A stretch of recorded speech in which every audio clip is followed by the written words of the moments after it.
Journey's Edge, Infinity's End, Book 4, by Eric Warren. Narrated by Larry Gorman. 1. At any minute, he was going to throw up. Caspian Robeaux sat in one of the uncomfortable chairs facing the small podium that had been brought in for the solemn occasion. The first 2 funerals had been bad enough, but this was the one he'd been dreading the most. This was the one that truly represented everything he'd lost in a matter of seconds. Bach sat beside him, unmoving, except for his yellow eyes blinking on and off, as the last few crewmen moved out of the way and the captain approached the podium. The robot had been uncharacteristically quiet the past few days, which was a welcome respite from the usual non-stop stream of words out of his voice speaker. But this wasn't a time for annoying or boisterous behavior, and Bach seemed to get that. And, like a true friend, he'd been right here beside Cass through all 3 of these core forsaken things. Cass swallowed hard and turned his attention back to the front, willing his body to cooperate. The last thing he needed to do was cause a scene by losing what little he'd eaten all over the loading bay floor. Why did they have to have these things in here? This was where Tempest, his current ship, if you could call it that, housed the extra cargo and supplies not being used. For a ship of its size, Tempest required a lot of supplies to keep her crew working at top efficiency. And as one of the newest and most advanced ships of the Sovereign Coalition of Aligned Systems, it had been packed to the brim. But it gave the room a very utilitarian feel. It wasn't much more than a large box with a few windows to the left where the docking ports were located. All the chairs they brought in were lined up in rows parallel to the windows, while the podium was situated in the very front. And there, sitting in the front of the podium itself, was the casket. "Friends," Captain Cordell Green began as he stood facing the crew, "as far as Cass could tell, most everyone was here, save a couple of dozen officers and crewmen and women left to run the ship as the ceremony took place. The ship was on a schedule, and couldn't even be bothered to stop for everyone to pay proper respects. They had to do it on the fly. After the Coalition had learned of Tempest's ability to travel even faster using Zenfor's advanced technology, they'd wanted the ship to continue with its mission immediately and as quickly as possible. This is never an easy event, and we have had more than our fair share of these this week. But that doesn't mean we're not going to pay our respects. Susanna was a valued member of our crew, and she deserves a proper send-off." Susanna. A name Cass had only just become accustomed to. Before the shuttle mission, he'd known her as Commander Blum. But then she'd opened up to him, and they had even agreed to an informal get-together after they'd gotten away from that creature living on the edge of the Excel Nebula. But it had never happened. There had never been a date, because Susanna and everyone else on the shuttle hadn't come back. Unless he counted when the creature absorbed her voice and tried talking to Tempest through her to lure them back in. Yeah, that'd have been a fun day. Cass closed his eyes and pinched the bridge of his nose, willing himself not to vomit. So maybe he'd been to the bar a couple more times than normal. So what? He could handle it. But he felt his hand shaking as he drew deep breaths in and out. "Boss, you okay?" Box whispered in his electronic-tinged voice. "Fine," Cass whispered back. "Hush." "We gathered today to celebrate the life of a talented engineer," Green continued. "I first learned of the commander when I was assigned command of Tempest over a year ago. And when we met in person, I was impressed with not only her breadth of knowledge, but her dedication to the job. She'd already been an engineer for the Coalition for over 10 years. He paused and smiled. And she'd been the chief on more than one ship in the past. So you can imagine how well it went over when I told her I needed her for a job in which she wouldn't be the chief engineer." There were a few chuckles through the crowd. Cass didn't see what was so funny. Technically, Susanna had been the chief engineer. It was a title she shared with Commander Sester, a Claxian. Tempest was the only ship in the Coalition with a Claxian on board, and thus the only Coalition ship that could travel at speeds nearly twice what other Coalition ships could manage. The ship had been designed to house a Claxian, as well as utilize their unique talents to increase the speed of the engines. The only problem was the advanced engines couldn't work without Commander Sester, so it wasn't as if Susanna could have taken his place. They'd had to work in tandem. And despite Green's words now, Cass knew she had been annoyed at the situation, if not downright disappointed. Still, she took it in stride, Green said. She was excited to be part of this crew, to be on an experimental ship working with one of the most unique races in our coalition to better the lives of every citizen. He nodded toward the back. Cass didn't have to turn to see that Sester was positioned near the rear of the large space. It wasn't often he left engineering, due to his massive size. But he'd made the journey up here to pay his respects, like most of the engineering crew. Cass took 3 deep breaths and opened his eyes again, only to find them wet, which he quickly brushed dry again. She was a dear friend, a loyal officer, and a brilliant engineer. Tempest was lucky to have her, and she will be unreplaceable. I'd like to take this moment to invite anyone up here to say a few words about her, if you wish. Green took a step back and clasped his hands behind his back. Cass took a cursory glance around, seeing if anyone would take him up on the offer. During the funeral for Alicia Griffin the day before, there had been a steady stream of people making their way up to the front, led by the Space Wing Chief Raffenkel. Cass happened to catch her eyes now as he was looking around, and wished he hadn't. She'd been giving him death glares ever since the funeral yesterday, and it seemed she wasn't going to let up any time soon. Griffin had been one of her best pilots and friends, and she took no precautions in making sure everyone on the ship knew that fact, and that Cass had been the one to authorize the mission that had gotten her, Pearson, and Susanna killed. As if he didn't feel bad enough. He hoped someone would stand up and say something about Susanna.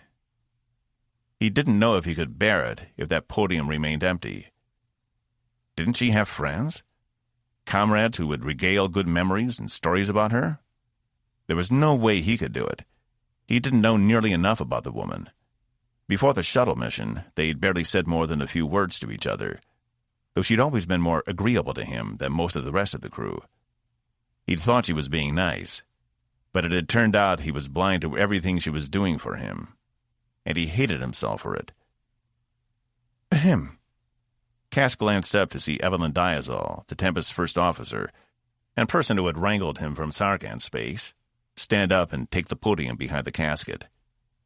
She leaned forward, a shaky smile on her lips. Being relatively new to Tempest, I didn't get a lot of time to know Susanna, but I found her to be a warm and compassionate individual. But something you may not know is, she was terribly superstitious. She paused a moment, the smile solidifying itself on her face. Once she told me that if she didn't have the exact same thing for breakfast every morning, it was just asking for trouble.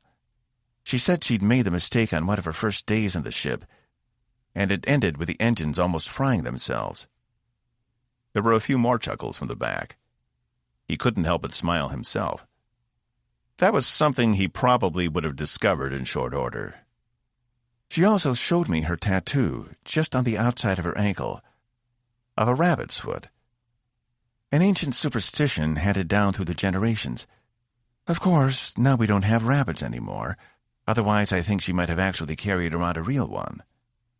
Cass saw her smile falter. She was a good officer and a good person. She didn't deserve to die like she did, but she took an oath like the rest of us. And knowing her sacrifice helped us escape would have been more than a fair trade-off in her mind.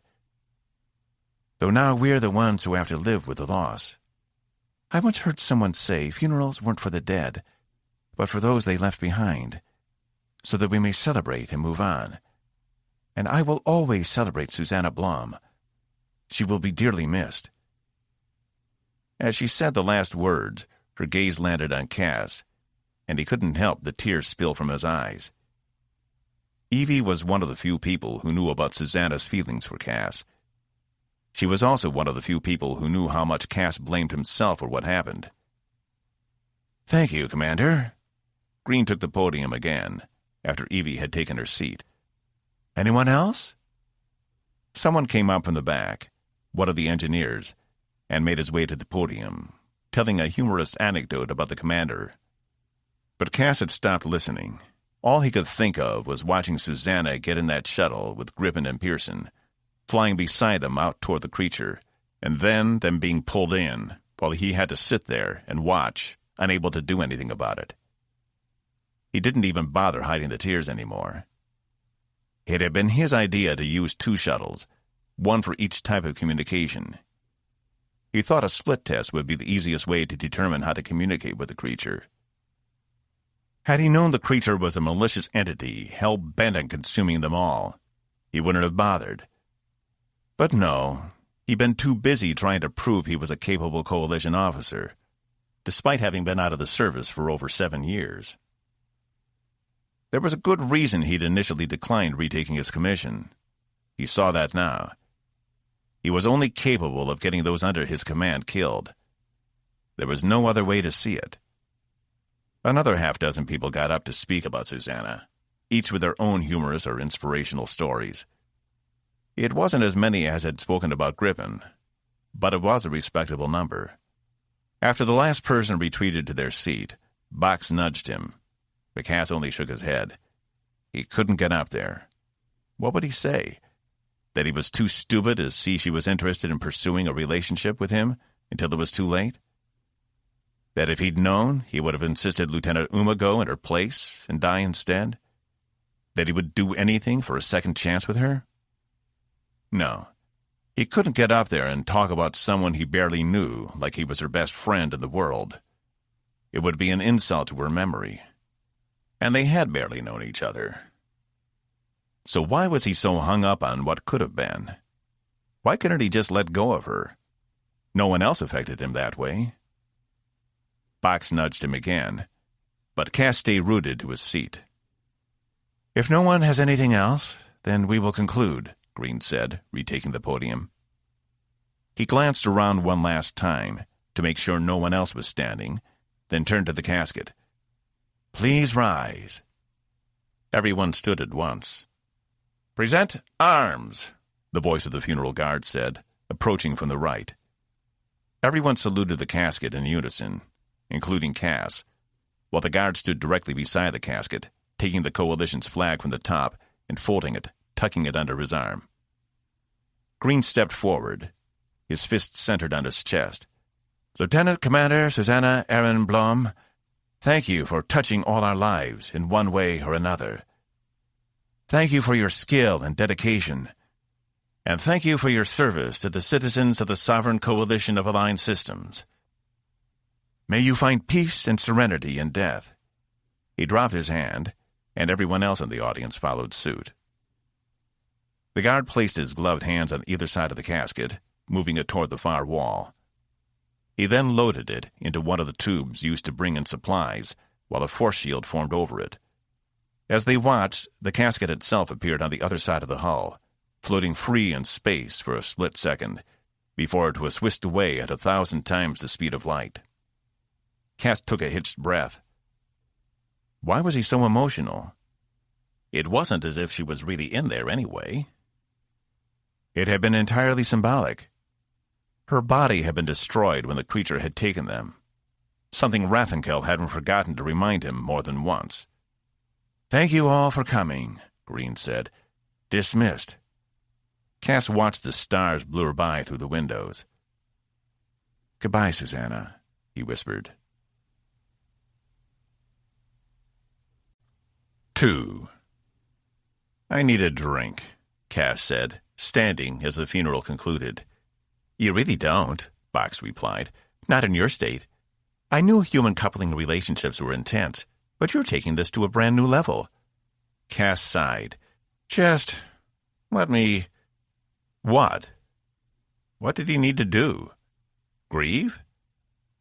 He'd been grieving ever since it happened, and it hadn't made a bit of difference so far. In fact, it had only made things worse. "Mr. Robeaux." Cass turned to see Captain Green approaching him, followed by Evie. He only hoped his face wasn't too red. "I need to speak with you a moment, in private." Green had a solemn look on his face, but his voice said he meant business.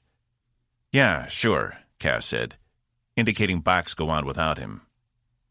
Box joined the rest of the crew, who were either gathered in small groups talking or leaving the cargo bay to return to their postings. Green indicated Cass follow him over to the side of the room with the windows, away from everyone else, though Evie stayed close by. "How are you doing?" Green asked. Cass shrugged. "As well as anyone else, I guess." He chanced a quick look at Evie, who had averted her eyes. Had she told Green what had happened between him and Susanna? As if he could read his mind, Green placed a hand on Cass's shoulder. "I don't know any more than I need to," he said. "But what I'm about to ask you may be difficult." Cass highly doubted it would be more difficult than what he'd just been through. Unless Green was about to cut off his bar privileges. Then they might have a problem.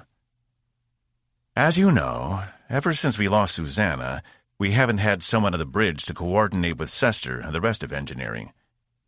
And while she wasn't the only one who held the post, she was our best. And with this business of Zenfor's advanced drive, we've been having issues maintaining our power levels. This is all new to most of us," he said, sympathy in his voice. "We still have a few more days until we reach Sypaxia, where I've requested we take on a new bridge engineer liaison. But until then, I'd like you to take the post." "But," Cass began. "I know," Green interrupted. "You resigned your commission. I'm not asking you to take it back. We need someone who is qualified to take the station and keep us on track for the next few days. You can even help train first and third shifts on how to manage things better. But we need someone with your experience. And to put it bluntly, we don't have anyone else on the ship who can do the job." He wanted him to take her post? How could he do that? Sit in the same station she'd sat in? The same one she'd stared at him from all those times when he didn't even realize what she was thinking? He wasn't sure he could do it.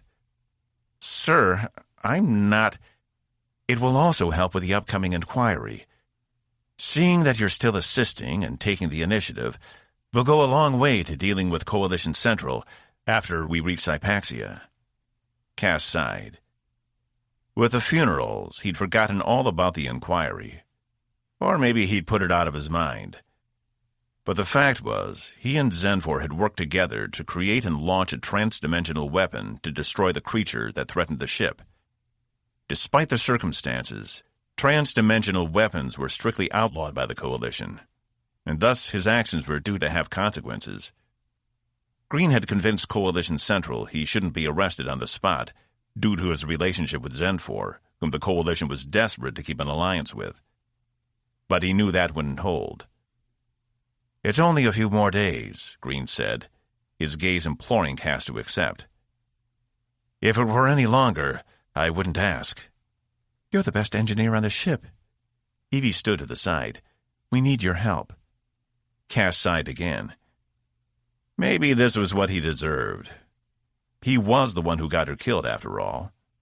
Perhaps his punishment was to take her posting and sit in his misery the next few days. And once he'd done that, then maybe he would have paid his debt to her for destroying her life. It was only fitting, after all. He nodded. "I can do it." Green smiled. "Very good. I know it won't be easy given your situation, but I appreciate you helping us out. Losing both Susanna and Michael at the same time hasn't done us any favors." Michael? It took Cass a moment to realize he was talking about crewman Pearson, the third member of the shuttle crew who'd been lost in the mission. He'd focused so much on Susanna and Grippen, he'd almost forgotten about the crewman. He had worked down in engineering with Sester and Ensign Tyler. Cass didn't even think he'd gone to Pearson's funeral. If he had, he'd been so drunk he hadn't remembered. He'd have to ask Box. He would know. "We were already dealing with some power fluctuations this morning, and Sester thought we might have to shut down Zenfor's modifications unless we can get it ironed out." Green removed his hand and straightened his shirt. "I'll speak with her," Cass said, physically aching for a trip to the bar, which would have to be put on hold, at least until his new shift was over. Just as well. Box would interrupt and berate him if he went there right now anyway. I'm sure we can figure it out. I can't tell you what a help she's been, Green continued. I think with her expertise, we have a real chance of surviving this thing. I hope she gets the rest of the SIL on board. That is, if we don't have a diplomatic incident before we get out of Coalition space. This thing. Like it was nothing more than an errant meteor headed for a Coalition world. No, these were powerful aliens of unknown origin, with enough destructive capability to destroy stars at will. They were the entire reason Tempest was out here in the first place. Cass didn't think Xenfor's presence on the ship would be enough. No, they would need the entire combined help of all the SIL if they were going to have any chance of stopping the aliens. Green took a step back, as if realizing he was the only one participating in the conversation. If you and the commander will please head to the bridge, I'll meet you there in a few moments. I have something else to take care of. Cass glanced over to see Chief Raffinkel surrounded by the remaining Space Wing pilots. They had all turned their seats to face each other in a circle, as if they were in their own meeting. Raffinkel didn't miss the chance to stare daggers at Cass as he caught her eye. Cass looked for the other two pilots he knew well, Ryan and Jan, but their backs were to him. Just as well. He doubted any of them even wanted to see him again. Come on, Evie said, leading the way after Green had departed in Raffinkel's direction. This place is depressing enough. Let's get out of here. Cass followed behind. I hate how they still hold these things here. Me too, she said. It seems so utilitarian. Cass couldn't agree more. As they left, he took one last look at the back of the room to see Xenfor leaning up against the wall, watching him leave. Had she been there during the entire funeral? He made a mental note to ask her about it later. Still weren't interested in funerals. After a mostly silent trip, Cass and Evie stepped back onto the bridge. They were in a weird place, and he wasn't sure what to say to her anymore. She hadn't been too pleased with his performance as an actual officer of the Coalition, and hadn't hidden her dismay. But he hadn't been great to her either. The whole situation had just been wrong, and he was afraid it might have changed things forever, even though he'd resigned. Do you want me to, Evie began. No, I've got it. He appreciated her concern, but he didn't need her to escort him to the station, to help him into it like he was an invalid. This was going to be hard enough without her watching over his shoulder. She nodded and made her way over to the XO chair. There were only 3 other people on the bridge when they arrived. Ensign Jackson had the helm and was keeping an eye on the empty navigation station at the same time. He was the little shit who poo-pooed on Xenfor's ceremony back on 8 before they left. It didn't surprise Cass he had volunteered to work while the rest of the crew said goodbye. To his left was Lieutenant Zal, the Untuburo, with his long navy cloak shrouding most of him, except for his hands and face. Not that they were real anyway. The Untuburo were very religious, and Zal had informed Cass he would grieve and say his prayers for the commander and the other lost souls privately. Untuburo didn't have funeral gatherings. Instead, everyone was given individual time with the deceased in order to express their grief and love directly. But in this case, as there was no physical body left, Zal would do it in his own quarters. Cass would have preferred that too. Hello, Cass, Zal said as he passed his station. How was the ceremony? Nice, I guess. Cass paused a moment while he stared at Blum's old station. He just wasn't sure he could do it. I would have attended so I could observe your reactions, but I felt that would have been rude, Zal said in his deathly deep voice. Every time he spoke, it sent a shudder down Cass's back. He'd been on the ship long enough so he should be used to Zal's translator by now, but for some reason it unnerved him every time. I think you're right about that. Humans don't like people watching them when they grieve. I understand, Zal replied. Is there a reason you've come to the bridge? Cass took a deep breath, not taking his eyes off Blum's station. I have a new job to do. Zal's hard-light projected face turned to follow Cass's gaze. "You've been promoted?" he asked. "Temporarily. Just until we get to Hypaxia. Green said you've been having issues keeping things stabilized." Why was his heart thrumming so hard? The longer he stared at the station, the more ominous it became, like it had transformed into the creature and was going to swallow him up. "I think the captain made the right call," Zal said. "We need the help." His face stared at Cass once more, the unmoving, unchanging projection doing nothing but infuriating him. He was sure Zal felt as bad as he did, but his inability to express those emotions physically gave Cass pause. He glanced over to the other person who'd been on the bridge when they'd arrived, Lieutenant Yamashita. She'd been promoted after her most recent performance evaluations and now had a permanent position at Tactical. It had been Yamashita who'd helped both Cass and Box escape from Jatan back before any of them understood just how long this mission would take. Ever since, she'd only gotten better at her job, though Cass suspected she was on the bridge for an entirely different reason. She hadn't paid him any attention yet, but kept glancing over to Evie, who had her attention on her own control panels. "Cass, we're seeing some of that variance drift we've been dealing with. Can you take a look?" Evie asked, not looking up. Cass took one last glance at Zal and nodded, approaching Blom's station, which was already active. He was familiar with it, having taken over once when Blom was injured in an attack. He remembered wiping her blood from the console so he could see to work. But now it stared back at him, clean, as if she'd never even touched it. This was what needed to happen. His actions and the subsequent reactions had brought him here. This was his first step to paying his debts. Cass took a deep breath and sat down. 3. Evie couldn't focus. Despite staring at the same screen for the past 5 minutes, all she could do was look past it. She never had trouble concentrating on the job, but it seemed there was a first time for everything. Maybe it had been the funeral.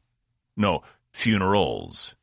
3 funerals in as many days had left much of the crew emotionally exhausted, herself included. She wasn't close with any of them, though she had been friendly with Blom, at least enough to say something to remember her. Sometimes she really hated this job. "I think I've got it stabilized, but I'll need to wait for Sester to get back to engineering to confirm," Cass said from Blom's station. Evie glanced up, having forgotten she'd even asked him anything. "He's not back yet?" The funeral had been over for at least half an hour. "I'm sure it takes him a while to navigate the corridors. Klaxians aren't known for their speed," ironically. That made her grin. It was true. Sometimes she forgot Sester was a 4-meter-tall, 5-appendage life form who had to slink and bend to get through many of Tempest's corridors, which were designed for a coalition average height of 2.5 meters. How cramped he must feel all the time. No wonder he stayed in engineering. At least there he had space to move around. Huffing, she closed her interface. "Keep me updated. I have an errand I need to run." She risked a glance toward Laura over at Tactical, but didn't meet her gaze. Though she'd felt the newly promoted lieutenant shooting her glances ever since she and Cass returned from the funeral. "Sure," Cass said. She paused to look at him a moment. He was stiff, taking his time touching the controls, like any small movement might break something. She tried to tell Green not to put him there, but the captain had been insistent. They needed him, at least until their new engineer showed up from Hypaxia. She needed to take a walk, clear her mind. "Zal, you have the bridge." "Aye, Commander," he replied. Evie stepped down from her chair, making her way to the hypervator doors. As soon as she reached them, she almost ran into the captain, stepping off. "Commander?" he asked, as startled as she was. She fumbled. "Sorry, sir. I'll be back in a few minutes. I need to run a quick errand." Green nodded. "No hurry. I think our path to Hypaxia should be clear, but I'll let you know if something comes up." She stepped into the hypervator, not turning back around until the doors had closed behind her. The captain had done her a massive favor by allowing them to stop his hypaxia. But after everything that had happened at the Excel Nebula, it had turned out to be more than just a social call on Evie's part. There they'd have to pick up some new personnel, as well as make a few minor repairs. There were a few Coalition specialists who wanted to get a look at Zenfor's modifications, and Evie couldn't blame them. It would cut seasons off their trip out of Coalition space toward an uncharted region where the Coalition telescopes had last picked up images of Tempest's true mission, Andromeda. But Evie didn't find that name fitting. Andromeda represented something beautiful, something pure, and these aliens were anything but. They could destroy entire star systems, for course sake. But at least it looked like they weren't as fast as Tempest. If Tempest got into trouble when they arrived, at least they wouldn't be able to capture the ship. Evie drew a deep breath. But before any of that, she had to deal with something a lot more personal first. Something she'd been dreading ever since she knew they'd be passing close by Hypaxia. Her father. Life with Osborne Diazal had been difficult, to say the least. He wasn't the warmest person to be around, often too consumed with work or his art to pay much attention to Evie. True, he'd raised her alone. But without Evie's mother around, there had always been something missing from their lives. And as far as Evie was concerned, it was the primary reason he'd always been so distant towards her. Not to mention the fact he wouldn't even talk about her mother. Evie didn't even know her name. She'd learned early on in life mentioning her mother was a bad idea, and it set Osborne off every time she mentioned it.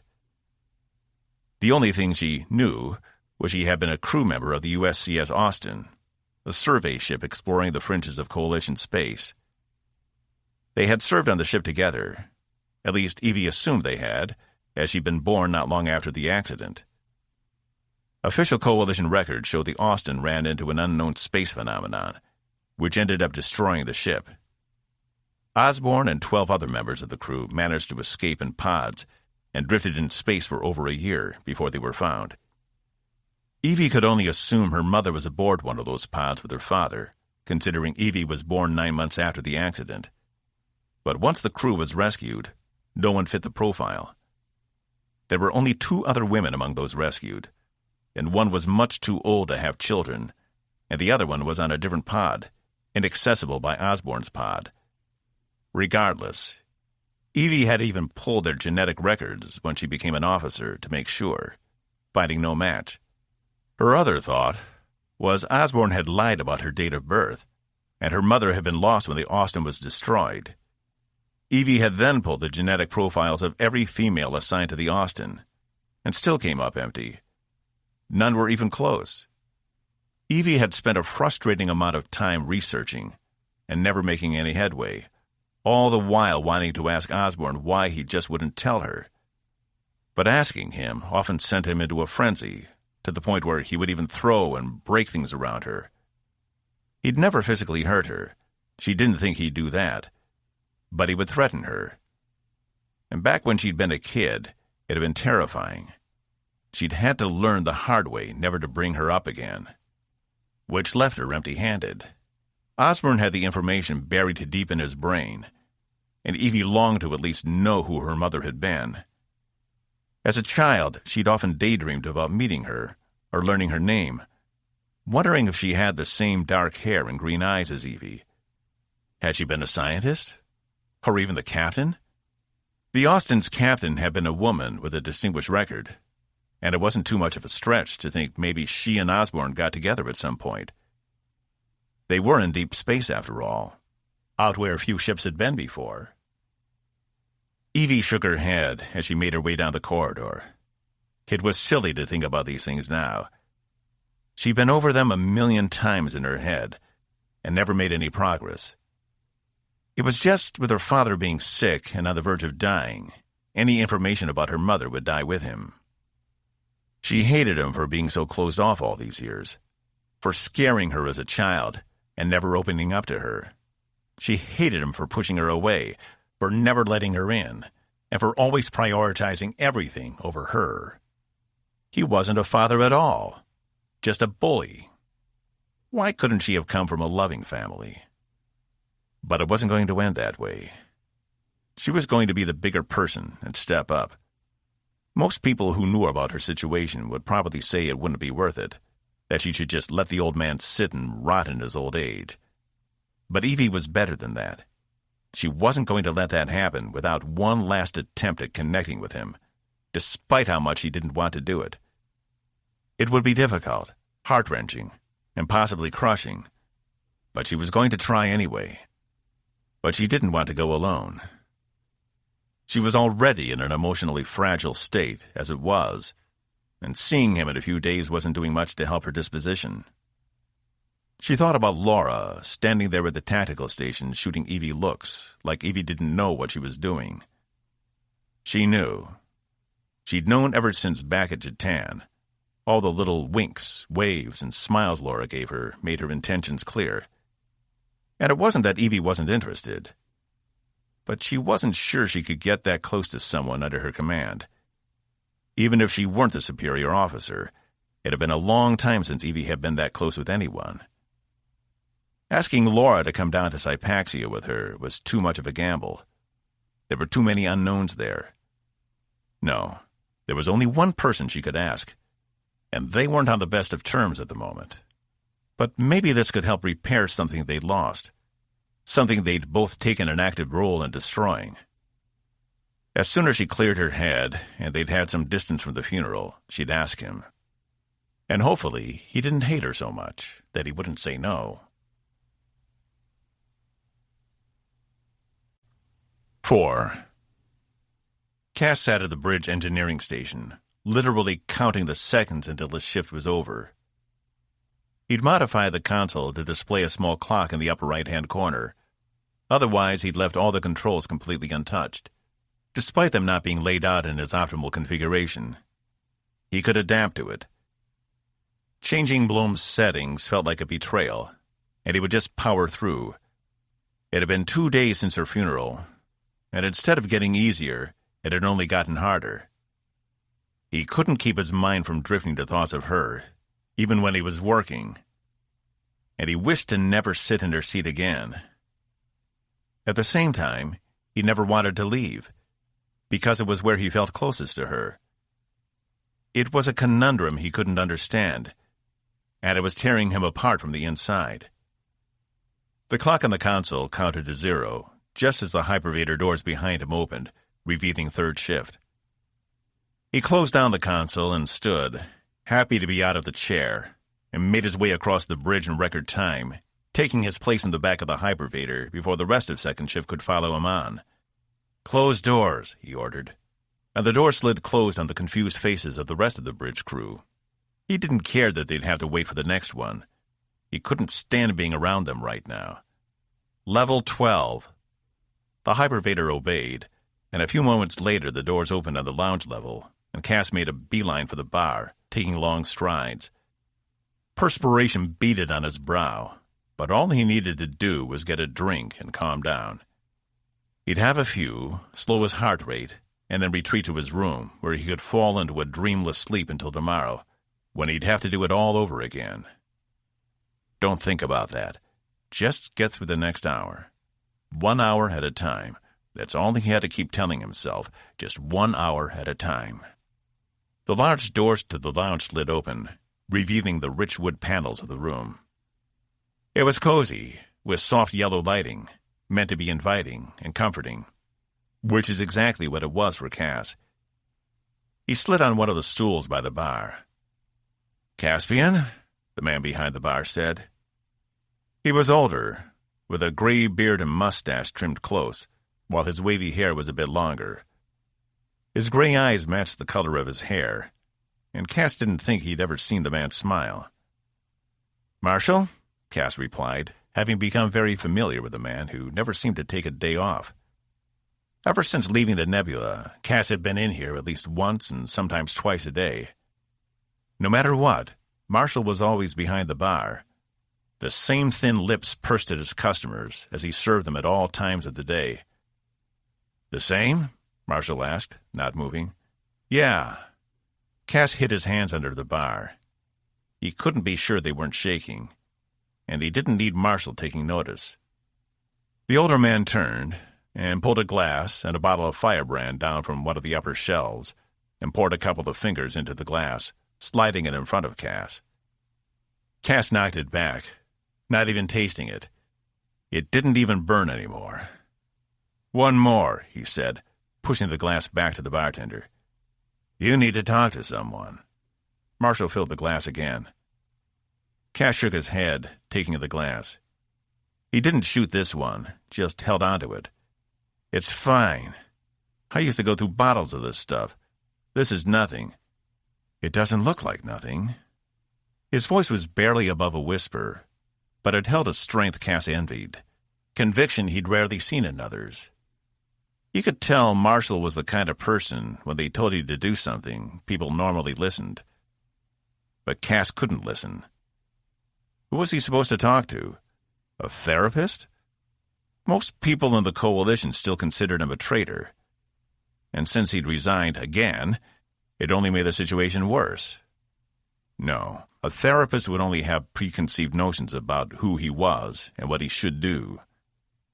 He wasn't going down that route. He'd be fine. He just needed to work through this. Once he was off her station and back to... Marshall narrowed his eyes, almost as if he could glimpse his soul, see exactly what he was thinking. "Thanks." Cass lifted the glass just above the bar, then turning and taking one of the seats in the back of the room closest to the windows. He could barely even feel the first drink. He wished he could do this in the privacy of his own room, but his entire stash had been destroyed when his old ship, the Reasonable Excuse, had gone up in flames, and they hadn't been back to a 909 port since. God, he missed that ship.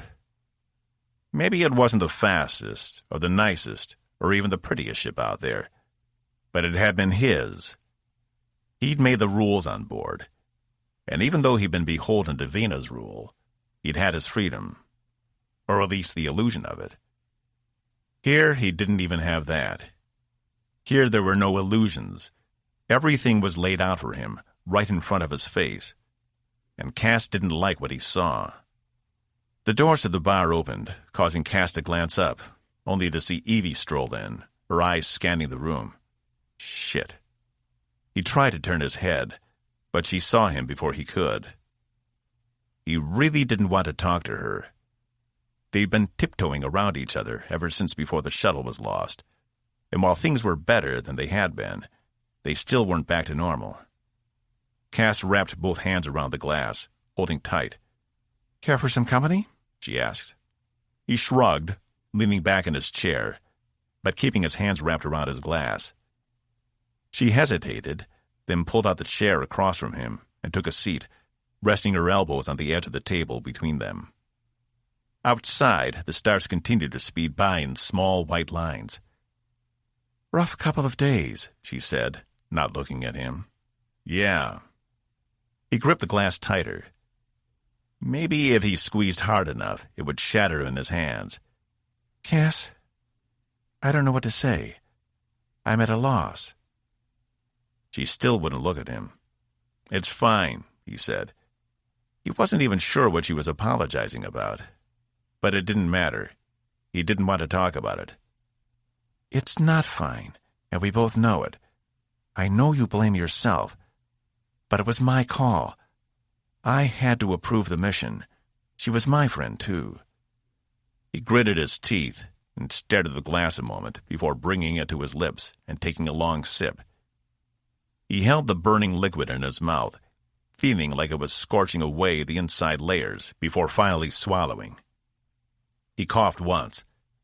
"It doesn't matter anymore. You can't do anything about it." "We can learn from it," Evie said, "and honor her memory. I know why you didn't say anything at the funeral." When he glanced up, she fumbled over her words. "Not that I expected you. I mean, no one expected. No one even knew. It's just, I understood. That's why I wanted to say something, in case you couldn't." He dropped his eyes. She was being uncommonly fair with him.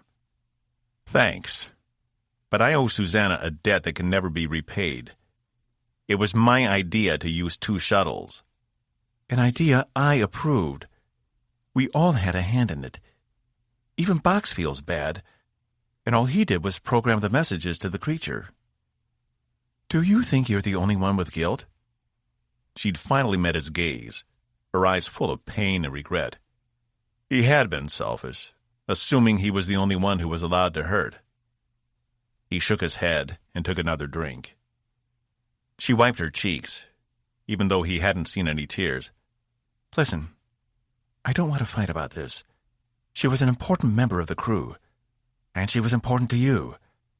That isn't what I came here to talk about. He glanced up. She took a breath and seemed to gather her courage. Assuming everything at your inquiry goes okay, will you come down to Hypaxia with me when we get there? Cass furrowed his brow. Why would she want him to come? Well, Forget it, she said, making a move to stand. No, hang on, he said, finally releasing his glass. I'll go. I just don't understand why you'd want me down there. You've barely even talked about your parents the entire time I've known you. She sighed.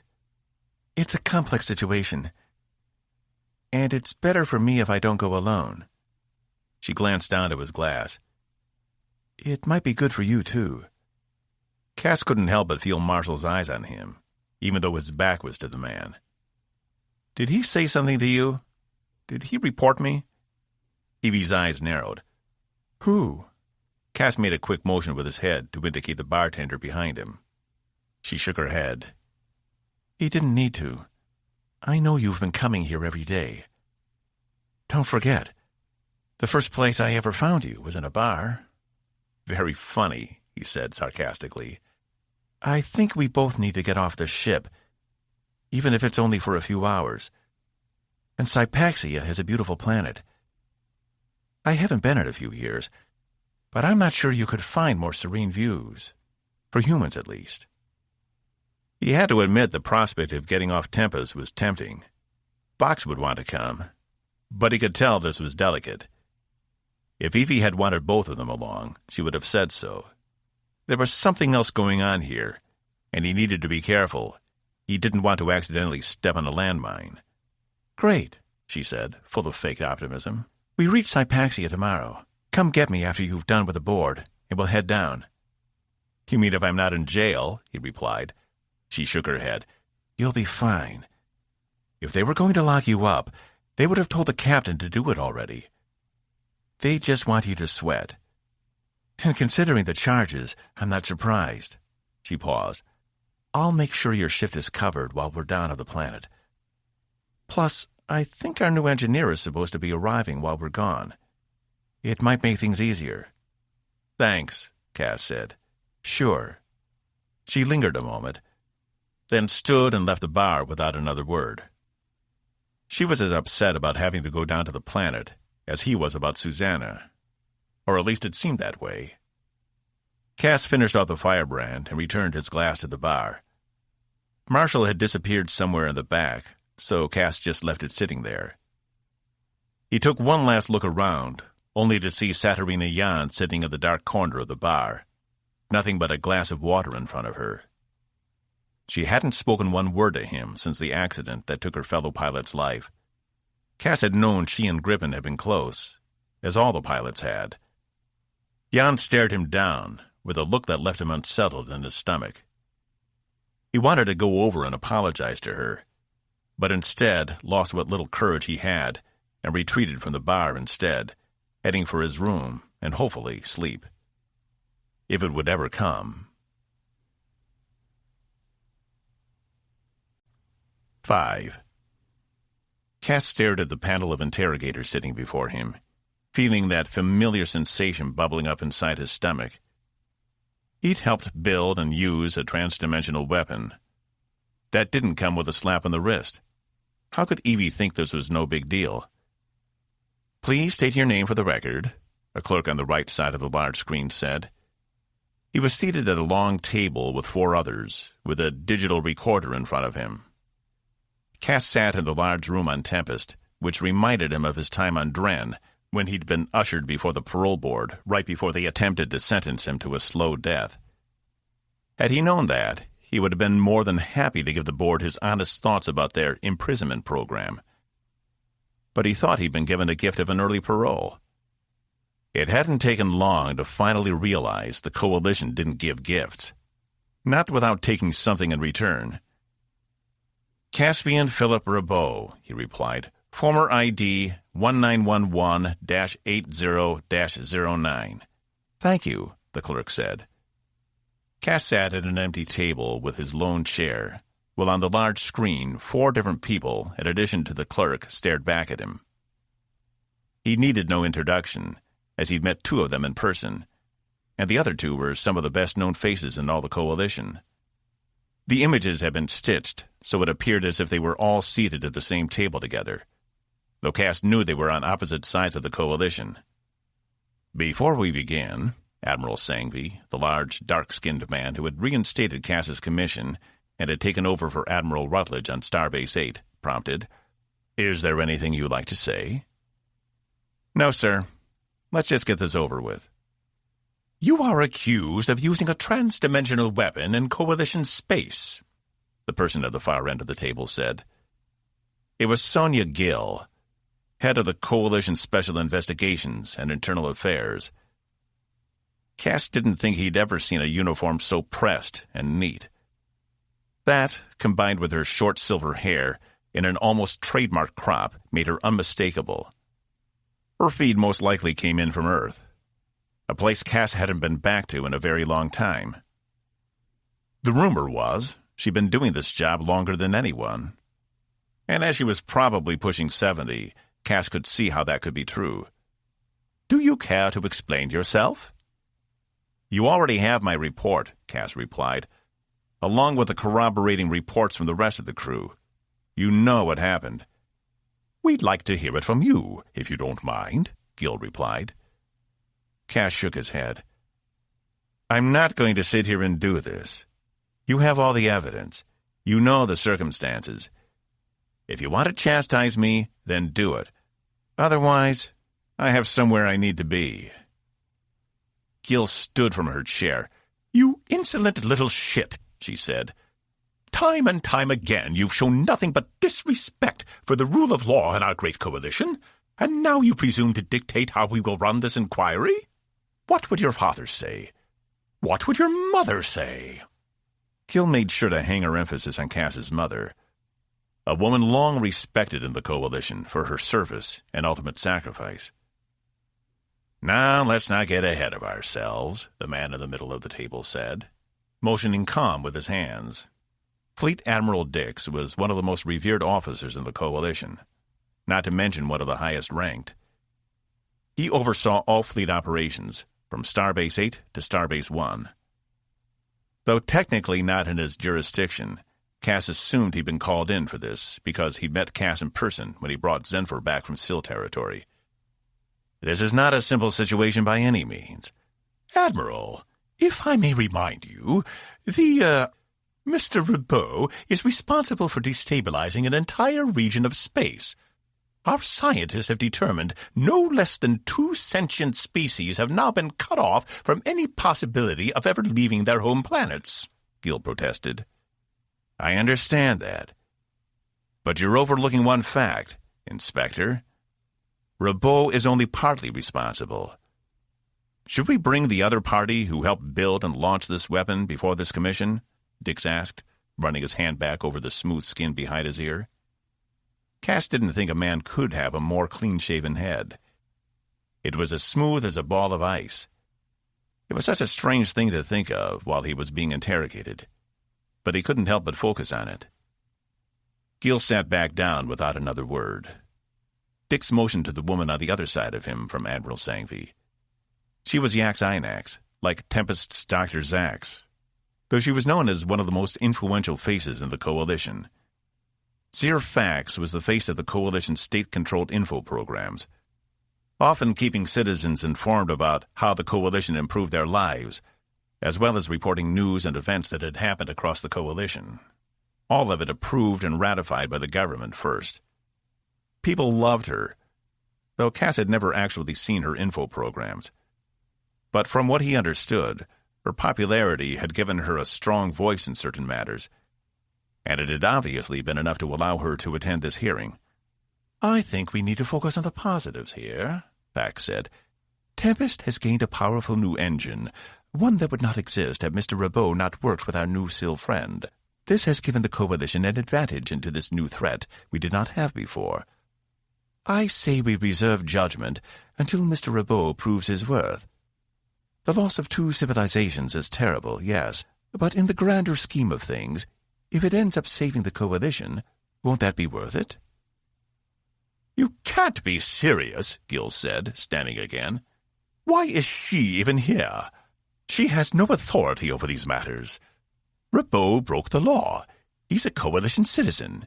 He should be imprisoned. Again." "And what are the threat from Council's End for?" Dix asked, remaining calm. "She's informed us if he is removed from Tempest, she and her colleague on 8 will halt all work to assist us." He turned to Sangvi. "Has the SIL on your station communicated that to you as well?" Sangvi sighed. "She has." "Is this who we are? Anyone can do anything they want, as long as we don't lose our precious alliances?" Gil smashed her own table with her hand. Cass caught the spittle flying from her mouth, and was glad none of them were in the same room. "Inspector, calm down," Dix replied. "In this case, I have to agree with Fax.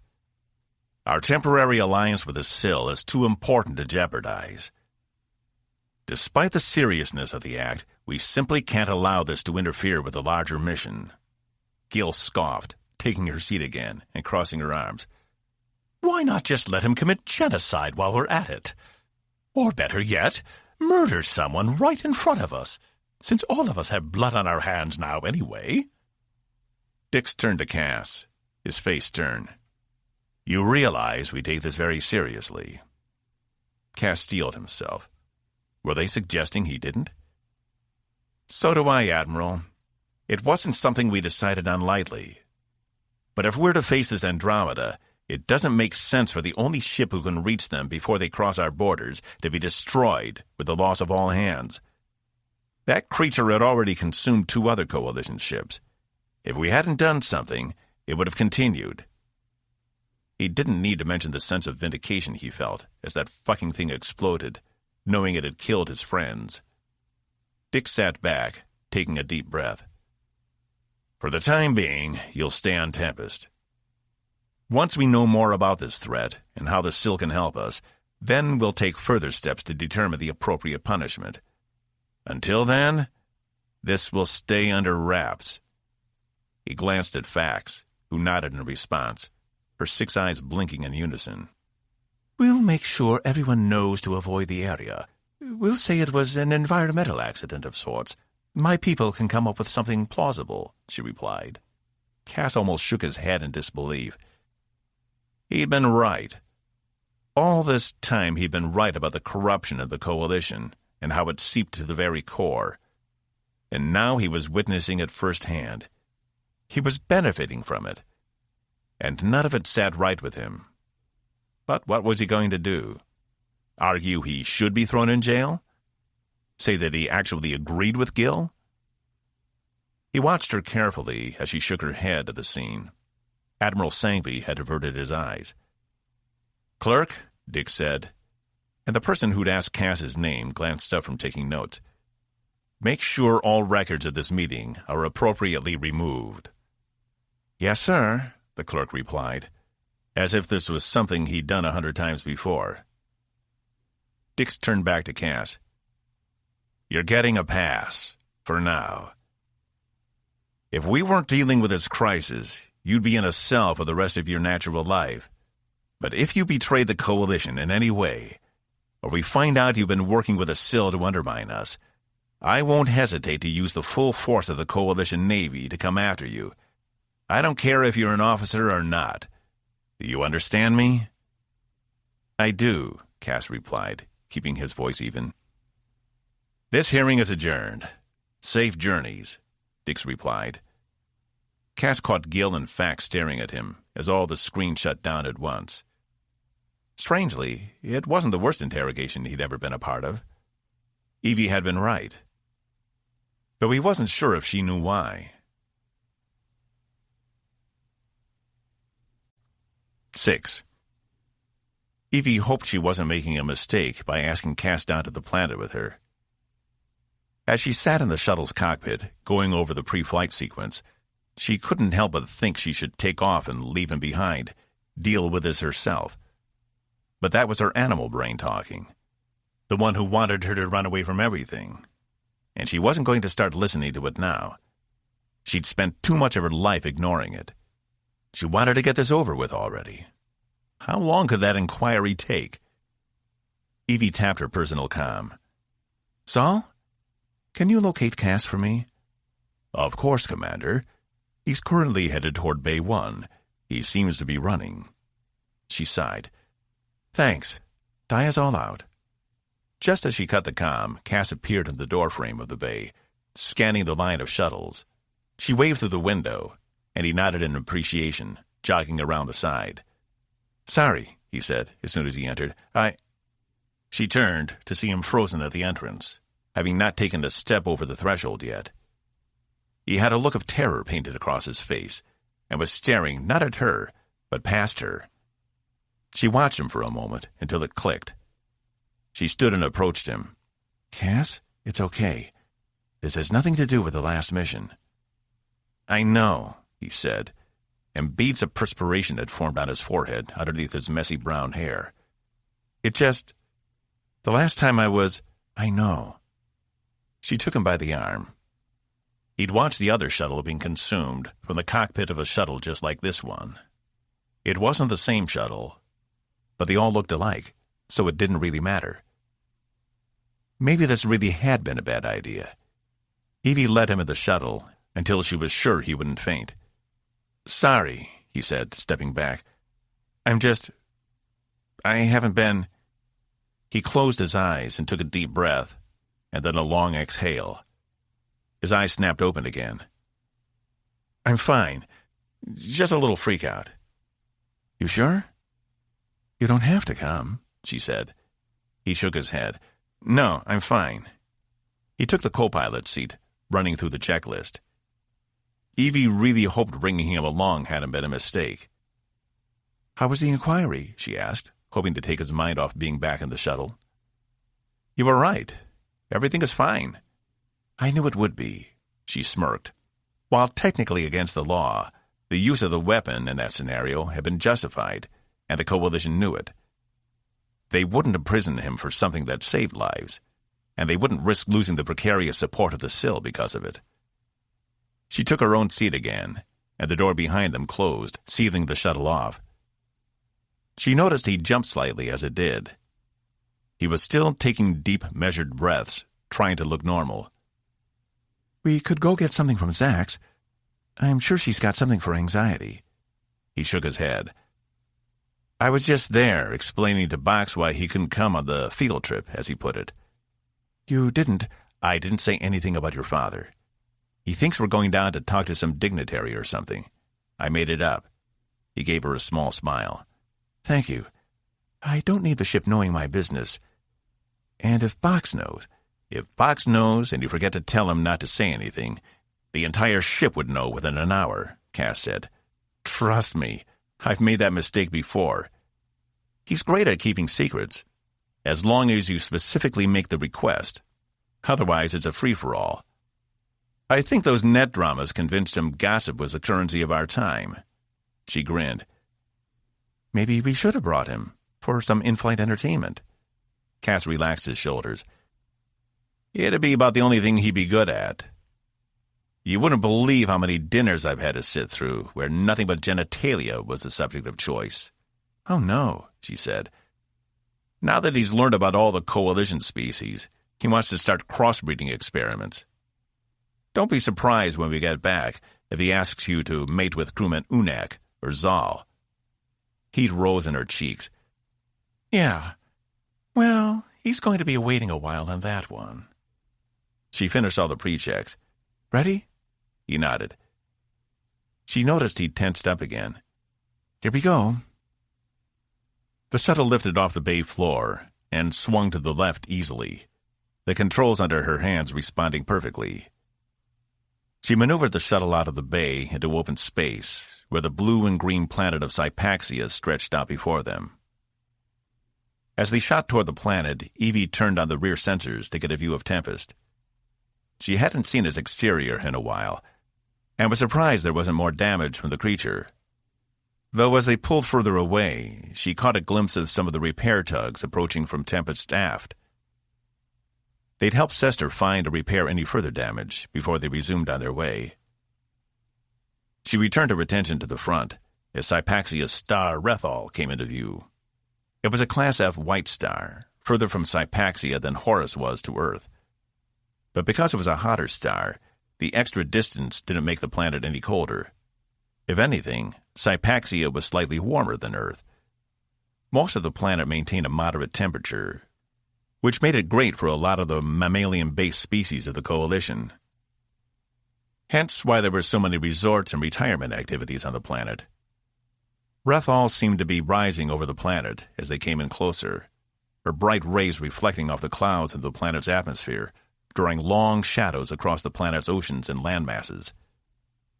Evie ventured a glance at Cass. He didn't seem to be in as dire straits as he'd been when they took off. Perhaps coming back down to a planet would be good for him. "When was the last time you were planetside?" she asked. "The Elongorium on Cloistria," he said. "But technically, I never landed on the planet, just the tower itself." She tisked. "Then this will be a welcome relief. Isn't Cloistria under constant inclement weather?" "Yeah. The tower is the only thing that's tall enough to penetrate the clouds. Everything else below never sees an end to the rain." "Sounds depressing," she replied. "It's not the nicest planet. And to be honest, I'll be happy to never go back. It was a regular stop on my jobs." She pushed the throttle down as the shuttle hit the atmosphere, creating a white-hot glow on the edges of the windows. The view of the stars was replaced by a light blue she found pleasing. "So what's the deal down here?" he asked. She glanced over. "What do you mean?" "Why do you want me to come along? I assume it isn't for protection." She laughed aloud. "No, it isn't protection." She pursed her lips at him. "The situation with my father is not great." "Then you definitely picked the right traveling companion. Do we want to start making comparisons?" "Let's not. He's sick, and has been for a while. It's some degenerative brain disease that apparently no one has seen before, so when he dies from it, it will probably be named after him. Truth be told, I've been putting off this visit for a while. I should have been here more often. I'm the only family he has." "Really? So was he the one who gave you the sword?" Cass asked. The shuttle had passed through the upper atmosphere, and slowed enough so it was no longer a fireball. Evie pitched down and guided the shuttle through the atmosphere to the northern continent, just above the planet's equator. "Technically, that came from my grandmother, his mother. He doesn't know I have it."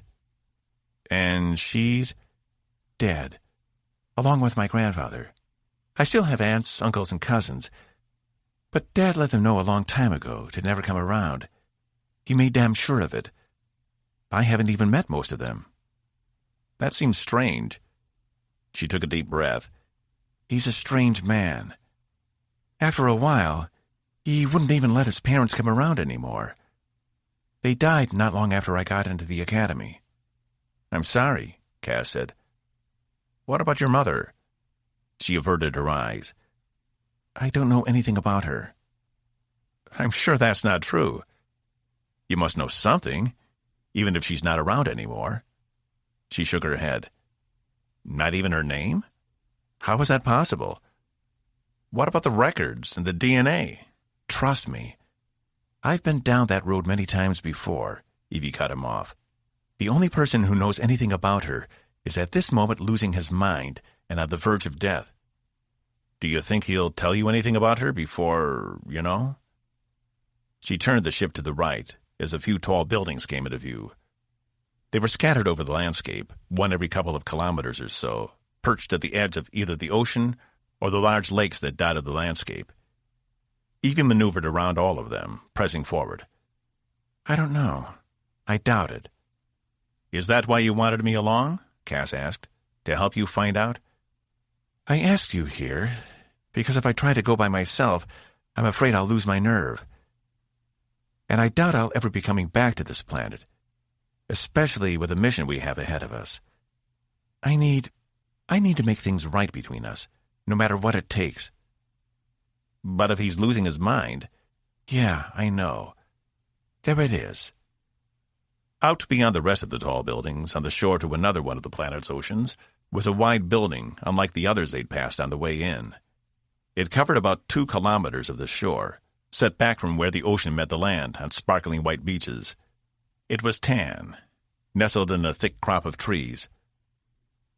Off to the left were landing pads for ships and shuttles. Evie brought the shuttle over to the closest pad and set it down, then shut down all the processes. She turned to Cass. I don't know how this is going to go, but I need to know I can count on you if I need you. He nodded. You can count on me. She stood. Then let's get this over with. 7. Zenfor stood in the weapons lab, staring at the 4 screens in front of her. Originally, there had only been one, but she'd brought the other 3 in to augment her work. Coalition screens were so small, and reprogramming them to take SIL glyphs had taken some time.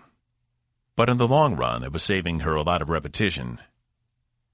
In the few days since they'd left the nebula and the creature behind, Zenfor had already managed to upgrade Tempest's shield grid. She could have done it at any time, in fact, but the problem was it required proprietary SIL technology, something she'd forbidden herself from using while accompanying these Coalition species on their mission. But the creature had changed all that. If she hadn't helped them and used the SIL weapon, then there was no way Tempest would have survived. Some SIL would have said she should have gone down with the ship, that it was her decision to accompany them, and she assumed the risks. Her death would have served the SIL no purpose. And if she was willing to break the rule once, she might as well keep going. These Coalition species weren't nearly as advanced as her own, and she was surprised they'd survived and even thrived as long as they had, without help or intervention. How had a neighboring species not conquered them yet? The SIL could, had they wanted, but the truth was they had no interest. Lesser species could provide no gain.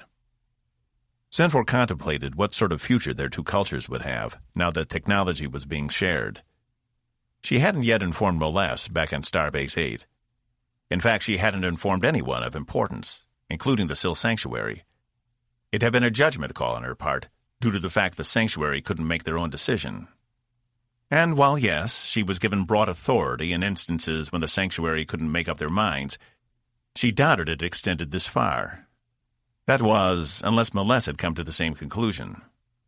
2 of them together, presenting united evidence, would make a stronger case for relaxing the rules. She turned to the nearest comm unit. Zenfor requesting access to contact Starbase 8, she said into the device. Cleared, Council, the Unterburo operations officer replied. Zenfor sent the call to the appropriate channel, aware they might be monitoring her transmissions. She didn't care. There was nothing in them she needed to hide. If there were, she'd just create a back channel they couldn't trace. Molesse's face filled the screen. Like Zenfor's, it was a blue velvet in color, with dark hair, though her face was fuller than Zenfor's. Her ridges weren't as pronounced either, but that was common of her caste. Behind her were a couple of humans, and a species Zenfor didn't recognize, all of them scurrying about to different areas. It's good to see you, Council. And you. Progress? Little to no progress thus far. The humans show little aptitude for innovation or resiliency. I don't expect to make much headway here. I assume you are having similar issues. Zenfor grimaced inwardly. She hadn't informed her colleague about how they'd managed to escape the creature, and the fact she'd used some of their technology in the ship's engines. She'd made a private request to the captain not to reveal the information yet, and it seemed he had kept his word. They may not be the smartest beings this side of space, but they could be trusted, at least some of them. Things are proceeding slowly. What are your thoughts on moving things forward at an accelerated rate? Molesse's face twisted. Are you suggesting we help them with our own technology? Consul, you can't be serious. She'd known Molesse a long time, ever since back at the training grounds. She'd always been a level-headed and competent worker, bred for scientific research, specifically interstellar combat. Her breed had been the entire reason Zenfor had brought her with her, instead of K4, who had wanted to come instead. However, he was too sympathetic to the Coalition. It was his misjudgment that could have cost them everything had the human been an actual threat. No one escaped the judgment room, ever. Still, she was glad they hadn't executed Caspian. He was competent and fair, as was Commander Diazal. Zenfor understood what made them a good team, even if they were at each other's throats half the time. And in them, she saw something she didn't often feel: envy. Beyond K4, there was no one on board the Wranglers who would interact with her the way they did with each other. While that wasn't uncommon, it did make her long for the days with her close ones, to experience that commonality again. Though Caspian had opened up to her, and she to him, much to her surprise. Few still knew about Zakria and what had happened to her at the training camps. It was not something Zenfor shared easily. Molesse, I'm not suggesting we give them the key to the vault. What I am suggesting is we move this mission forward faster. If all of these people are about to be destroyed anyway, what does it matter what we share with them? How can you be so sure this threat is hostile? We know nothing yet. The evidence is inconclusive at best. Zenfor pushed air through her nose in frustration. Sometimes she hated these biological functions.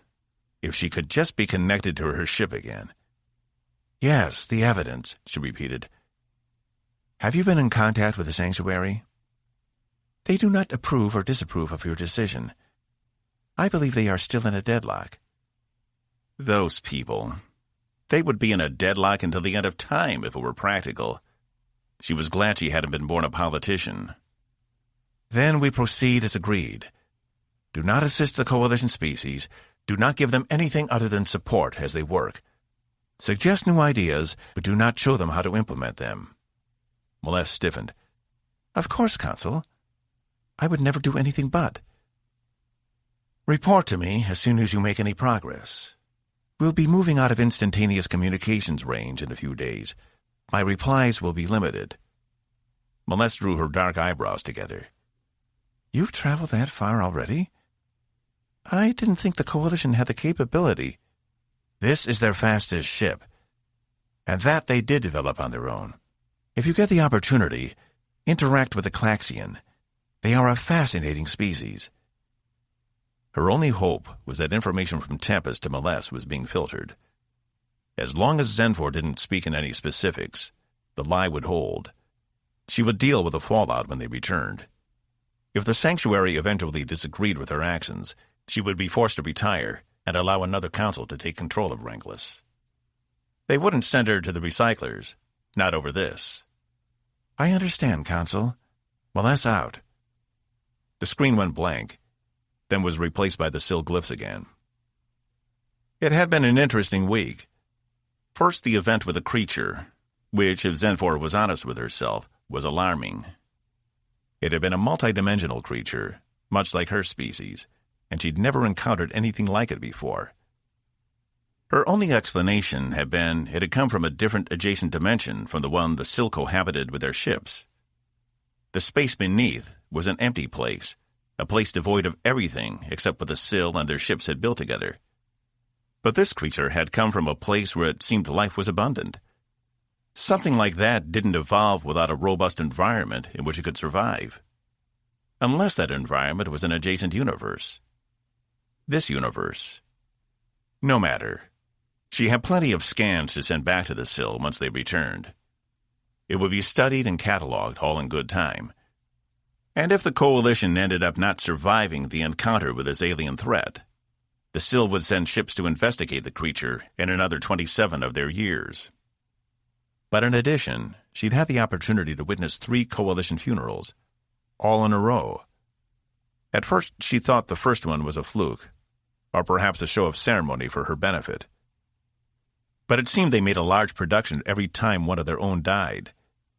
It was a lengthy and solemn occasion, very unlike her own people's ways. Perhaps it was because, for many of the Coalition species, life was short, and therefore more precious.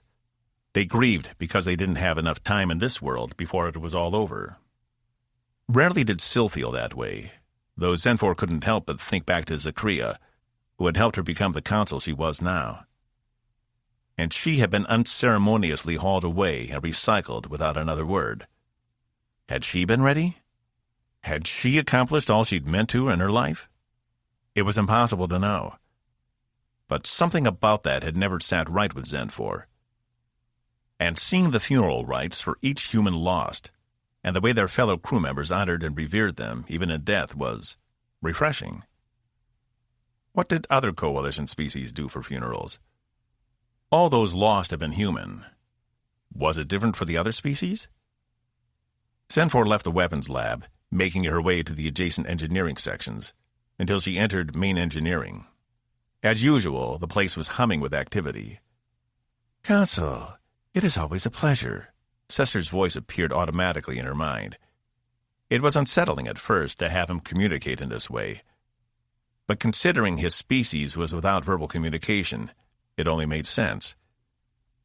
It reminded Zenfor of being back on Renglis, where she could feel the ship through her biosuit. It wasn't a telepathic connection like Sester, but it was more attached to feelings and emotions than thoughts. It was always easy to tell when the ship was upset. Thank you, Commander. It is a pleasure to speak with you again, Zenfor thought. The less she verbalized among the other species, the better. You have come with a question. Please ask. How do Klaxians handle death? Do you have funeral proceedings? He was silent a moment before responding. Klaxians have long and complex mourning periods for our dead. On the day of their passing, we commune with each other, and all activity is halted for a specified period of time. The body is taken to a facility which separates it into its component elements. Each element is then given to a family member, representing the ties that bound them together. If no family members are present, they are given to friends or even strangers. When a Klaxian dies, we are all affected, and it stays with us. We keep the elements and use them in various ways when we create something important to us. In this way, our loved ones live on in our efforts. If you meet a Klaxian, there is a good chance they are in mourning for someone they have lost. We do not dwell on them, but we do not forget them either. In the most important way, our dead never leave us. Our ceremonies allow us to never forget who we have lost, and they do not allow us to forget to honor them. Again, elaborate ceremonies for people who were no longer alive. Though, what was it Commander Diazal said at the funeral? It wasn't for those who had passed, but those who were left with the pain? Something about it seemed very appropriate, more so than tossing a body into a recycler, leaving nothing behind. In fact, the Coalition had used extra resources for their funerals. There hadn't even been any bodies, and yet they had received boxes which represented them. It was all very fascinating. Something on your mind, Consul? Zenfor shook her head. Just thinking. I appreciate your input. Enjoy the rest of your day. You too, Sester said. If you have the chance, I suggest visiting the planet. Sypaxia is one of the jewels of the Coalition, at least by human standards. Zenfor caught the eye of Vincent Tyler and a few of the other engineering personnel, no doubt wondering what she needed. She still wasn't fully on board with Tyler, but for the time being she could stand to be around him without wanting to tear his tiny head from his body. I may do that, she responded. Thank you. She returned to the weapons lab with her thoughts full of all the strange Coalition rituals. They weren't efficient by any means, and yet they had a certain appeal. She made a mental note to do further research once she tackled the next issue plaguing the ship, her offensive weapons. She buckled down and got to work. 8. Cass followed Evie along the walkway until they reached the doorway into the large facility. There was a soft breeze on the air, prompting Cass to recall the last time he'd had anything other than recycled air. For seasons he'd been jumping from ship to station to ship and back again, and to feel real gravity and the smell of salt in the air was invigorating. No wonder people came here to relax and feel better. He had to pause a moment to take it all in. The last thing on his mind had been the environment. It was as if just being in this place could remove all the stress from him. He glanced out over the ocean, where Rethal hung high in the sky. Though he could still see the faint outline of 3 of Hypaxia's moons, shades of crescent white against the blue sky. It was remarkable how much it was like Earth. Even many of the trees and plants looked familiar.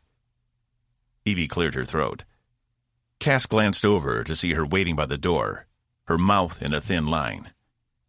Okay, this place didn't relax everyone, but that didn't mean he still couldn't appreciate it. Sorry, it's been a while since... He came up beside her. I figured, she cut in. Come on. They entered what seemed to be the main lobby of... What was this, a retirement community? Cass couldn't be sure. Maybe it was just another hotel, like the towering skyscrapers they'd seen on the way in. Though why anyone would want those things impeding the natural beauty of this place was beyond him. Evie strolled up to one of the desks off to the right of the main entrance. The ceiling was at least 20 meters above them, covered in muted beige colors with faint highlights, designed to create a calming atmosphere, he supposed. Near the ceiling were a series of windows allowing an abundance of light in from either side, which then filled the rest of the large space easily. In front of them was a gigantic atrium window, which looked out on the ocean, the view completely unimpeded. The lobby held an abundance of chairs, couches, and tables, where people sat or milled about. It was easily one of the most extravagant things Cass had ever seen. Did these people ever see a day of work in their lives? Did they know what the officers and crew of the Coalition were out there doing for them right now? Probably not. No, they were more concerned with relaxing here, in a virtual paradise, and couldn't be bothered with the minutiae of the rest of Coalition life. Had to check in, Evie said, trotting over. Policy. Come on, he's down this way. Cass nodded, and followed her to the right, where she entered a smaller corridor, though it was still tall enough for a Durandar to walk through comfortably. When we get there, Evie continued, I don't need you to go in. Just wait outside for me. I'll call you if I need you. Then what did I come for? Cass asked. Because if you weren't here, there's a good chance I'd still be sitting in that shuttle, debating whether to get out or go back to Tempest. She took a measured breath. This was a big deal. She was taking a big leap bringing him along. He was going to do everything he could not to disappoint her. Is there anything else I should know before we get there? No. If all goes well, you won't even meet him. In fact, I'd prefer you don't, she said, her pace picking up. Cass couldn't argue with that. He wouldn't want anyone to meet his father either, not after the bastard had left him to rot without even an ounce of support after his court-martial.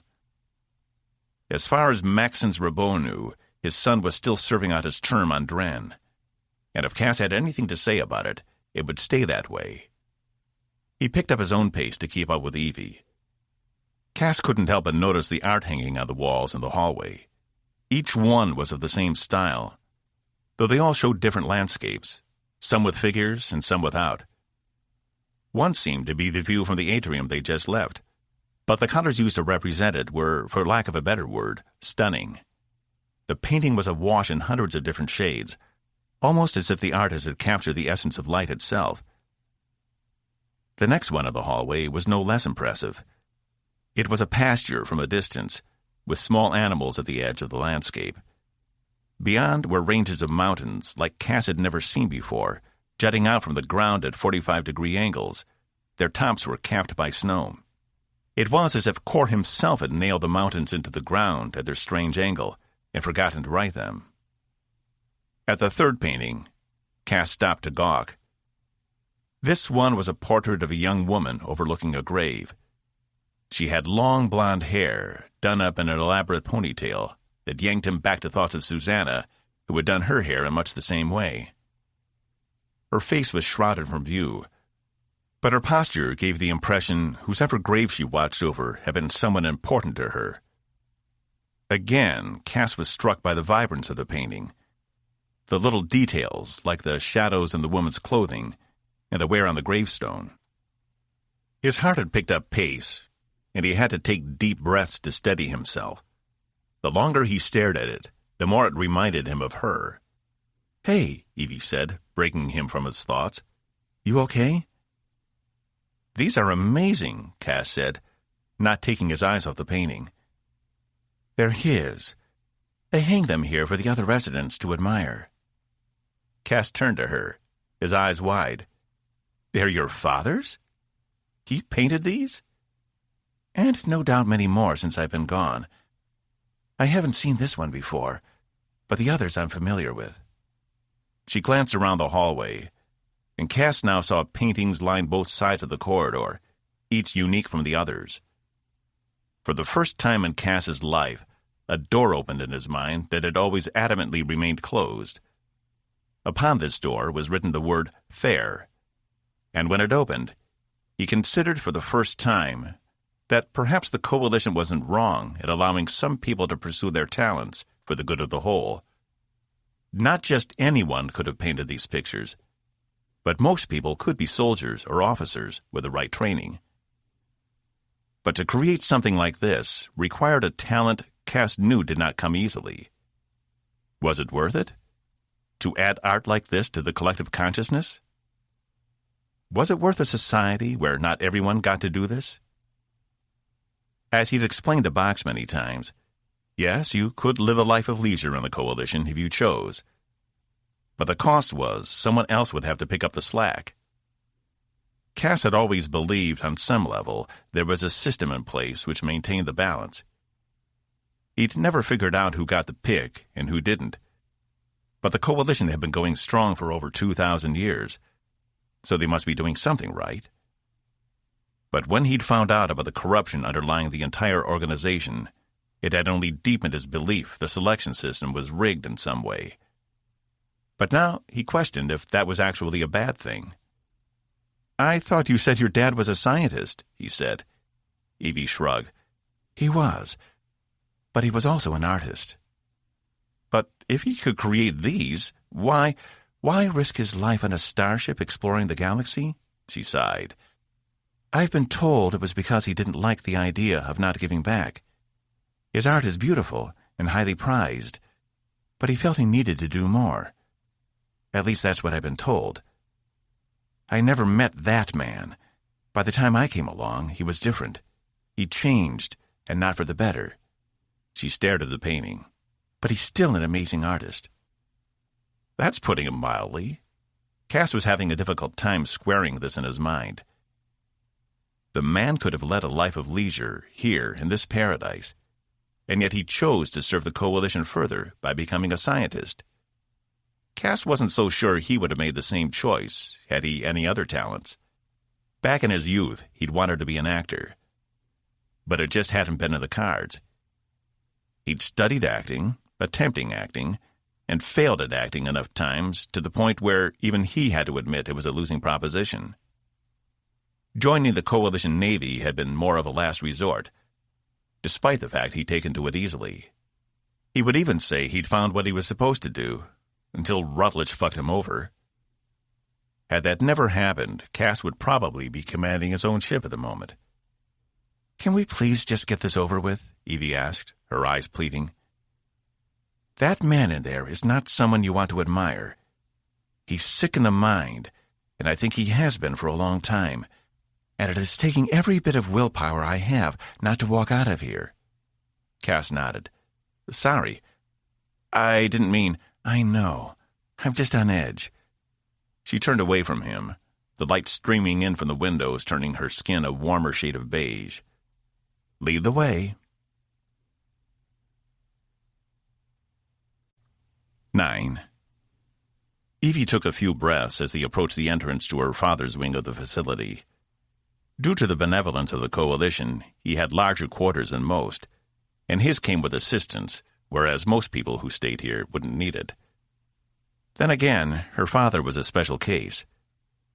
If she believed Cass's theories about the Coalition, some which she'd admittedly seen herself, he would probably say they had him in larger quarters to help keep him quiet. Though it wasn't as if he held any sensitive information. He'd been a simple physicist.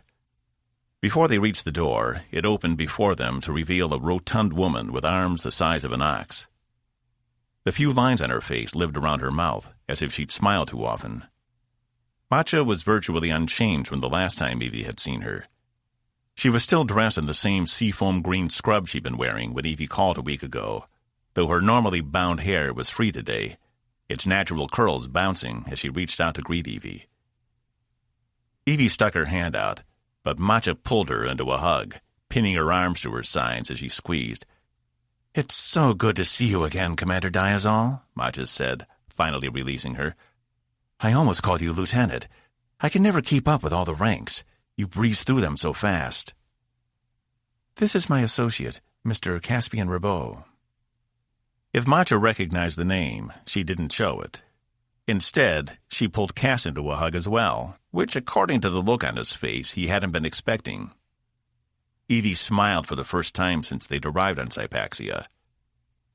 "It's wonderful to meet you," Matcha said, releasing Cass. "I only rarely get to meet the Commander's friends. It's good you could come, both of you." Evie straightened her uniform. "Cass will be staying out here. I don't want to upset Father any more than necessary." "I wish I could tell you what to expect," Matcha said, "but he's been more erratic than usual lately. And he's been painting more, a lot more. We saw a few as we came in. It doesn't look like he's losing his talent there." Evie wanted to get through these formalities as quick as possible. If she could, she'd just pop in, talk to him a minute, and then leave. Just enough to assuage her conscience. That was all she needed. "No, not at all," Matcha said. "It's the one area where he seems to be improving. Everything else, though..." Evie knew that look. It was the one doctors gave you when you knew the news wasn't good. And it wasn't as if she wasn't already expecting this. He'd been on the downward slope for a long time, but it had finally caught up with the old man. "Anything else I need to know?" she asked. Matcha shook her head. "Just be careful. We've had to remove some of his knickknacks, as he'd taken to throwing them whenever he got upset. The only things we let him use now are the brushes to paint with." Evie steeled herself and nodded. Matcha hesitated a moment, then used her thumb to activate the door she'd come through. It slid open, revealing an antechamber that split off in two directions. Matcha's quarters were off to the left, her father's on the right. The door closed behind her, leaving her alone in the small space. She pressed her hand against the call pad, waiting for it to blink 3 times. There was no answer, which wasn't surprising considering the state he'd been in the last time they'd spoken. She tapped the pad twice again, and the door slid open to reveal her father's main sitting room. To her left sat a long gray couch, though she could see old stains of paint covering the fabric. Beyond that was an open balcony, where the soft breeze from outside danced inside, tickling the heavy curtains into a back-and-forth swish. The smell of the sea permeated the air. In front of her sat her father, his back to her as he sat on his stool, his hands working a canvas in front of him, dozens of paints and colors strewn around the easel on small stools or tables.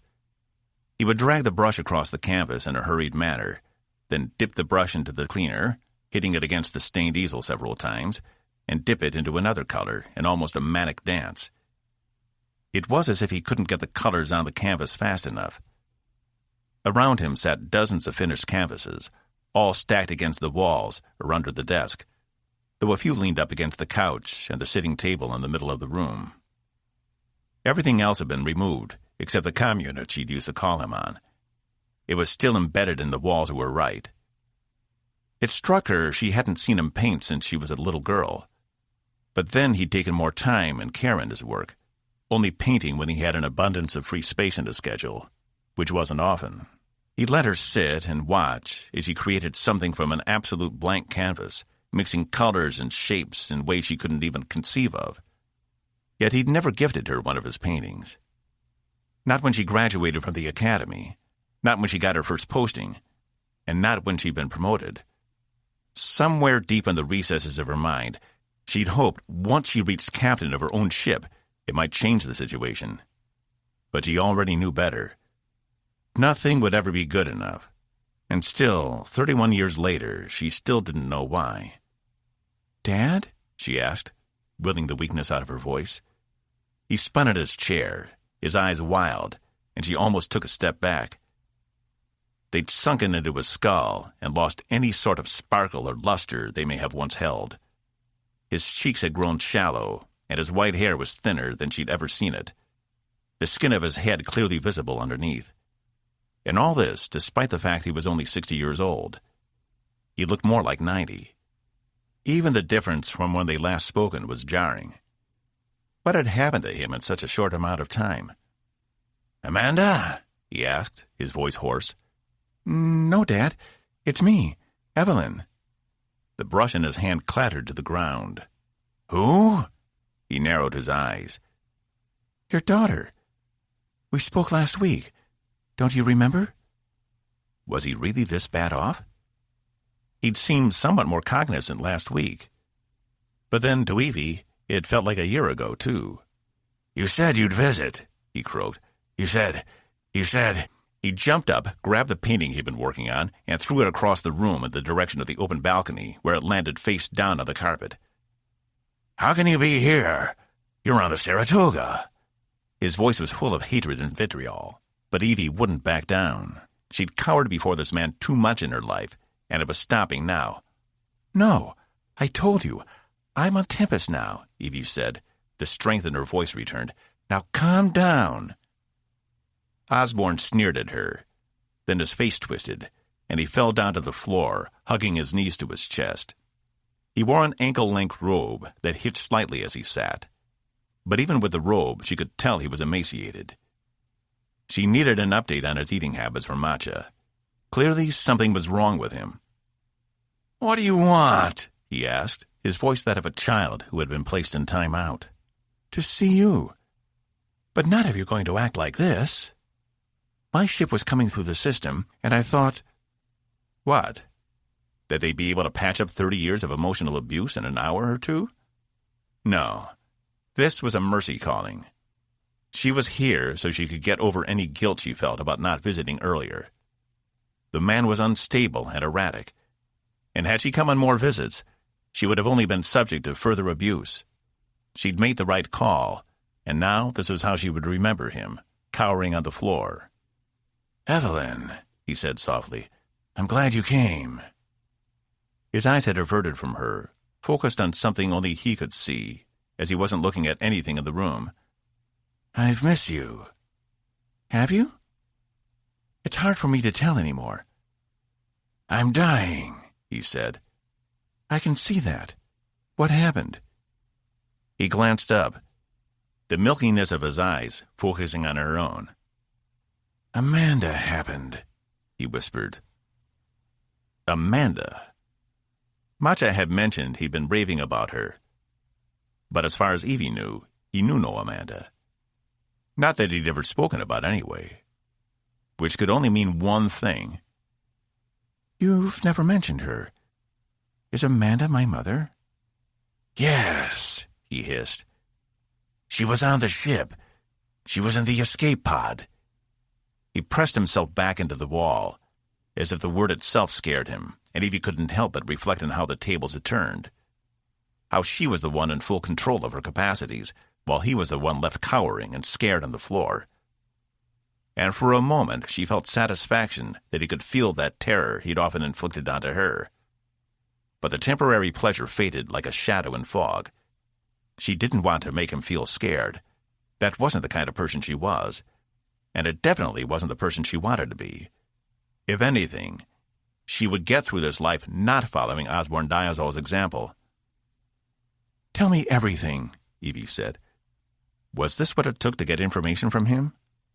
If she was on the pod, why wasn't she rescued when the rest of the crew was picked up?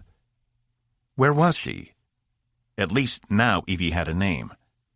How many people aboard the Austin could have been named Amanda? "She was there, and then she wasn't there. Osborne grabbed the sides of his head. It hurts. I'm not supposed to talk about her. Made me promise." "She made you promise what? Tell me what happened." Evie rushed forward and grabbed him by the arms. She'd been waiting for this information her entire life, and she wasn't about to let a degenerative brain disease get in the way of finding out her parentage. Osborne jerked his head back and forth, closing his eyes as if he was trying to shake off the form of a specter. He convulsed in her hands, and she had trouble holding on to him.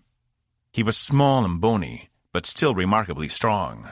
"Can't, Evie. No one's supposed to know." "Just tell me, you senile old man," she yelled, shaking him.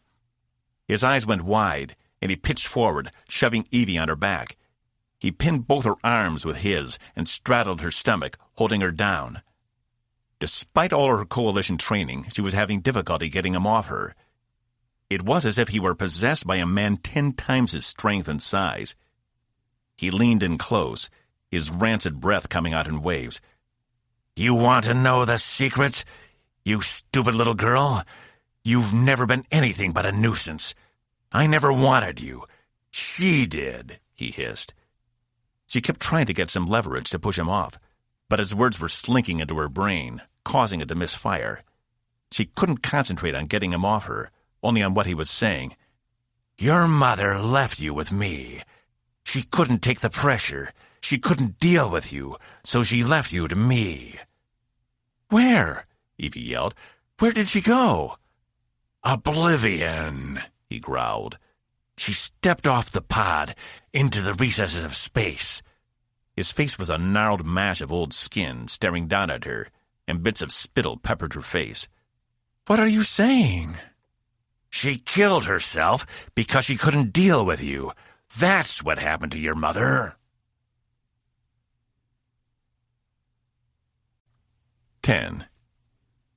"Have you known Evie long?" Cass asked, as he and Mata stood on either side of the main doors, like guards waiting for royalty. She gave him a quick smile. "Only a few years.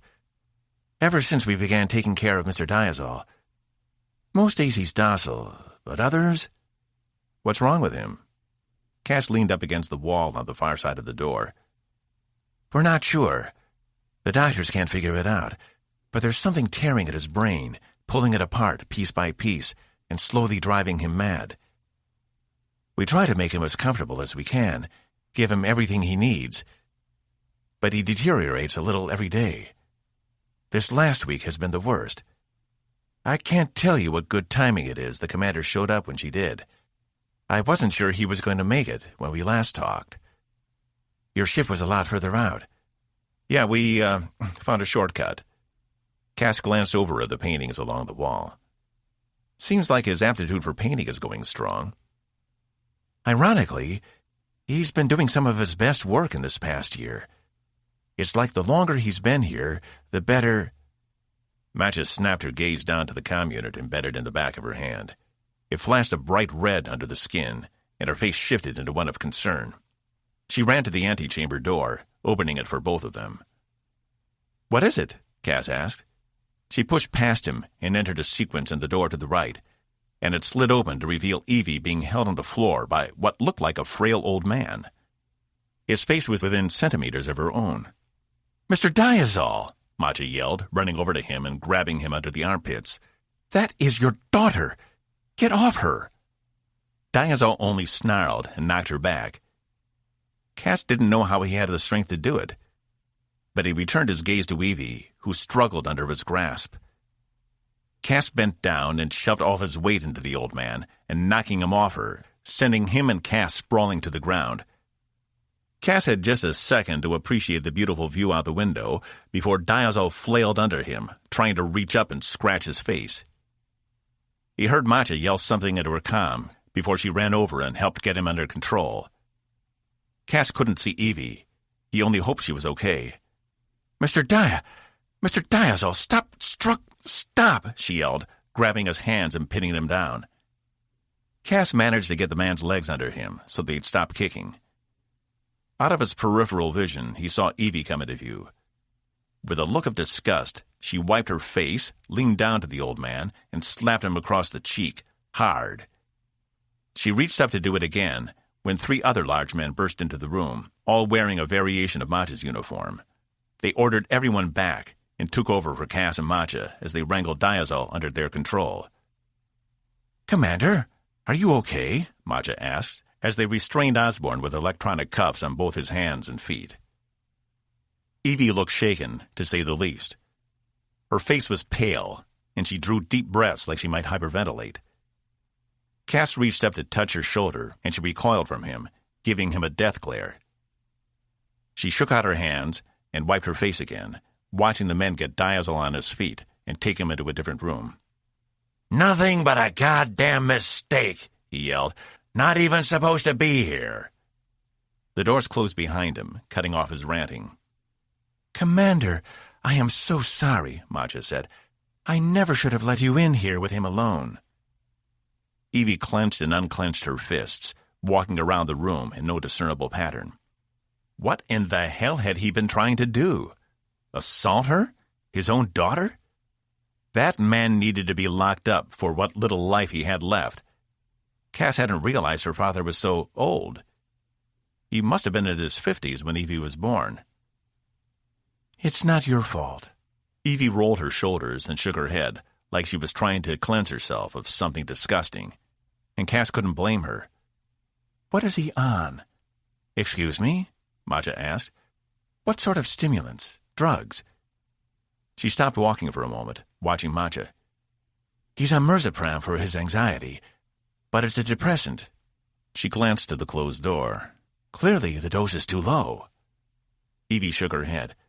"No, he's on something else. I should have been able to easily throw him off. He's got to be on an enhancement.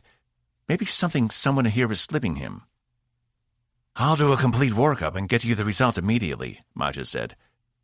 "Don't bother." Evie turned to the open balcony, her fists still doing their dance. "I'm done with that man. But you need to know you have a security leak here, and you need to take care of it." Her voice was flustered, and when she turned back, some of the color had returned to her face. Cass could only assume she was using her anger to override her fear or anything else she might be feeling. "You don't want us to keep you updated?" Macha asked. "The man I knew is dead, if he was even really there to begin with," Evie said. "Coming here was a mistake. It's what I get for trying to repair a relationship that is long past the point of no return." She furrowed her brow. "Figure out what's going on with him and fix it. But I don't want to hear—" "But, ma'am, you're his next of kin," Macha said. "The law requires—" "I don't care what the law requires." She closed her eyes and took a breath. "I'm sorry. This isn't your fault. But as of this moment, I absolve all responsibility for that man. I am done." She turned and left through the sliding door, almost running into it, as if she couldn't get out fast enough. Macha turned to Cass. "What should I do?" He shrugged. "I don't know. I'm just a citizen. If I were you, I'd follow her orders." Macha pursed her lips. "Are you on her ship? A passenger?" "Yeah, just a passenger," Cass said. "Well, you're obviously important to her, no matter who you are. She's never brought anyone with her before. Please make sure she takes care of herself. I know how hard these past few years have been. Had this been my father—" "Yeah." Cass watched the closed door, as if she might return. "Shitty fathers are something the two of us have in common." She was nearly to the lobby when he caught back up with her. "Are you okay?" Cass asked. Fine, she replied, in a curt tone which suggested anything but. She shuddered again and shook out her hands, taking deep breaths as they walked. I'm just startled. It didn't look like that to him. In fact, it looked very similar to the sensations he'd felt before entering the shuttle. She was on the verge of a panic attack, and she knew it, but somehow she was managing to keep it at bay. Cass couldn't even imagine what it must feel like to endure an assault from one's own father. She would need help when they got back to Tempest, and if he knew her as well as he thought he did, she'd refuse every opportunity, not wanting anyone to think she needed help or was compromised in any way. Which meant he needed to step up to bat. Matcha had made him feel better about their relationship when she revealed Evie had never brought anyone else to see her father with her. Perhaps the relationship wasn't as strained as Cass assumed it was, and he could take a more active role in helping her. Because if he was helping Evie with her issues, it meant he didn't have to think about the one thing that had been plaguing his mind ever since the nebula. In fact, focusing on her problems would be more responsible, because she had an important role on the ship. If Cass was compromised in some way, it wouldn't affect a damn thing on the ship, whereas Evie's incapacitation could leave the ship vulnerable. So he was doing the entire ship a favor by helping her out. Shittiest vacation ever, huh? He asked as they stepped back out into the fresh air. It was still as cool and breezy as it had been when they'd arrived. She only made a small noise in response. Would it help if you could watch them strap him down and smack him senseless for a while? No, I never want to see that man's face again, she said. They reached the shuttle, and she tapped the side of the door, waiting for it to open. But she must have missed, or not held her finger on the panel long enough, because it didn't move. In frustration, she hit it again, even more haphazard this time, and predictably, it didn't respond again. Damn it! She punched the side of the shuttle with her bare hand. Cass could have sworn he saw a small dent that hadn't been there before. Wide-eyed, he looked at her hand, which he'd surely broken. It was red, but not swelling yet. She was in for a trip to sick bay as soon as they got back. Cass reached across and held his hand on the pad, and the door opened. Evie stomped inside, not bothering to say anything. Is there anywhere else on the planet we could go for a while? We don't have to be back to Tempest for a few hours. A nice beach? No. We're going back to the ship. She took the pilot seat. I want to get underway as soon as possible and leave this fucking planet in our undercurrent trail. Cass took the other seat, stamping down his own anxiety about being back inside. It had reasserted itself as soon as the door had opened, but he found if he focused on Evie's issue, it wasn't as bad. He could function a lot better being distracted. The door to the shuttle closed, and he felt a rush of adrenaline, but ignored it, instead watching her face for any signs of distress. I guess you win in the horrible dad contest, Cass said. I mean, mine sucks, but he's never held me down and spit in my face. He's never... She rubbed her thumbs across her fingers a few more times. Never done anything like that. He's got to be on precipitol or some other strength-enhancing drug. Did you see how he just knocked Matcha away? Cass nodded. She was right. He had been strong for as frail as he looked. Cass had barely been able to hold him down. Evie turned to him. No one knows about this, understand? You say nothing, not even to Box. He nodded. I wouldn't. Trust me. I know family stuff is sacred. She took a breath. Thank you. The shuttle lifted off the pad and ascended quickly, the facility dropping out of sight as they reached the cloud level. 11. Evie brought the shuttle into the bay, relying on her familiarity with the controls to guide them in, as her mind was completely preoccupied with what had just happened down on the planet. What had just happened? One minute, she'd been confronting her father about his behavior, and the next minute, she'd learned her mother's name and her apparent fate aboard the Austin while he held her down. He'd never, ever touched her like that before, and in those few brief moments, she had felt more vulnerable than in any other time in her life, and she hated him for it. She hated herself for it, for allowing him to get the jump on her and make her feel weak and helpless again. The first thing she needed was a shower, then some time at the gym, where she could hit a bunch of things really hard. Because above all else, she was angry. If she didn't exercise that anger somewhere, she would end up taking it out on someone who didn't deserve it. Evie landed the shuttle in its assigned space, then ventured a glance at Cass. Out of all the times to bring someone with her down to the planet, of course he'd have been the person who had to help her, to save her, if that's how he wanted to see it. But it just didn't make sense. She shouldn't have needed his help. She'd tried every maneuver she'd learned in combat training to get an enemy combatant off you, and none had worked. It had been like her father had been an immovable stone perched on top of her. She refused to believe her fear had made her too scared to throw him off. No, it had to be something in the system. An enhancement drug, though she had no idea why anyone would want to slip those to an old man. Or why he would want them. She powered down the shuttle sequence and took a deep breath, only then realizing Cass was staring at her. Grimacing, she got out of her chair to get out from under his accusatory stare. "Why didn't you call for help, Evie? Why would he let him do that to you? Are you okay? Can I call a doctor?" She wanted none of it. She just wanted to go back to her quarters for a few minutes, reset, then get on with her job. Anything to distract her from this. The shuttle doors opened, and Evie stepped out to find Laura standing at the other side of the bay, staring at her. Shit. "I'll, leave you to it then," Cass said behind her, causing her to spin around. "Just let me know if you need anything." She hated how patronizing that sounded. "I'll be fine," she said, as he took one last look at her before scooting past her and walking away.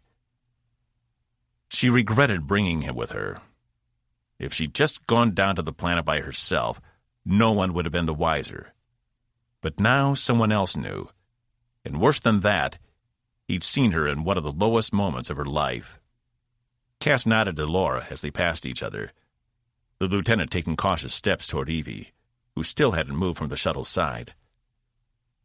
Laura averted her eyes every couple of seconds, almost like she was approaching a wild animal. "Hi," she said. "Lieutenant?" Evie replied, her voice cold. Laura played with her small fingers while avoiding Evie's gaze. "How was your trip? Did everything go okay?" "Fine. Is there something you need?" She reached back and pulled her bound ponytail back over her shoulder. "No. I wanted to make sure you—" Laura huffed, as if she couldn't find the right words.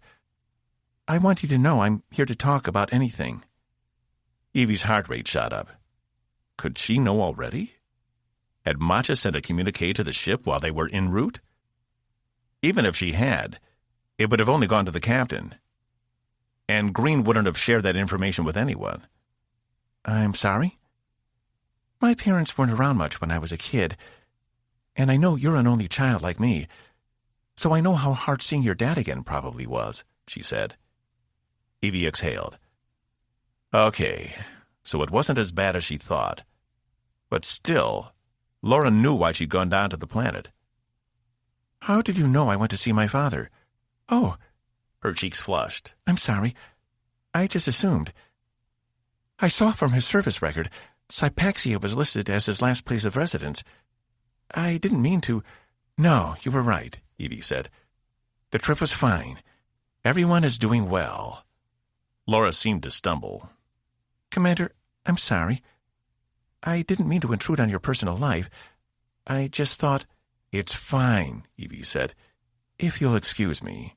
She stepped around Laura and broke into a quick stride across the bay. "Oh, yes, of course," Laura said, though Evie didn't turn back to her. She felt bad, but Laura wasn't her primary concern. She needed to get this feeling of filth off her, and she needed time to think. What he'd said about her mother, that couldn't have been true, could it? She wasn't sure if she was ready to find out or not. 20 minutes later, Evie had incinerated the uniform she'd worn down to the planet and taken a scalding hot shower, to the point where even the computer had notified her the heat level was at maximum and any hotter would run the risk of burns. She didn't care. Zax could grow her a new epidermis if necessary. She felt marginally better after the shower, but not completely clean. She grabbed one of her unused uniforms and slipped it on, realizing she'd never broken it in. It felt like her first days out of the academy again, and the stiff cloth against her skin was yet another distraction she'd rather deal with. As usual, she pulled her dark hair back into the low ponytail, wrangling it all together and binding it with a crosshatch pattern bind. It was the simplest way to keep all of it out of her way without a band that pulled on her scalp all day, and she liked how the ponytail felt resting on her shoulder, like one of those, what do they call them? Familiars? Like her own personal familiar. It was fuzzy, after all. She didn't spend much more time in front of the mirror, instead taking a seat at the small desk in her room and running a comparative scan on anyone named Amanda who had served on the Austin. She thought she remembered at least one from previous years of research. But it had been so long since she'd looked, she might have imagined it. Not that she expected it to result in anything. Her father had been mad with rage when he'd said those things. There was a better chance Evie would just never know about her heritage, and that was fine. She'd made it this long without knowing. What was another 70 years or so? The search came back with one match, showing up as a blinking line on her holo display. Amanda Lawson, Lieutenant Junior Grade, Evie said to herself. She tapped the line which expanded to a full biography, though there wasn't much there. Born 2548 on Earth, attended the academy at 17. Parents unknown? That was odd. And she was young. She would have only been 20 when Evie was born, while her father would have been closer to 40. Her father was a lot of things, but a womanizer he was not. He'd never shown any interest in women outside his own age range, and the few he had ever shown interest in were scholars of some kind, not junior lieutenants on starships. Maybe she had the wrong Amanda. Evie went back into the records and searched again, using different permutations to spell the name, coming up with nothing. The only other thing in Lawson's file was the Austin had been her only assignment, and she was listed as KIA/MIA after its destruction in 2567. She'd been listed as a maintenance assistant, with few accomplishments under her belt. No commendations, no special recognitions, no anything. She was almost like a ghost. Evie expanded the search beyond just the Coalition Central Database. Maybe she had other mentions somewhere, like a brief sports career or academic activities. But everything came up blank. Had this woman been a hermit? Someone must have known her, or been friends with her. Evie searched for any visual data, coming up with only one picture of a young girl, probably in primary school, having been caught looking back at the camera as the actual subject of the photo posed in the foreground. Her face was blurry, and it was difficult to make out the details. But the computer confirmed that had been her. That had been Amanda Lawson. There was only one way to be sure. Using her officer's authority, she searched the sealed files for a copy of Amanda's DNA sample. That would tell her everything she needed to know. What the fuck? A giant "not found" flashed in red before returning to the previous screen. That was impossible. Everyone in the Coalition had their DNA on file. It was required. That information was then uploaded into a database that was then backed up over 3 different systems. A breach in one wouldn't affect the other 2. Not that there had ever been a breach, but something was very wrong here. She needed to see someone about this. People didn't just vanish from the database. The records went back thousands of years. A perfect record of human genealogy. Evie stood and paced the room. Maybe she should talk to Zax or the captain. Someone should know the records had been tampered with. The Coalition might have been dealing with a breach for years and not known about it. Just as she was about to create a new message, a call came across her comm. It was Matcha. 12. How many times would he have to be in this core-forsaken shuttle bay in one day? Cass waited for the shuttle to land itself so its passengers could disembark. And why was he down here anyway? He wasn't a diplomatic liaison. He was a temporary engineer who wasn't even part of the Coalition Navy. But Green had ordered him down here anyway to greet the new engineer who would be taking over Blum's station. He wasn't sure if he was relieved or not. "Excited?" Box asked, standing beside him. "Not really," Cass replied. He really wished he hadn't passed Box in the corridor on the way down here. "How is it you seem to be able to leave your post in sickbay whenever you feel like following me around?" "Zax knows I'm reliable. Not only that, but I managed to convince her you're a walking hazard, and wherever you go, pain is sure to follow. It never hurts to have a doctor around." "Is that what you are now? A doctor? And what do you mean, a walking hazard? I'm not—" Box turned to him, the fingers on his hand outstretched. "Dare we forget crewman Zorus, whom you almost killed with a shuttle?" he said, one of his metal fingers curling down. "Well, that was— or the time you sucker-punched Lieutenant Page in the face." A second finger curled down. "Now, wait a second. He was asked— or the gentleman you assaulted back on 8. The 3 hulks who were only politely asking you to leave." A third finger disappeared. "They were pushing me. All I did was— and we can't forget poor Maddox, whom you threatened with a gun to his head." The last finger fell, so only his thumb remained outstretched. "Hold on. That wasn't even in Coalition space," Cass said. "And I didn't do anything to him. He was drunk." "Still, my analysis holds water. Out of the entire crew, you have caused 200% more collateral damage than the average member. You need to be watched." Cass huffed. At least Box had enough tact not to mention the shuttle accident. Ironically, it was the only one of those incidents Cass did feel responsible for. "Whatever," he said, as the shuttle in front of them touched down. "And yes, I am calling myself Doctor. Just don't tell Zax yet. I don't think she'd approve. I still have to take the tests, which will be a cinch." Cass rolled his eyes. It was better not to get him started. The truth was he hadn't been back to sickbay much since Box had taken a full position there, shadowing Zax and the nurses. But he'd heard nothing but good things. People even seemed to appreciate his bedside manner, which boggled Cass. The shuttle powered down, and the door slid open to reveal the pinkest, spikiest mohawk Cass had ever seen. It was attached to the head of a woman with a very self-assured look on her face as she stepped off the shuttle and approached them. "Keely Volve," she said, sticking out her hand to Cass. "You're the new engineer?" He took her hand and gave it a shake. "Guilty," she said. She looked at Box. "Oh, an AMR-117. Is he fully loaded?" "More than you can imagine," Box replied. "Your choice of hairstyle is not regulation." His optics fixed on the top of the lieutenant commander's head. "Nope." She shrugged off her outer jacket and tossed it to the side, where it landed on a pile of containers.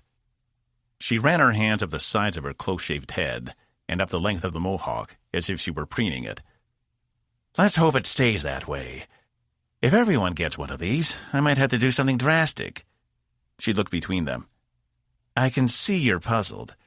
God, it's every time. See, they tried to kick me out, but I'm such a fucking good engineer, they decided they'd put up with some eccentricities rather than lose me." "Is all your hair pink?" Box asked. "Excuse me?" Cass coughed, trying to interject. "Does it grow that color? From your armpits and pubic areas?" Lieutenant Commander Wolf stared at Cass as if she couldn't believe what she'd heard. But a giant grin formed over her face. "Is he for real?" "Unfortunately," Cass replied. "Just what kind of autonomous mining robot are you?" "I'm sorry. You have to ignore him.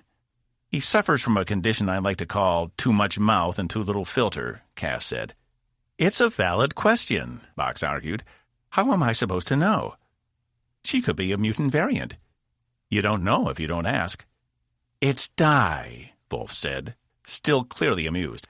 "And no, I don't dye all my hair this color." "See?" Box said. "Now aren't you glad I asked? We know something about the commander we didn't before." Cass only hung his head. "You're Robeaux, right?" Wolf stifled a laugh. "Again, unfortunately," he said. "And this is Box." I find it easiest to ignore 90% of what comes through his voice processor. "I think he's brilliant," she replied. Box made a slow turn toward Cass, and he knew if the machine had a human face, he'd be grinning from ear to ear. Instead, his optics blinked a very pleasing pattern of yellow. "Did you hear that? In case you missed it, I made a recording." Something clicked inside Box, and Wolf's voice came from his speaker, clear as day. "I think he's brilliant." Cass groaned. "As much as I hate to cut this short, I really need to get my ass up to the bridge and talk to the captain. He said it was urgent I get situated as soon as possible," Wolf said. "You guys have been missing an engineer for a while?" "Sorry. Yes, that's why we're here. I'm to escort you. He's just here to be annoying." Cass stepped to the side to allow the commander to pass. "No, I'm here because you're a danger to others," Box replied. Cass grimaced at him behind the commander's back and motioned with his hand for him to cut it out. As expected, Box ignored him. "Did you know he almost killed a fellow crew member with a shuttle a few weeks back? I was the one who fixed her." Cass rubbed his temple and stepped into stride behind them as the three made their way out of the bay. "I like your robot," Wolf said as they rode the hypervator to the bridge level. "He's not my robot. He's his own person these days. He just gets a kick out of getting under my skin. He's remarkably good at it." They'd left Box back down in 14. He said he trusted Cass not to punch anyone while escorting their new crewmate to the bridge. Sometimes he really could get on Cass's nerves. "He reminds me of my husband. He's always making a crack about something or other. Drives me up the wall." Cass glanced at her. "You're married?" She straightened the front of her uniform. 6 years. Stupid, right? Both of us being in the service means we're never on the same ship, so we see each other maybe 3 weeks out of the year when we're on leave together. I don't know. Maybe I'm old-fashioned. Or maybe I didn't like the idea of that man hopping all over the galaxy without being tied down. Trust me, I'm doing everyone a public service. It's not unheard of. Both my parents were in at the same time, but Dad stayed on Earth. Mom was off in the stars most of the time. It can be a real kick in the nuts, but man, for those 3 weeks, the sex is unbelievable." She gave him a wink. "So, what happened to your last engineer?" Her entire body seemed to radiate energy. She was probably Cass's age, maybe a little older, but acted like she was in her early 20s. "Mission gone bad," Cass said, all the humor draining from his voice. Wolf lifted her chin. "You knew her? The last one?" "Yeah," Cass said, not liking how flippant Wolf was being with Susanna's memory. "I knew her well." "Sorry to hear. It's never easy. I've lost more friends than I want to count, and usually it's for something stupid like a survey team missed an indigenous species on a planet, or because someone hadn't programmed an anti-grav properly. Humans can be real fuck-ups, you know." "It wasn't her fault," Cass said. The walls of the hypervator seemed a lot closer. He drew a deep breath, then another. "Hey, are you okay?" Wolf bent over so she could look him in the eye. "You've gone really pale." The doors opened on the bridge, and Cass took another breath as he exited, happy to be out of that small space. Wolf followed behind, and he could still feel her eyes on him as he entered the larger space. "Ah, Mr. Robeaux. This is our new bridge engineer, I presume." Green stood from his chair. He didn't seem put off by the hair at all. Instead, came over and offered a hand to Wolf, who took it, smiling. Cass glanced at Evie, who looked about how he felt. Still, she stood as well, and introduced herself to the new engineer, then proceeded to show her to her new station. Cass wasn't sure if they'd explained to her this wasn't a regular assignment, and she wasn't technically going to be the chief engineer. "You've got who on board?" Wolf asked, her voice animated. "Holy shit!" She turned to Green, a sheepish look on her face. "Sorry, sir. I've only met one Claxian before."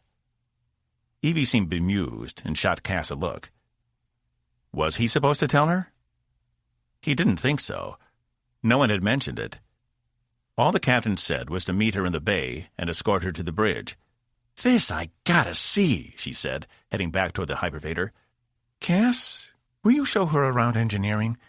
Introduce her to Sester and the others, just to make this transition easy?" Evie asked. The last thing Cass wanted to do was get back in that hypervator and endure more questions about Susanna or Sester or anything for that matter. All he really wanted to do was go lie down. But then he remembered what had happened down at the planet, and he wasn't about to start arguing with Evie after that spectacle. She was still probably on edge, even though it had been over a day now. "Sure," he said. "I can't fucking believe it," Wolf said, her eyes alight with excitement. "An actual Klaxian. You guys have been holding out." Cass took one last glance at Evie and the captain before boarding the hypervator again. The captain seemed completely pleased with the encounter, which Cass couldn't help but find odd. He was a man of few words and zero nonsense, and yet he'd taken to this brash new engineer like she was a relative. Maybe Green was one of those few humans who'd been able to relinquish all his prejudices. Cass had almost been like that once, until he'd gone back to the Sargon Commonwealth, where discrimination was alive and kicking with no signs of slowing down. But when he saw Evie's eyes, he swore there was something else there. Gratitude, maybe? He couldn't be sure. He got back in the hypervator as Wolf started up another line of questioning. The door to Cass's quarters slid open, revealing the sparse room. It was the most beautiful thing he'd seen all day. He wished he could shed his skin along with all his clothes and sleep for about a week in nothing but his pure essence. The trip down to engineering had been another Q&A session, only this time he was the subject. Wolf had heard of him, but thought he was dead or still imprisoned somewhere. Cass had to explain what he could, leaving out the bits about Rutledge and how he headed a group of people intent on betraying the Coalition's ideals in the name of security. Only it turned out Rutledge had been right, which was probably why no one else had suffered the same fate yet. Without the crew of the Atlas, all the evidence Evie presented could be contained to him and him alone. So they threw him under the shuttle and went along with figuring out a way to keep this new threat at bay. But Wolf didn't need to know any of that, and he hadn't seen fit to tell her. When they got to engineering, she'd been too enamored by Sester to question Cass further. Fortunately, it looked like she couldn't understand the commander like Cass and a few others could, and Cass was happy to let Ensign Tyler relay Sester's thoughts to her verbally. After a few minutes, he'd managed to excuse himself without anyone but Sester noticing, and made his way back to his room. He was exhausted. As he pulled off his shirt, he noticed he had an incoming message waiting. He went over to the small desk and tapped on the incoming notice icon on his display. An image of Matcha popped up on the holoscreen in front of him. "Mr. Robeaux, I hope you don't find this too forward, but I was worried about the commander.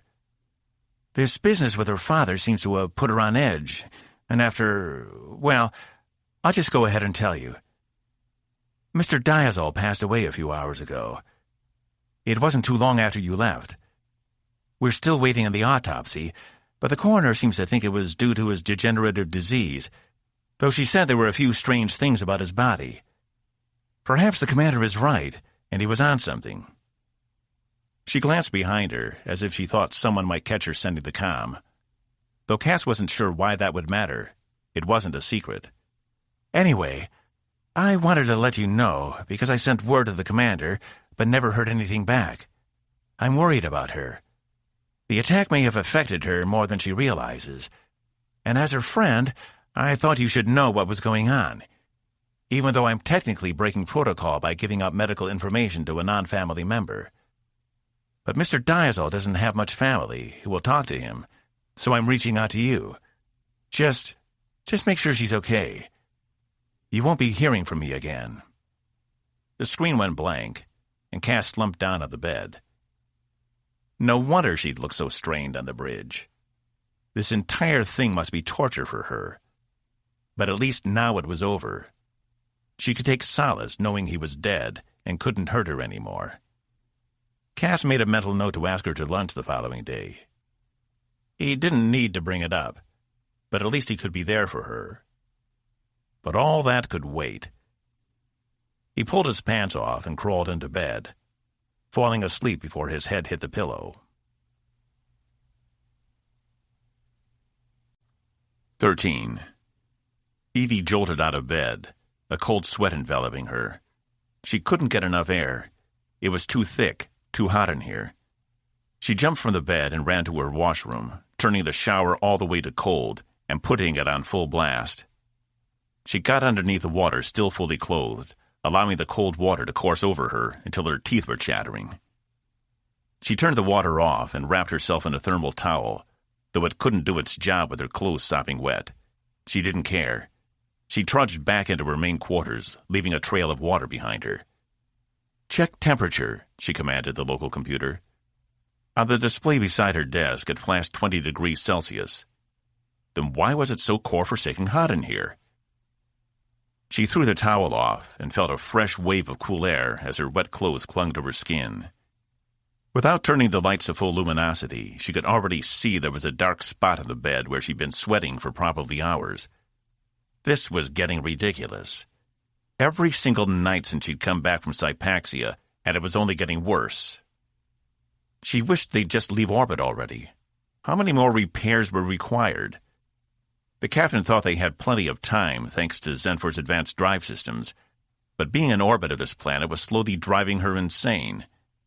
And just the fact that she thought her mental state could be affected by staying in orbit of a planet was enough of an argument for her sanity. It didn't matter if he was dead. It was still his place. She should feel better. She should be happy she didn't have to deal with him anymore. But the truth was, it wasn't over. Matcha had sent 4 different messages. The first informing her of his passing, and the subsequent 3 about the results of his autopsy, the distribution of his belongings, and the matter of what to do with his remains. Evie wanted nothing to do with any of it.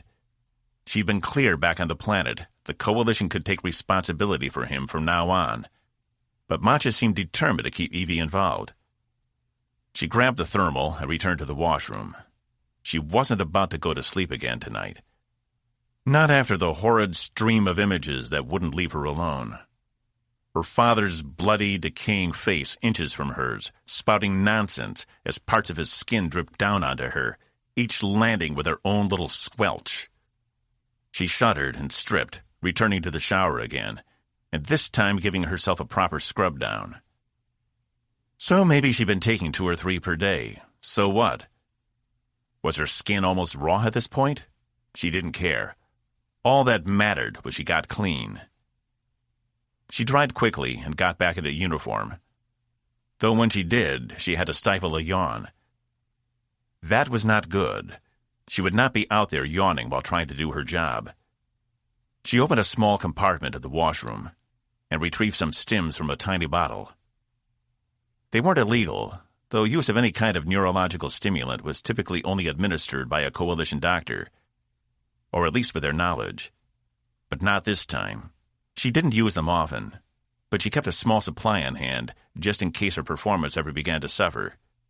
She'd managed to refill this batch on her last jaunt to Sargon space to collect Cass. Cass. As she downed the stems and took a handful of water, she tried not to think about what she was going to tell him. Should she even mention that her father had died? Or would he even care? Maybe it was better to just keep it to herself, though after what happened down on the planet, he would inevitably bring it up, if for no other reason than to brag about knocking the man off her. No, that was unfair. Cass wasn't like that. He wouldn't brag. At least she didn't think he would. But he would want to talk about it at some point, and she needed to decide just how much she wanted to tell him. Foregoing another look in the mirror, Evie made sure her hair was bound, then headed for the door. She'd just get to her shift a couple hours early. Nothing wrong with putting a little extra time in. Maybe she could get an updated repair schedule, so she'd at least know when they were scheduled to depart this wretched system. But before reaching the door, her eyes caught and hung on her sword, mounted to the wall like some great trophy. Despite her love for Grandma Adeline, she had still birthed that monstrosity of a father. and the last thing she needed was any more visual reminders of the man. She grabbed the sword, locked the sheath, and wrapped it in a blanket from her bed. She then tossed it in the back of her closet, behind her spare uniforms, and strode out the door. "Commander?" As Evie entered the bridge, she glanced over to see the new engineer, Wolf, at Blom's old station, staring at her. "You're not due for another few hours." Wolf was the highest-ranked person on the bridge, and should have been in charge before Evie arrived. But since she was still new, that authority hadn't been granted by the captain yet. Instead, Lieutenant Uma at Tactical was overseeing third shift. Navigation was empty, while Ogwin was at the helm and handled manned ops. Third shift was always a skeleton crew, except in times of emergency. "You're here early yourself," Evie replied. Wolf smiled sheepishly. "I needed to get some more time in on your systems. These Dragon-class ships are unlike anything else in the Coalition. It'll be strange not working in engineering." Wolf struck Evie as someone who was very comfortable with change, except when it came to her authority, though she couldn't blame her. Blom had expressed similar issues when Evie had first come aboard. It would be like Evie trying to share the executive officer position with someone else. Two people trying to occupy one spot. The situation was further complicated by the fact Sester needed a translator for his thoughts. Another reason she'd wished Cass had been able to take the position in some way. At least he could understand Sester. "You came to us from the Hiawatha," Wolf finished. "That fucker is a monster, and it's old, but it's durable. Never seen another ship that could withstand 4 ion storms without so much as one ruptured conduit. They didn't build that ship, they poured it." Evie could feel the stims kicking in, forcing her brain to work despite the early hour. "She's a reclaimed warship, right?" Wolf nodded. "Yep, one of the last. Turned her into a cargo frigate. The Coalition had us going all over the place. And it's mostly just the shipping lanes, nothing new. So when I saw the chance to get on another ship, I jumped. I just didn't know what I'd be jumping into." Evie forced a smile. "You'll get used to it. It takes time with everyone." "Is it true only certain members of the crew can hear Commander Sester?" Evie swallowed, not wanting to reveal something she shouldn't. "It's only a select few, some with a genetic anomaly that makes them receptive to hearing the Klaxians' thoughts." Wolf put her hands on her hips and surveyed the bridge. "Damn! Wish I could do that. It'd make things a lot easier." She took a breath. "But I'm not complaining. Just venting, I guess. I don't mean to keep you, Commander. Sometimes I just find myself talking aloud." Evie waved her off. "It's part of my job to make sure you're well acclimated. Let me know if there's anything I can help you with." "Thanks." Wolf returned to her station, her mohawk shaking slightly as she sat. Evie liked the new engineer, even if she was unconventional. That seemed to be what this ship needed. She walked over to one of the system displays and pulled up her own personal access, looking through any of the ship statuses to see if there were any notes from Green about a departure time. She didn't see anything in any of the logs, though it looked like the route to Omicron Terminus had already been plotted. Amazingly, they'd be there in only 5 days. It was a trip that should take 200 or more. If the Sill had this kind of technology in all their ships, it was a wonder they hadn't conquered the entire galaxy by now. But apparently that wasn't their goal. All they wanted was to be left alone. And Evie would be happy to oblige as soon as this threat was neutralized. She scrolled further and found the repairs were due to be complete within the next hour, which meant they shouldn't be here for more than another 2 before departure, right in time for first shift to start again. All she had to do was keep herself busy until then. She stifled another yawn. 14. "This is the last time I'm doing this for you." Buck stormed into Cass's room. Cass had been half asleep, nodding off while reclining at his bed, before he was startled awake by the robot bursting into his personal space, causing him to shoot up off the bed. It had been 5 days since they left Hypaxia, and they weren't getting any easier. "Doing what?" he said, his heart racing. Box tossed a bottle of liquid in Cass's direction, and he barely caught it before it hit him in the stomach. "You're McDoey's," he said. 3 bottles in as many days. We're due to reach Omicron Terminus this afternoon, and you're going to be smashed." "It's McDooley's," Cass said, not bothering to glance at the familiar bottle. "And thanks." "That's it. No more," Box replied. "I had to hide it in one of my leg compartments to get it out of the bar. Marshall knows it's me. If he catches me, I'll make this one last, I promise," Cass said, cracking the cap on top and allowing the liquid smell to permeate his nose. It was earthy, with a hint of vanilla and wood. Perfect. "I don't need this kind of heat. I'm a solid citizen now," Box continued, oblivious to Cass. He'd begun pacing the room, throwing his hands up at random intervals. "Who's the first person they'll blame? The robot." Yeah. I saw him go into the bar just the other day," Box said in a perfect imitation of Ensign Tyler's voice. "That robot has been nothing but a menace since he came aboard the ship. I'm surprised it took him this long to get caught," Lieutenant Rond. "He's been stealing my wares for months, but I finally got him on visual. Marshall, a perfect imitation." "Okay, I get it." Cass took the bottle over to his desk. "No more swiping booze. I'll find something else." "What? Hydraulic fluid?" "The human stomach can only handle so much abuse, and you've pushed yours to the limit," Box said. He stuck a finger into Cass's soft belly.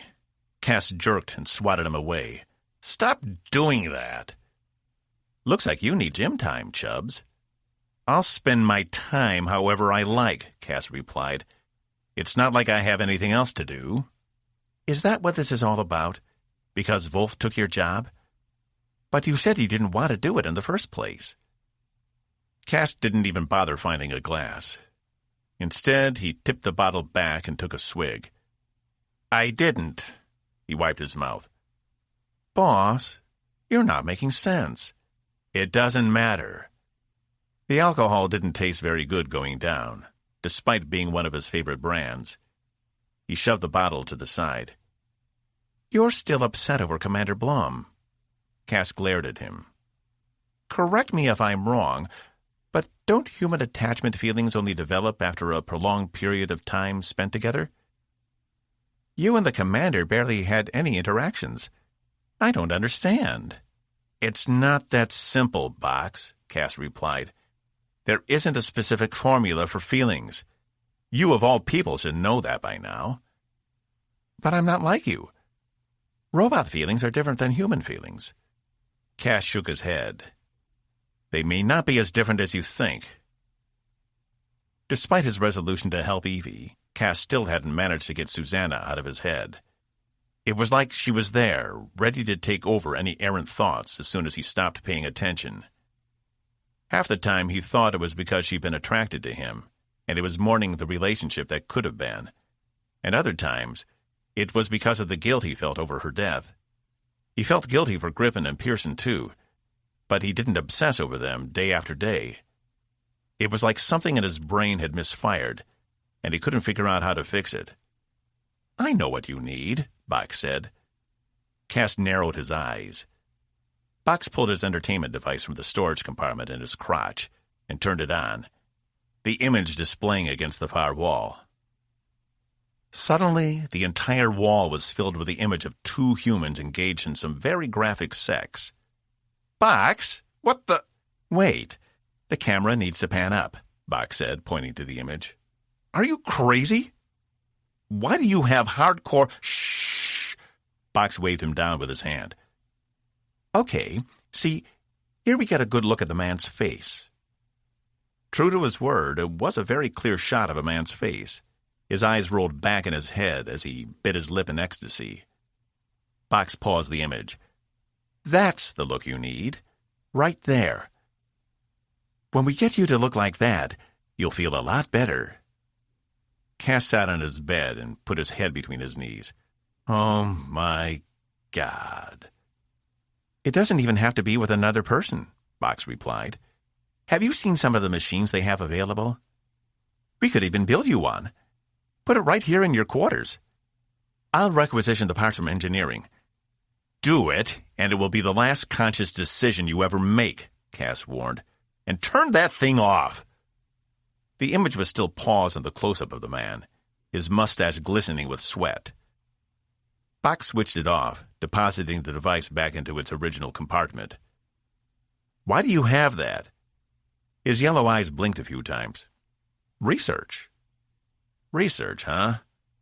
Zax told me I needed to become familiar with all types of biological functions, especially how species interact with each other. This isn't even the good stuff. You should check out the interspecies. Stop! Cass held up his hand. None of this is helping. Box crossed his arms. It's not my fault if you're a prude. Cass sighed. He didn't have the energy for this. He wasn't sure what he needed, but he was pretty confident it wasn't intercourse of any kind. He needed a purpose, and as far as he could tell, he'd become redundant here. Box didn't need him. Evie certainly didn't need him, and even Zenfor didn't seem to require him around anymore. She'd been working on her own, and also with the engineers, often with less and less input from Cass. It seemed she'd gotten over her phobias about being shuffled around. He also knew Sester was the real reason she was on the ship. Humans did very little for her. The Klaxian was the real draw. He sat back. Maybe he'd done all he could, and his future lay elsewhere. Maybe he'd just been a transitional device, something to get everything moving in the right direction. He still had his maps and access to Tempest shuttles. He bet he could even convince Ryan to help give him some cover if he wanted to leave. Go off on his own like he'd always planned. I know that face, Bach said. It's the same one you made every time Vina got on your nerves. The one that says, I'm tired of this shit, and I'm leaving. Damn the consequences. No, Cass said, feeling like a kid whose little brother had just caught him stealing. I was just what? Plotting your escape? Your selfish escape? It's not selfish when I can't do anything, Cass yelled. When I can't help anybody. What good am I here? What about the mission? Box asked. Are you just going to abandon everyone? What happens when the aliens arrive in Coalition space?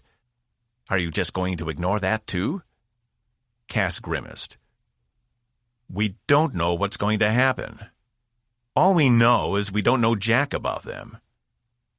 Besides, I doubt I'd stay in Coalition space. I'd be more likely to head out to non-aligned territory. Selfish, Bach sing-songed. Yeah? And what about all the people I hurt? You yourself pointed out I'm a walking time bomb, ready to take out anyone close to me.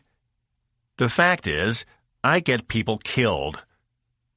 Maybe if I'm by myself, I can limit the damage. Bach strode up and stood right in front of him. I am so sick of this self-pity routine. You want to feel bad for yourself, fine. But don't pretend like you're the only person on the ship who gets to feel like shit because people died. You didn't purposely send them to their graves. They knew the risks. Your crew on the Atlas knew the risks. Blackburn, Griffin, Blum, they all took the same oath. You don't get to use their deaths as an excuse to run away from your problems. He poked Cass in the chest again, this time higher up, and it was hard enough to hurt. Cass's personal comm rang, and he tapped the back of his hand without taking his eyes off Box. Robeaux here. It was Evie. Cass, could you join us in the conference room? We need to go over some strategy. She sounded tired. Sure, I'll be right there, he replied, ending the comm. Can't help anybody, huh? Box asked, taking a few steps back. Yeah, well, we'll see, he replied, and left the room. Cass approached the hypervator and waited, Box's words echoing through his head. He wasn't sure when he'd made the decision, if he'd made it at all. But leaving seemed like the best idea at the moment, regardless of what his friend said. Green might even be willing to let him go willingly. though it would mean the loss of one of his shuttles. Though he'd be losing the shuttle one way or another. Cass just had to figure out a way to mask its signature. With its new advanced drive, Tempest could be in the most distant of locations in only days, as evidenced by the amount of distance they traveled since leaving Sypaxia. Omicron Terminus was far outside Coalition space, further out than any other ship had ever gone, though the system had been charted from the Coalition telescopes. But the trip should have taken a good season or two, at least 200 days or more, and they'd done it in only 5. Zenfor's technology was nothing short of remarkable. The hypervator doors opened to reveal Zenfor standing before him, staring down at him, and he jumped, as if she knew he was thinking about her. "Caspian?" she said, giving a slight nod. "Headed to the bridge?" he asked, stepping on beside her.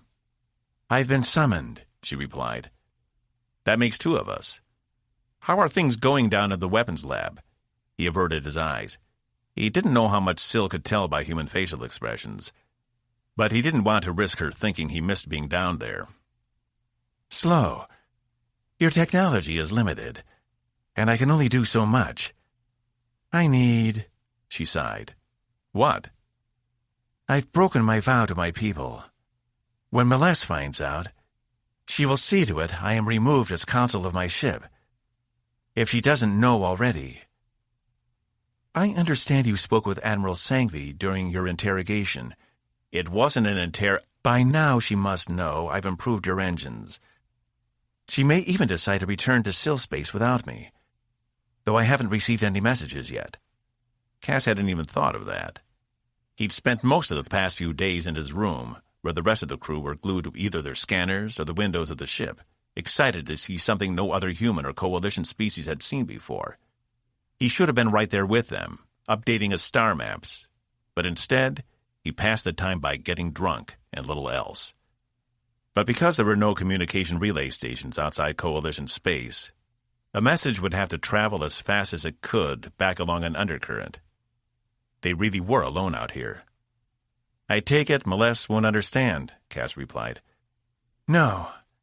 My people are rigid sometimes." She sighed again. "I just don't know anymore." "You never know," Cass replied, feeling odd he had to comfort a Syl. "Your help might be what saves all this for us. And if that's the case, I'd think your people would be more lenient, especially since they couldn't even make a decision regarding the matter." "I doubt it, but it's a pleasant sentiment." The hypervator doors opened on the bridge, and they walked out together as Evie and Green turned in unison. "Seems we might have a problem," Green said, pointing to the screen. Cass looked to see the image of the Omicron Terminus system, with its red and blue supergiant stars and smattering of planets, moons, and other stellar bodies. It was obviously a long-distance image, as they were still a few hours out. "Which is?" Cass asked. "There's no fleet. The aliens aren't here," Evie replied.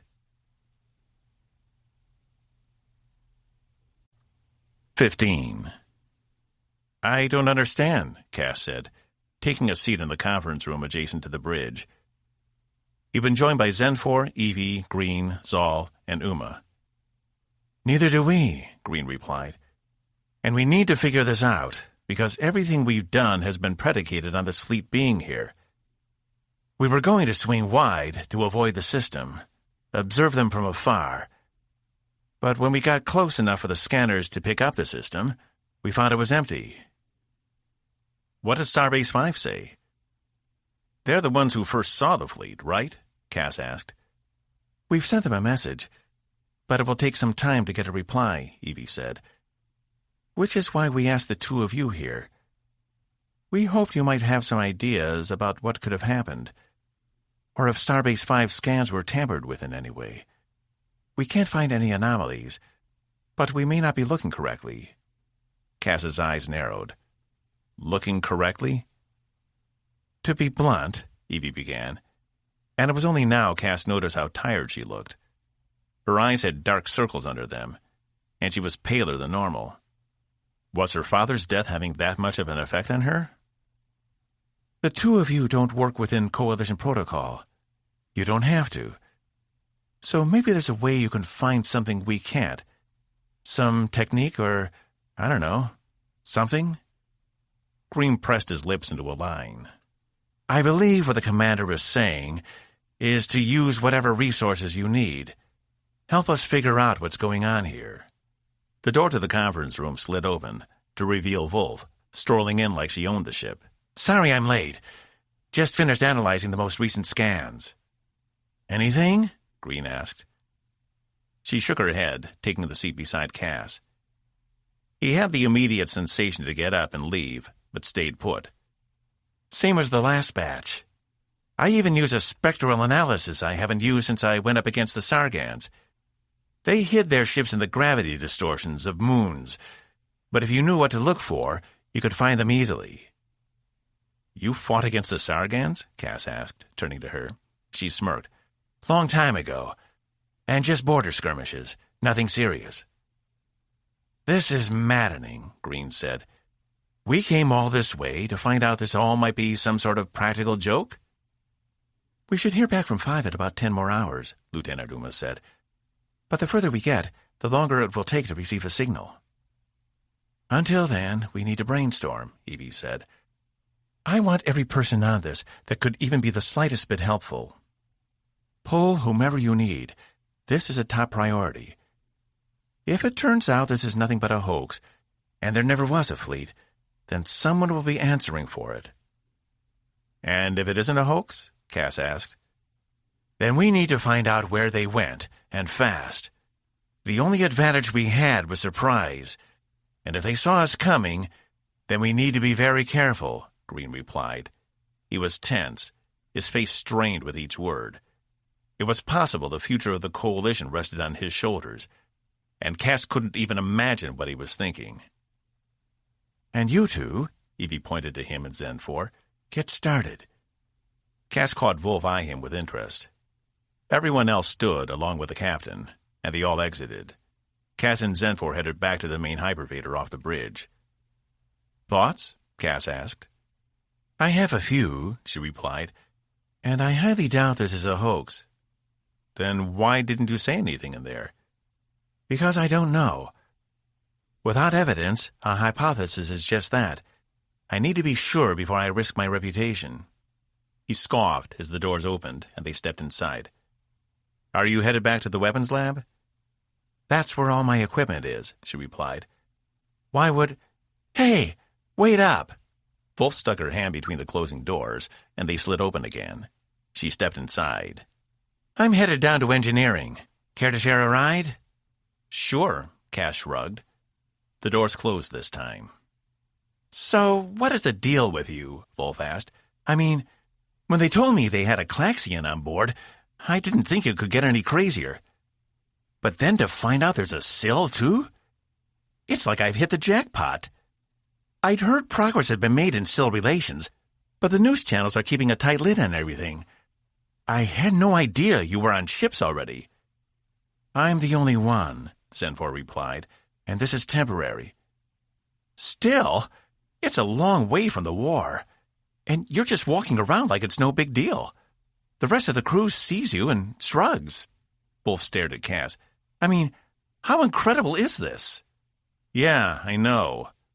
I was the one who helped convince her to come along. Wolf was exhausting. It was like she took all the energy in a given space and sucked it all up for herself. Talk about a motley crew. Not only do we have Sester, the only Klaxian on a coalition ship, but Zal, Zax, a Syl, and... She winked. You. By the way, you never did tell me what it is you're doing on this ship. You're a civilian now, right? So why were you in the meeting? He shrugged. Maybe the commander just wanted my expertise. I used to be a coalition officer. That was a long time ago. I mean, they told me you've been pardoned, and I get it. But why are you still here? Now I'm on board. They don't need you for the bridge engineer position. Cass glanced at Zenfor, who remained stone-faced. I've been asking myself that same question ever since you arrived, he said. He tapped the panel beside him, and the doors opened. Cass pushed his way past, not caring about how rude it might seem. "Will you be in the weapons lab later?" Zenfor called after him. He didn't reply, only threw up a wave behind him as the doors closed again. What was he still doing here? Evie had called him up there as a courtesy, to keep him updated, but they didn't need him. There wasn't anything he could do that Zenfor couldn't down at the weapons lab. And she could probably do it better and faster. And it seemed Wolf had plenty of experience with the Sargans, so any advantage he might have been able to add there was already covered. He'd become completely redundant in the space of only a few days. So now what could he do? Fuming, he didn't even realize what level he was on until he looked at one of the bulkheads beside him in the long hallway. He'd gotten off on 3, on port side. There wasn't much over here, other than a few good views outside the ship. He took a second to stop by one of the large windows to stare out at the passing stars. Suddenly, the view shifted, as if it had dissolved to something else, and he realized they'd just micro-jumped. He'd never actually seen it in action before. He'd managed to make it out to where no other humans had ever come before, where there was nothing out there but new things to discover. So why did he feel so alone? Evie rubbed her temples as everyone else filed out of the conference room.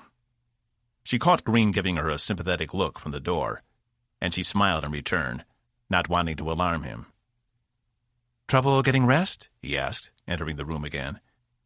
"It's nothing I can't handle." She blinked a few times, and hoping the redness in her eyes was dissipating.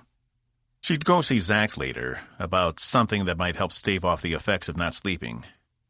But knowing their chief doctor, she'd probably chide Evie for using stims in the first place. At this point, she didn't care. "It's exciting, isn't it?" Green replied. "Being out here? I wish we could stop and look around, take in the sights. But I'm sure there will be plenty of time for that once all this is over." She didn't like the sound of his voice. It was too optimistic. Did he really believe the Armada had been nothing more than an elaborate prank of some kind? "If we get the chance," she said, standing. "I doubt Zenfor will let us keep the wormhole technology. Even if they do take it back, with the Klaxians' advanced drive on every ship, it will be much faster. Think of all we could learn." She hadn't even considered it. Since seeing those ships, she hadn't thought about anything past getting to this point and confronting them. Everything else she'd ever planned for her life had been put on hold. There were no other future moments past the ones they were about to experience, because as far as she could tell, they would very likely be her last. She'd seen these aliens destroy an entire star. Even with the sill, how were they supposed to combat something like that? She brushed some errant hairs out of her face. "We can hope. But I'm not willing to dismiss what 5 saw out there. Those results were verified 100 times over. They didn't just make it up." "No, you're right. And I don't want to sound overconfident," Green replied. "We need to stay on high alert. It's very possible these aliens have some technology shielding them from us in some way. We can't get complacent." She nodded and followed him back onto the bridge. Uma was taking her station again from Laura, who would come in just to hold tactical while Uma was in conference. Laura happened to glance up just as Evie entered the bridge, and their eyes locked. Evie turned away, her guilt gnawing at her from the inside. Laura had reached out to her, and she'd done nothing but slap her hand away. If she was smart, she'd stop trying before one of them got hurt. Laura didn't say anything, but she didn't need to. Her face said it all. Maybe it was too late for anyone not to get hurt. The hypervator doors closed, and she was gone. Evie took her chair again, bringing up the most recent scan data from Omicron Terminus, determined to keep her mind on her work. She stifled another yawn, and no sooner had she focused on the words on the holoscreen had they blurred, and she was back in that core-forsaken room on Sypaxia, her father holding her down. She shook her head at the image, trying to focus, but finding it difficult. What little sleep she had been getting hadn't been pleasant, and now she was thinking about it during the day. She couldn't keep going like this unless she wanted it to be obvious to everyone around her she was struggling. Maybe if she talked to Cass about what had happened. He'd been there. He'd seen it, though he probably thought it was no big deal. But Evie couldn't get over the terror she'd felt as her father held her down. The fact that she was unable to move or kick him off was the worst part of all. Despite having taken years of self-defense, it was as if he was a gravitational force in himself, and she was nothing but a speck of dust. Not to mention, he would think because her father was dead, she should feel better. On one hand, she'd been relieved, but on the other, it was even worse, because it meant those were the last memories she would ever have of her father. No, the man who raised her. That man had been no father, and she was tired of trying to pretend like they'd had anything but a contentious relationship. But still, it had never been that bad. She could only hope whatever had ravaged his brain to death wasn't genetic. If she became like that in her old age, she'd instruct the nurses to shoot her before she could traumatize anyone else. Not that she would have the chance. It wasn't as if there were any more Diazals around anymore. And based on what a shitty job Osborn had done with her, she wasn't even about to chance screwing some kid of hers up that badly. She wouldn't perpetuate a cycle of abuse to her offspring just because she needed to leave a legacy or some crap like that. Her professional career would be her legacy. That way, no one else could get hurt. 16. Captain Green couldn't help but study the images on the small holoscreen in front of him. Nothing about this felt right. But most of all, the entire mission itself hinged on the alien armada being here, and it just wasn't.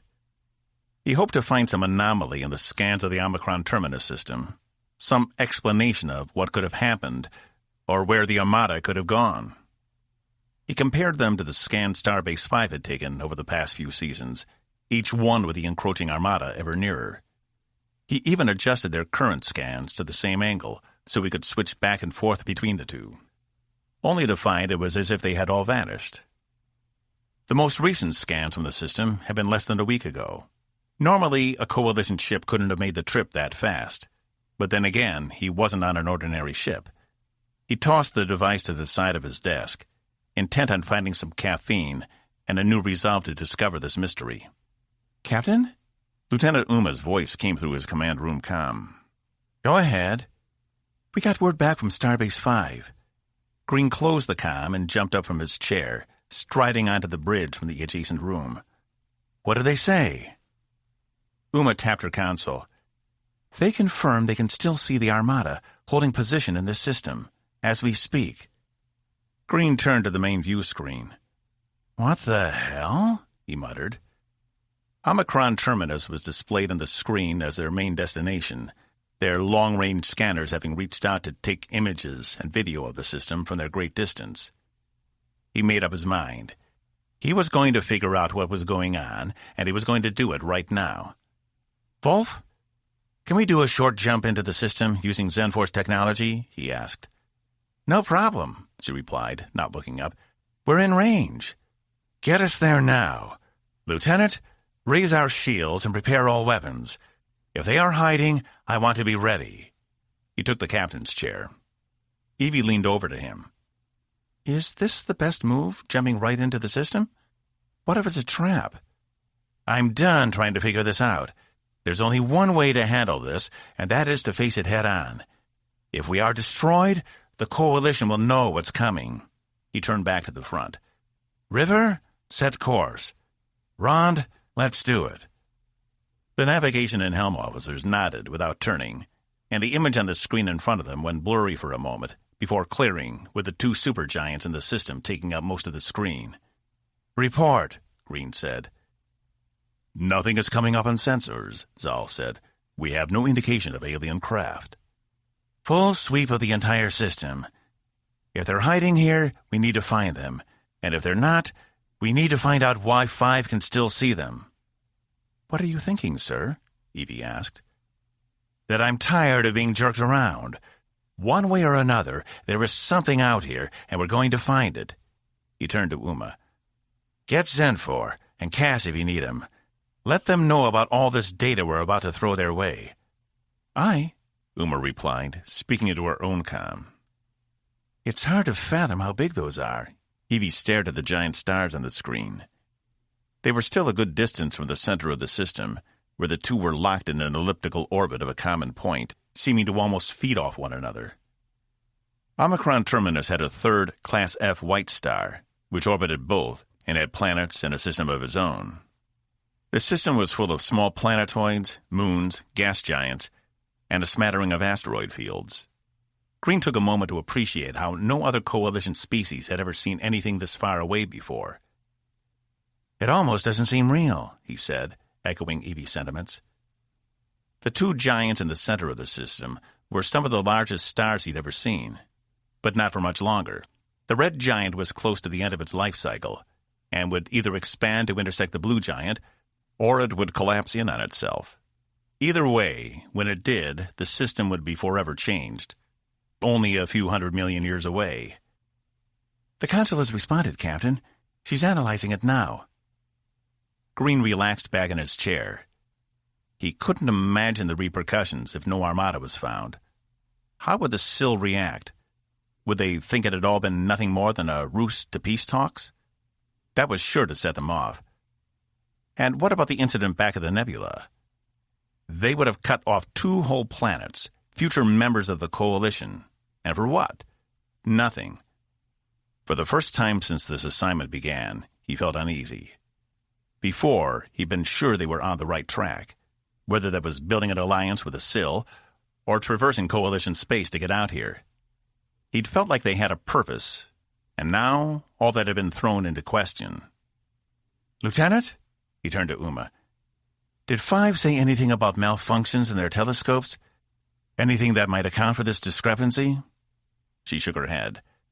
They said they'd just been calibrated a few weeks ago, and were in top working order.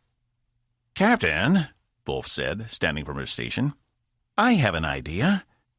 These 2 stars are generating a massive gravitational field in the system, which may be disrupting how our sensors are seeing. Think about it. There's not another system in the Coalition with a blue supergiant and a red giant. 5 is almost 800 light-years away. Maybe from that distance, the effect is negligible. What are you suggesting? Green asked.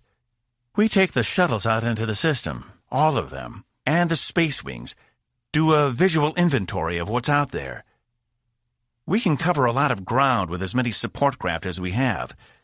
In this case, our sensors may be lying to us, whereas our eyes won't. Green glanced at Zal, who was concentrated on his own station.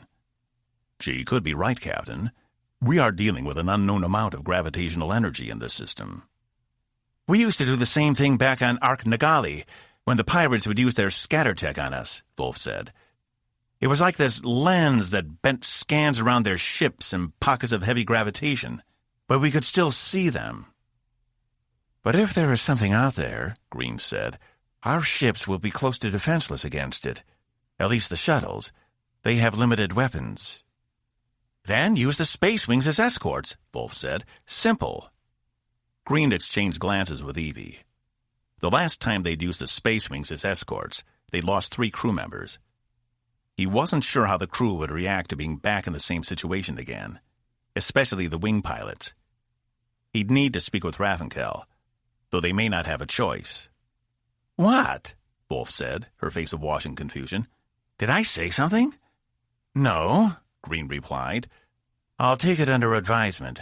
Thank you, Commander.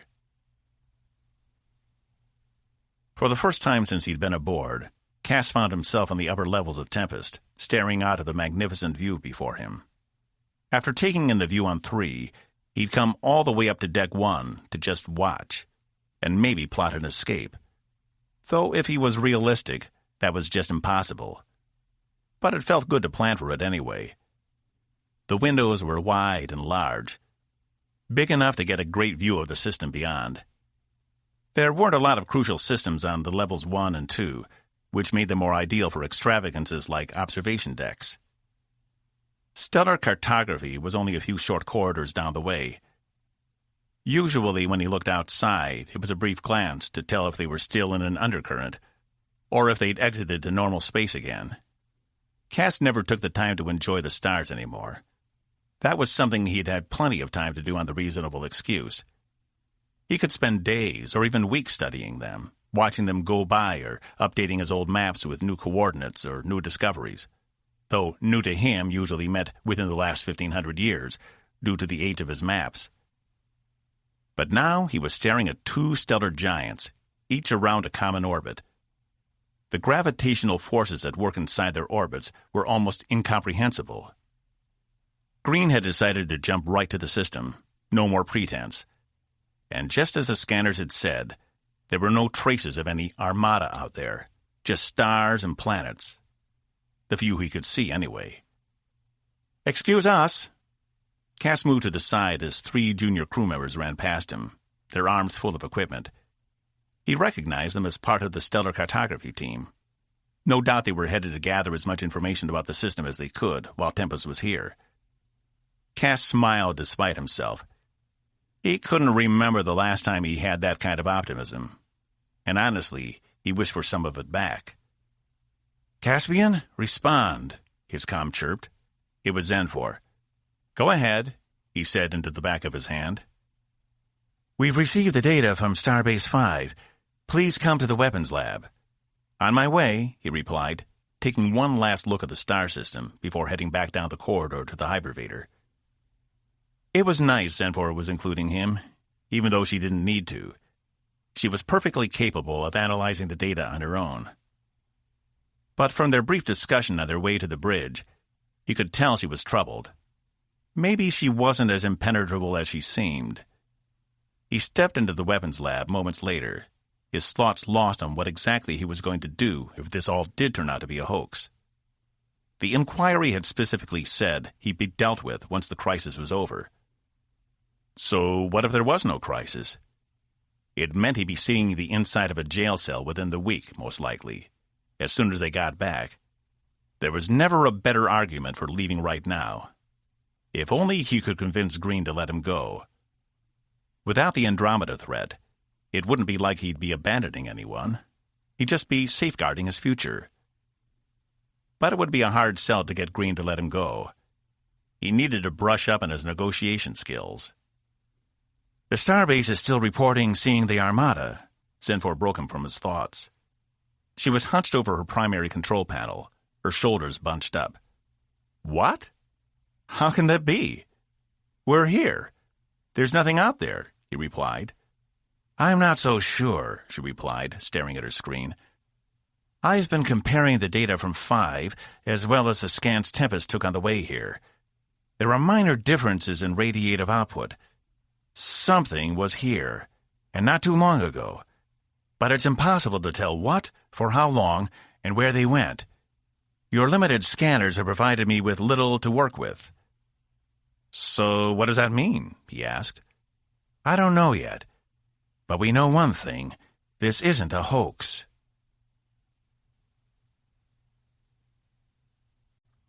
17. The shuttles. They were going back out in the shuttles. Cass took a few deep breaths and tried not to think about the accident. Of course, trying not to think about the accident was like trying not to think about a pink elephant. Once the image was in his mind, it was the only thing he could focus on.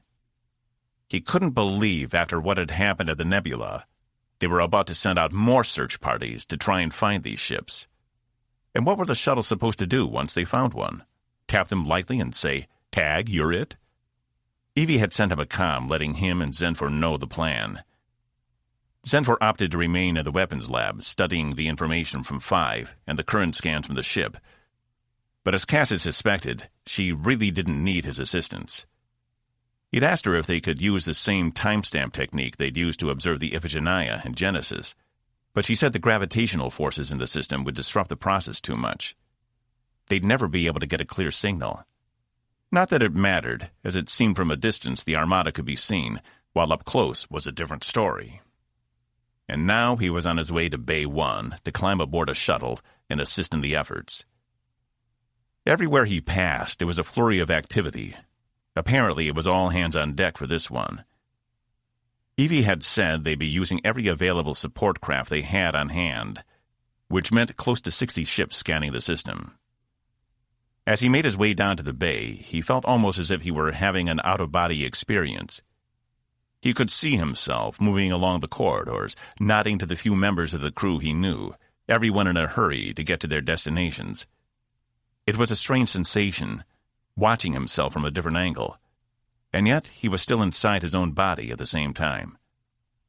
As soon as he reached the opening to Bay 1, he stopped cold. Some of the shuttles had lifted off, heading out into the system to begin their scans. For some reason, he felt like he was frozen to the ground. What was wrong with him? He'd just been on a shuttle only a few days prior, down to Hypaxia. It hadn't been a pleasant experience, but now it was as if a current of terror was running through him. He was about to take a step back when someone ran into him from behind, knocking him forward. He felt strong arms pull him back before he could hit the floor. "Whoa, sorry there," Dorsey Ryan said, letting go once he was sure Cass wouldn't topple over.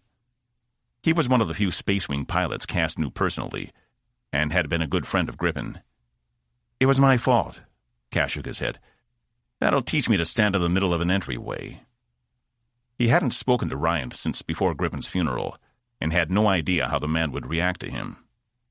He was a good head taller than Cass, and probably had at least 20 pounds of muscle on him, too. "You headed out?" Ryan asked, indicating the shuttles taking off. "Supposed to be. After what happened." Ryan had dropped his gaze. "I get it. Going back out there is the toughest thing you can do. Core knows I didn't want to. But if you don't do it now, you'll never see the inside of a shuttle again. Trust me." Surprised the man wasn't more antagonistic toward him, Cass pressed the point. "How do you do it? How can you go back out after something like that?" Ryan suppressed a laugh. "I keep forgetting you don't fly. I guess it's something pilots have in common.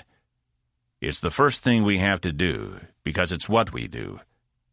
Licia wouldn't be able to stand the thought of me never going back out there again. She wouldn't want that for any of us. And I'm telling you, get back out there before the fear really takes hold. Before it becomes this chain you can't even lift, and you find yourself planet-side because you can't stand being on a starship anymore. It will fuck you up if you let it. The point is not to." A rush of people filed past them into the bay, each headed in a different direction. "I just don't know what good it would do. There's plenty of people to cover the mission. Look, go pick a shuttle. Call me once you're on board, and I'll fly with you, okay?" "Cass?" He turned to see Evie approaching with another contingent of officers behind her, including Volf. "See you out there," Ryan said, throwing up a hand signal Cass didn't know, but assumed it had something to do with the Space Corps. "What's wrong? Did you get your assignment?" Evie asked, as the rest of the officers, including Volf, rushed past her. "Yeah, I can't go back up there, Evie. My head isn't in the right place. I'd only be a liability." He hated letting Ryan down, but he knew if he got aboard that shuttle, he'd have a meltdown before they got out of the bay.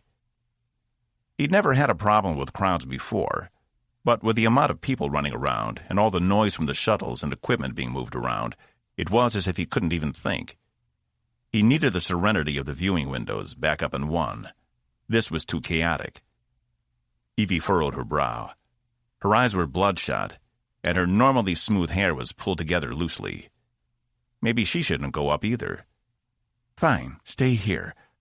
I'll reassign your shuttle to someone else." She pushed past him. "Evie, He wasn't sure what to say. She'd given him what he wanted, hadn't she?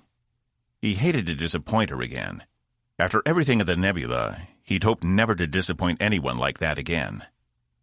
But some things just weren't meant to be.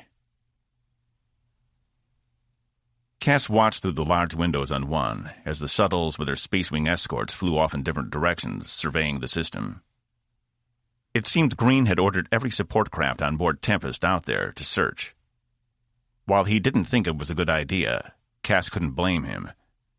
This was what they'd come here for, after all.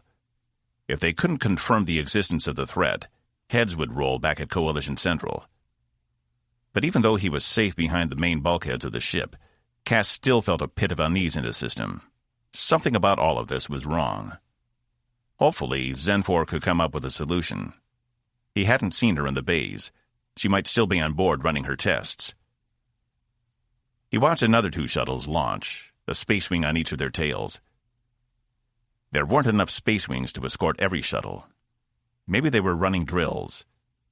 Of course, one of the space wings would be sitting empty in Bay 2 at this very moment. Disgusted, he turned away and almost ran face first into Box, whom he hadn't even heard come up behind him. "Whoa, boss.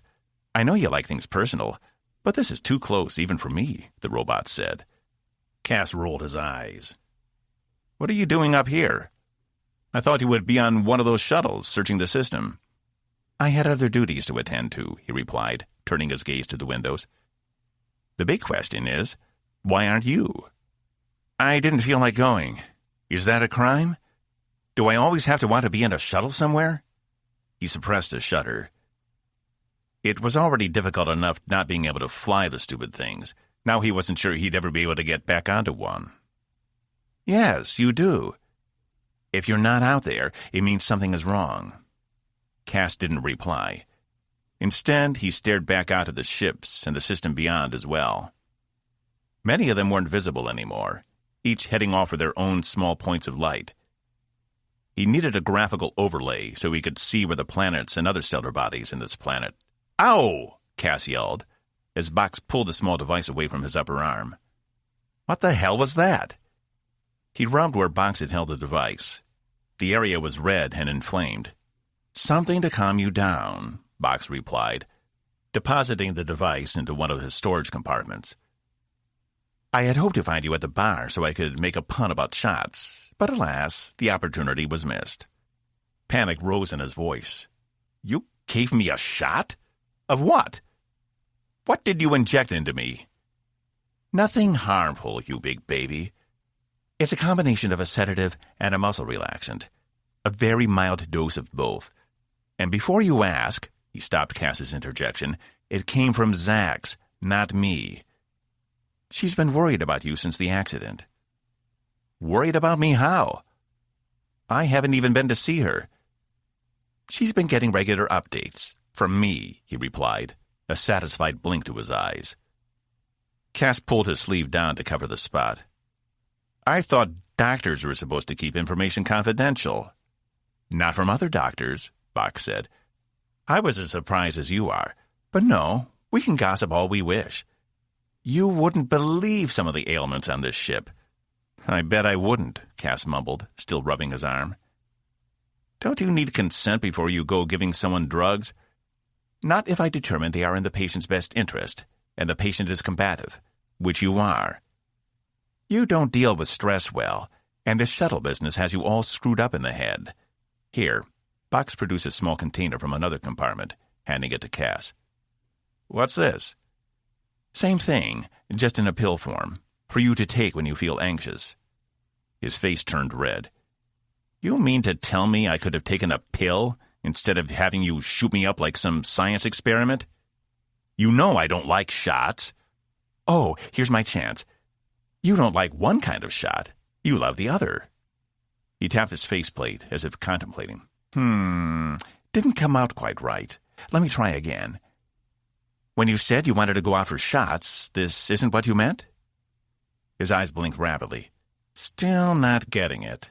Give me a minute. I can come up." "Box." "What?" "Just stop."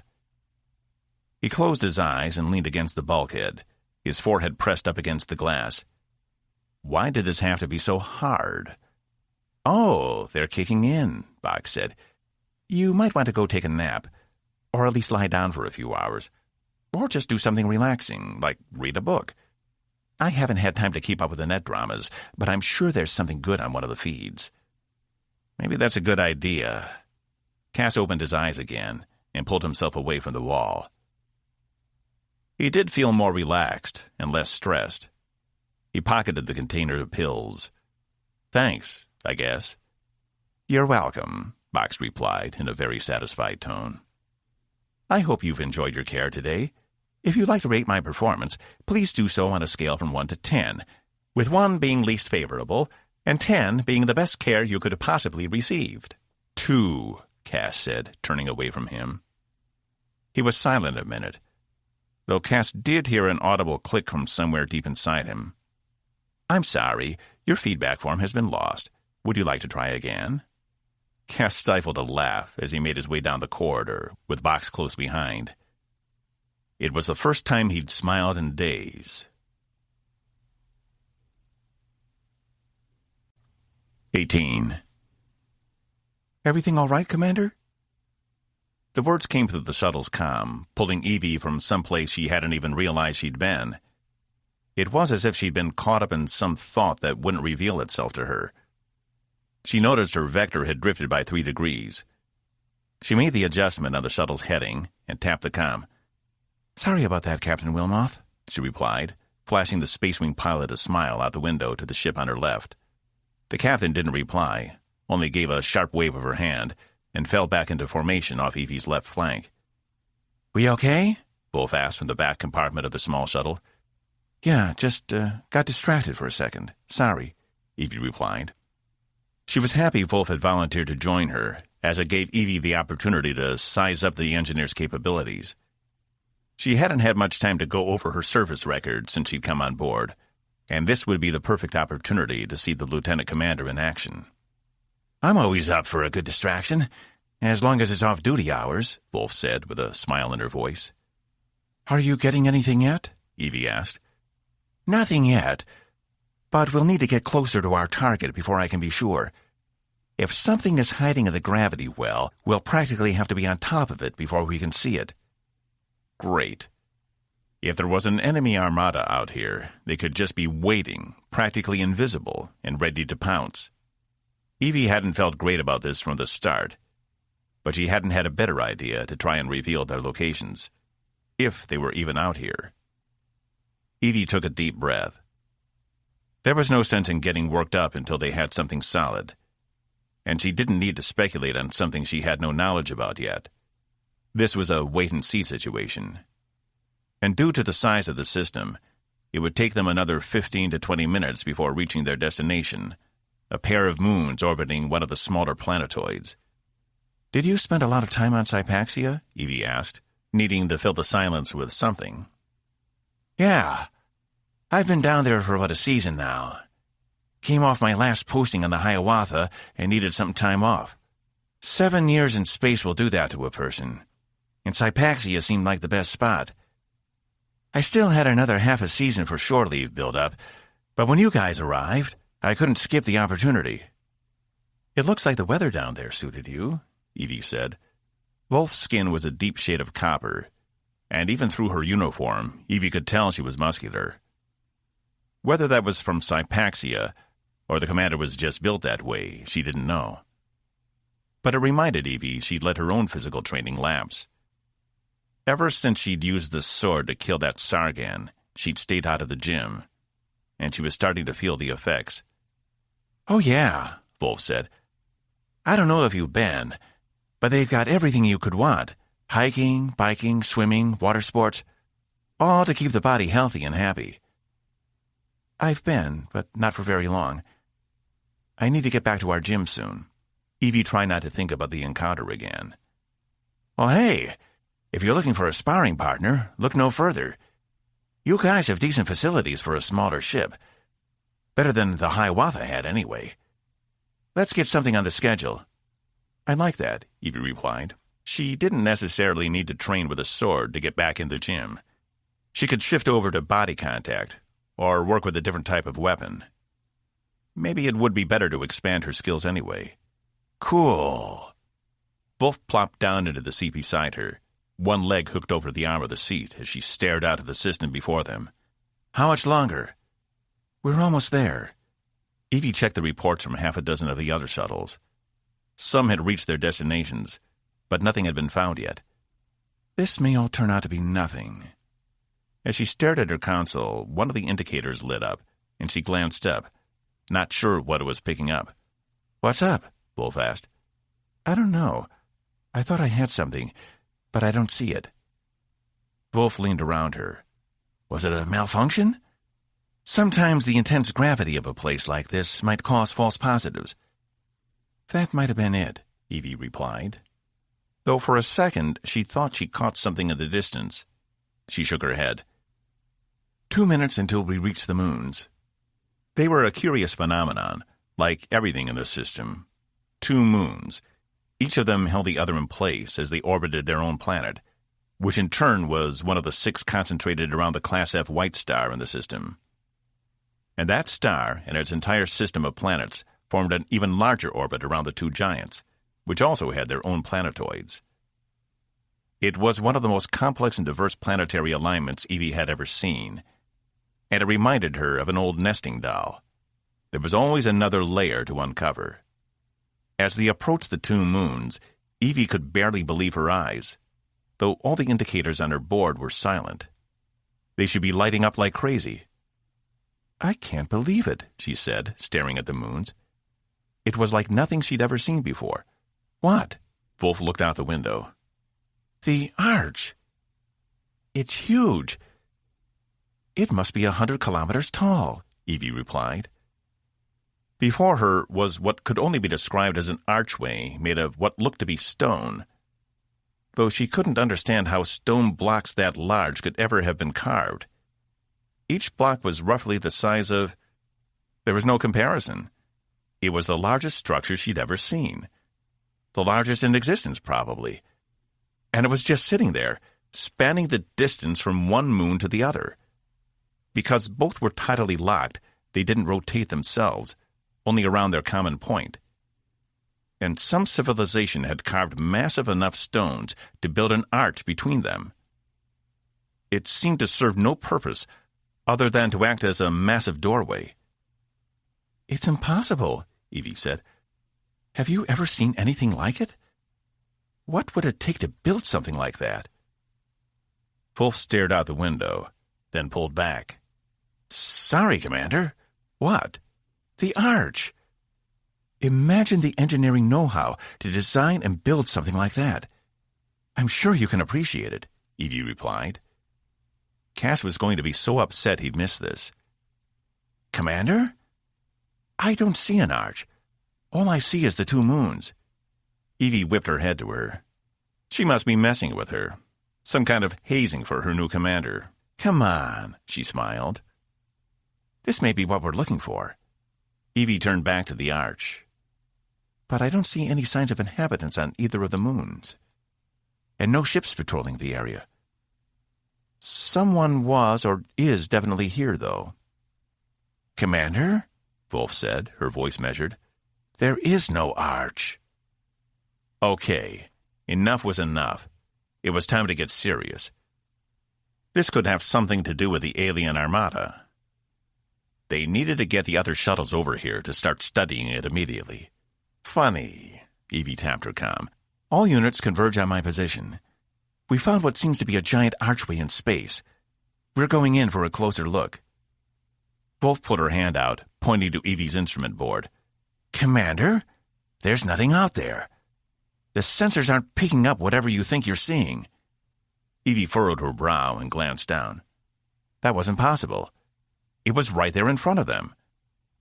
I've noticed you've been looking a bit tired lately, Wolf continued. I recognize that look, because I used to see it in the mirror after 16 hours of survey work. And trust me, the stims only make things worse. Evie whipped her head to the engineer. What are you talking about? Wolf pursed her lips. You probably haven't noticed yet, but you've got tiny blue lines across your irises. That's the result of taking too many stims. Keep going, and it'll only get worse. Evie turned away from her, shutting her eyes for a moment, and mad she'd let herself react so easily to being called out. Commander, can you verify? Did you say a giant archway? Wilmoth said from the space wing right behind her. Because I'm not seeing it. She looked back up at the archway, taking up most of her view. Its height was immense. She wasn't tired or crazy or anything else. This thing was here, and she needed to prove it. Wolf touched her own personal comm. Sorry, Captain. But I think we've had a false alarm. But, she said. Evie glanced over while the engineer was distracted and entered her own code to lock out the computer. It cut Wolf off mid-sentence. "Commander?" she asked, trepidation in her voice. "What are you doing?" "Whether you can see it or not, that archway is real, and we're going to get a good, close look, if I have to do it myself. This could be the clue that leads us to the Armada." "Commander Wolf, can you say again? You cut out," Wilmoth said. Other comm indicators were coming in from the other shuttles. Evie ignored them. She was obviously the only one who could see this thing. But they'd be singing a different tune when she landed on it. "I'm taking us in," she said. "Just sit back." "Taking us in where?" Wolf asked. "I want to get a sample from that archway. We're going to land on it and then get some physical samples." "Commander, there is no archway," Wolf said, more forcefully this time. She stood. "Please unlock the computer. This is dangerous." Evie ignored her, pushing the throttle forward toward the archway. "Commander, what's going on?" Wilmoth said through the comm. "Is everything okay?" Evie would answer her once they'd landed. It should only take a few minutes. "We're coming within the gravitational pull of the moon." Wolf glanced at the instrument panel. "If you cut the engines while we're dead in space, we'll come crashing down to the surface." "Not if we're on the arch," Evie said. It was massive enough, it probably generated its own small gravitational field. They'd be fine. "Damn it," Wolf said, working on the controls and having no luck. She retreated to the back of the shuttle. "Just hang on a second," Evie said. "You'll see when we land." She heard Wolf messing around at the back, but she didn't pay her any attention. All her focus was on the archway looming over them like an ancient god, more massive than any artificial structure in the universe. "There," Wolf said. "Mayday! Mayday! Anyone, please respond. We have an emergency on Calypso, and we're out of control." Evie turned in her seat to see Wolf staring at her, but speaking into a small device she'd hooked into the shuttle's communication systems. The wireline led to the back of Wolf's hand, which was trickling blood. "Say again, Calypso?" This time it was Captain Green. "There's no problem, Captain," Evie replied. "We're right where we should be. You need to tell the other shuttles to rendezvous with us here at the Arch." "There is no Arch," Wolf yelled. "She's going to end up killing us if someone doesn't get us some help, and right now." Evie felt the ship jerk, and her instruments lit up with warnings. Wilmoth had hooked into them with one of her grapplers and pulled the shuttle away from the Arch. "No," she yelled. "This is what we're looking for. This is the alien structure." She gummed the throttle, and the ship groaned against the strain of the two opposing forces. Wolf came up behind her and pulled her arms down, pinning her in the seat. "I'm sorry, Commander, but you're not well," she said. Evie struggled against the woman's grip, and even managed to find a small amount of leverage. Maybe she wasn't as out of shape as she thought. Wolf clamped down tighter, but fury and adrenaline surged through her veins, and Evie threw her off, regaining the controls and pushing the engines again toward the Arch. No one was ever holding her down again. A second jolt knocked both her and Wolf forward, and Wolf's head hit the panel. She didn't yelp, only winced as she pulled it away, as blood ran down a thin line of her forehead. The glass panel was cracked, but Evie could still operate it, though now another Space Wing had joined Wilmoth in dragging her back. "Damn it," she said, working the controls. She had to get to that Arch, no matter what. She had to prove to everyone it was real. Pain exploded across her cheek, and Evie felt herself fall from the chair. But she never felt the ground. 19. Cass had barely made it halfway down the corridor to the hypervator when the alarm triggered. He'd just been getting used to the idea of taking a nap, too. But as soon as the alarm sounded from somewhere on Box's person, his adrenaline kicked into high gear again. "What the hell?" he asked as Box jogged past him, shutting off the alarm. "Medical emergency," he said. "I'm one of the shuttles." All humor was gone from his voice, and he broke into long strides to get the rest of the way down the corridor to the hypervator. "What happened?" Cass ran after him. "I don't know, but it's an emergency notification on Calypso. It's the shuttle Commander Diazal is on." Cass's heart dropped, and his jog turned into a sprint to keep up with Box. They reached the hypervator at the same time, and with Box's medical override, it was there in seconds. What could have happened out there? Is there any other information? Is it the alien armada? Cass asked. Box shook his head. I don't know. I don't have much. Just an alert to report to Bay 1. Cass tapped the back of his hand, activating his communicator. Saul? What's going on up there? Did they find the fleet? I'm sorry, Caspian, Saul replied. I can't release that information to a civilian, but I can tell you the ship is not in immediate danger. Cass swore. Okay, thanks. He cut the line. Damn rank privileges.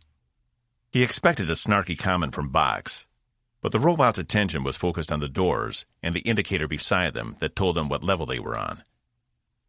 If it isn't the Armada, what else could it be? He asked. An accident? Box remained still. We'll find out shortly. The hypervator doors opened, and Box took off, Cass right behind him through the large corridor leading to Bay 1. They had to weave in and out of all the people moving back and forth, though most saw Box coming and automatically moved out of his way. Standing in front of Box when he ran was like standing in front of an oncoming shuttle. Only a few seconds behind Box, Cass entered the bay just as the Calypso was setting down. It had been pulled in by two of the space wings who had deftly maneuvered to get the small ship into the bay and down on the deck. Had something happened inside? Was that why she couldn't pilot anymore? He couldn't see through the darkened windows of the cockpit. Dr. Zax and Nurse Menkel stood off to the side, where Box joined them, while a crew of 4 maintenance workers approached the main hatch and began prying it open with an override device. The space wing sat down at the deck as well, Captains Wilmoth and Ryan hopping out of their ships to come help. Cass ran over too, but Box indicated he should stay back. He appreciated the gesture, but he wasn't about to stand by and do nothing. Ryan ran over as they pried the door open. Box was the first one to jump inside. What happened? Cass asked Ryan, watching the porthole to the shuttle. Zax climbed in next. I don't know. I just got the call from Wilmoth that she needed help. The commander wasn't making any sense.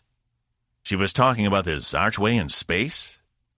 Wolf called in the distress, said Diazal had taken over the ship and locked her out. What the hell? Cass asked.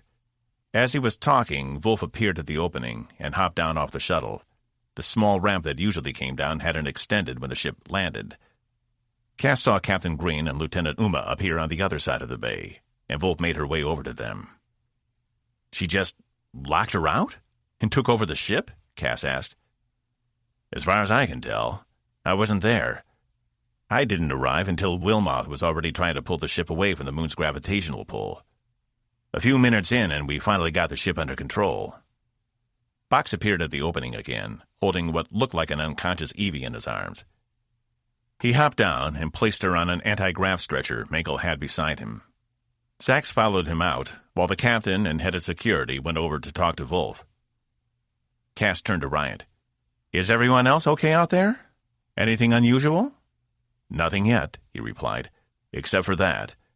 I'd go back out there now, but I had to make a report on this. Excuse me. Cass nodded, and Ryan left him to join the captain and the others. Just what in the hell could have happened out there to make Evie do that? Was it what had happened with her father? Could she be under that much stress? More guilt pulled at Cass. Maybe he should have reported his concerns to the captain. It might not have changed things, but at least they would have been better prepared for an eventuality like this. But then again, it would have been a violation of her privacy. Matcha had confided in him and asked him to look out for her. And look at what had happened. Cass watched as Zax, Menkel, and Box all accompanied the stretcher out of the bay. Box shot Cass one last look, blinking his eyes a few times. It was his way of expressing sympathy, something Cass didn't see very often from Box. How bad was this? He made his way over to where Ryan and the other pilot, Wilmoth, were talking to the captain and Lieutenant Uma. Cass leaned in close enough to listen. Got a strange message from Commander Wolf, then it went dead again. Then the commander comes over the comm and says everything was okay. That was when she shut down the comm, Wolf said. I had to jury-rig my personal comm to get around the dampeners. She indicated her hand, which was bleeding from where she'd cut into her skin, to make the connection. Go on, Green indicated, his hands clasped behind him. She seemed determined to land on this archway she swears she saw out there. I don't know what she thought she saw, but trust me, there was nothing out there. Green turned to the pilots. Did either of you see anything? Both shook their heads. I had to physically pin her down to keep her from cutting the engines. But she is strong. I want that girl's workout routine. She got away from me, and finally I had to knock her out to get her to stop. I know I assaulted another officer, but given the circumstances, Green held up his hand, we won't hold it against you, Commander. The computer was still locked out. I managed to get the engines to misfire, setting us adrift. By then they had hold of us, so it didn't seem to matter. Then the wings pulled us back in. This is unbelievable, Green said. Diazal has never shown this kind of reckless behavior. He turned to Cass, as if he'd known he was there the entire time. I know the two of you are close. Did she ever say anything? Cass, startled at being discovered, found 5 pairs of eyes watching him. He should tell them about her father, about the assault and the stress she's been under. But it wasn't his place. He couldn't violate her trust like that. She never said anything to me, he replied. She wasn't happy about me not going up with everyone else, but that was it. Green sighed. I guess we'll have to wait for her to wake up before we get any further answers. Captains, please return to your ships and continue escorting the remaining shuttles. The mission proceeds. Yes, sir, Ryant and Wilmoth said together, leaving the group. If you think of anything else, let me know, Green said to Cass. He joined Uma and Wolf as they made their way out of the bay. As soon as they were gone, a sick feeling bubbled up in Cass. He stopped short of cursing himself right there on the middle of the deck. Instead, he left the busy area in frustration as the pilots got back in their ships and took off to resume the search. 20.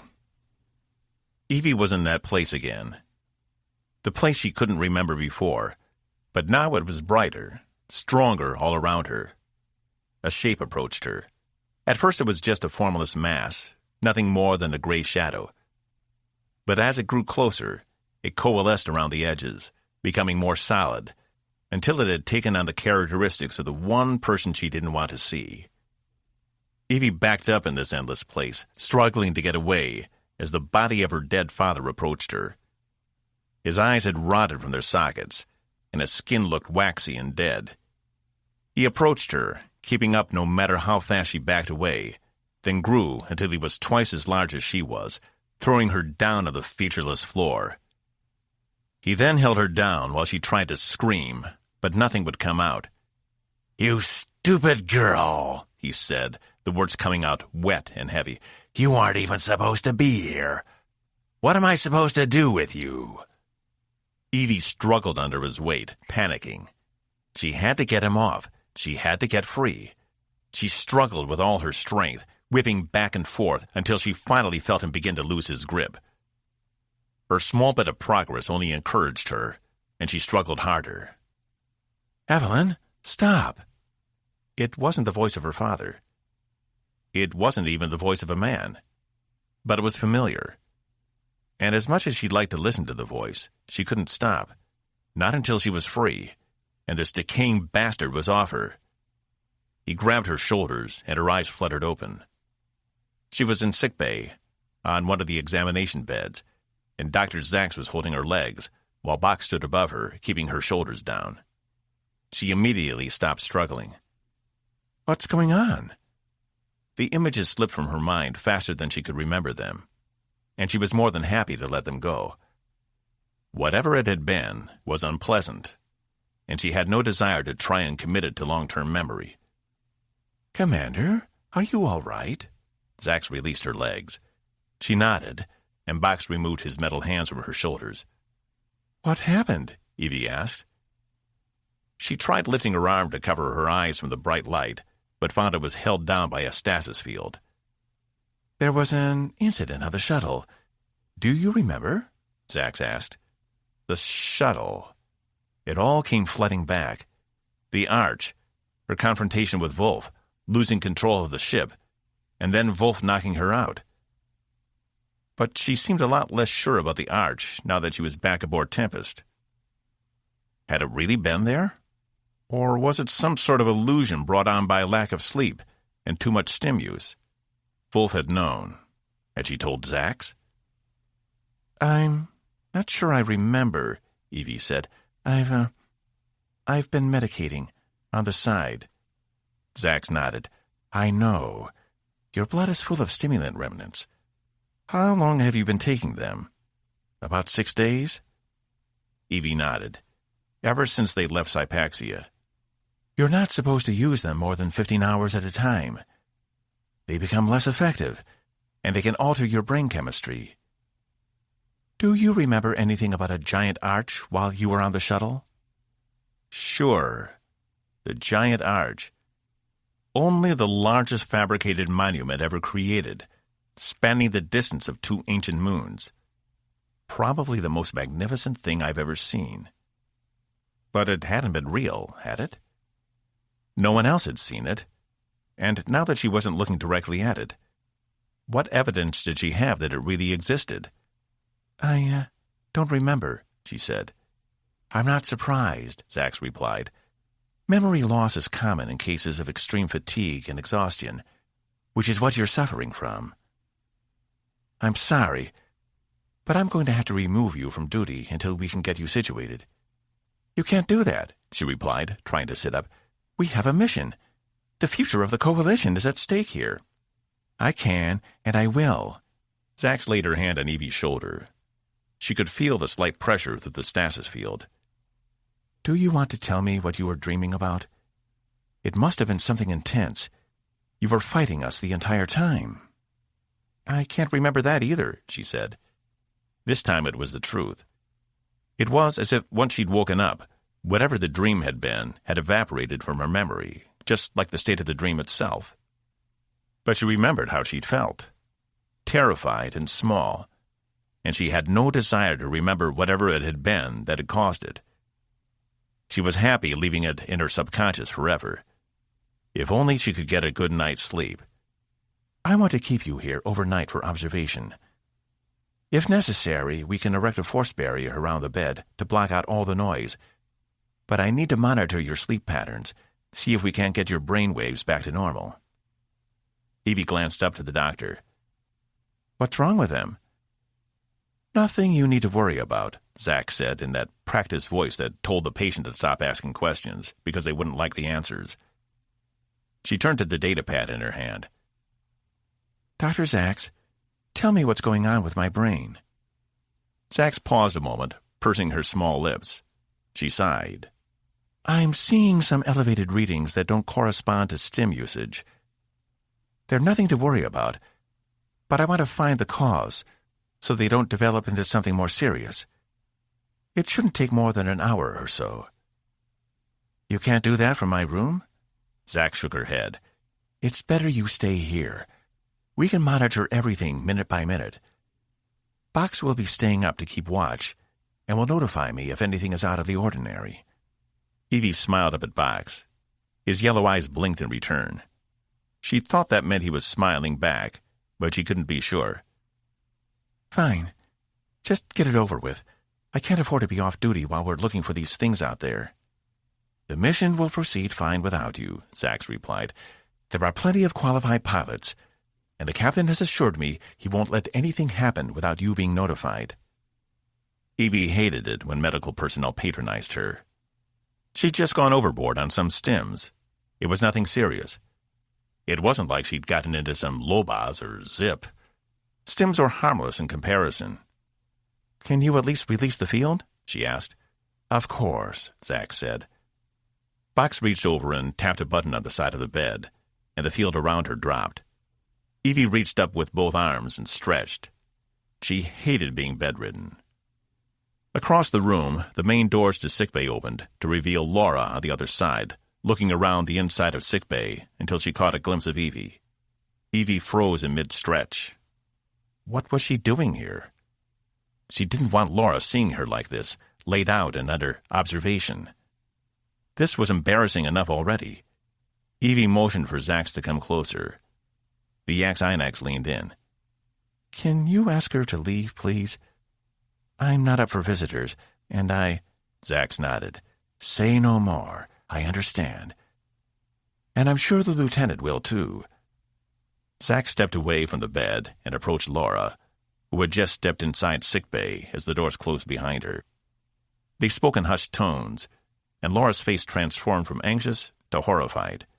She stole a glance at Evie, but couldn't hold her gaze, and Evie could tell from the way she was moving her hands she was profusely apologizing to Zax, whose own body language was emoting calm.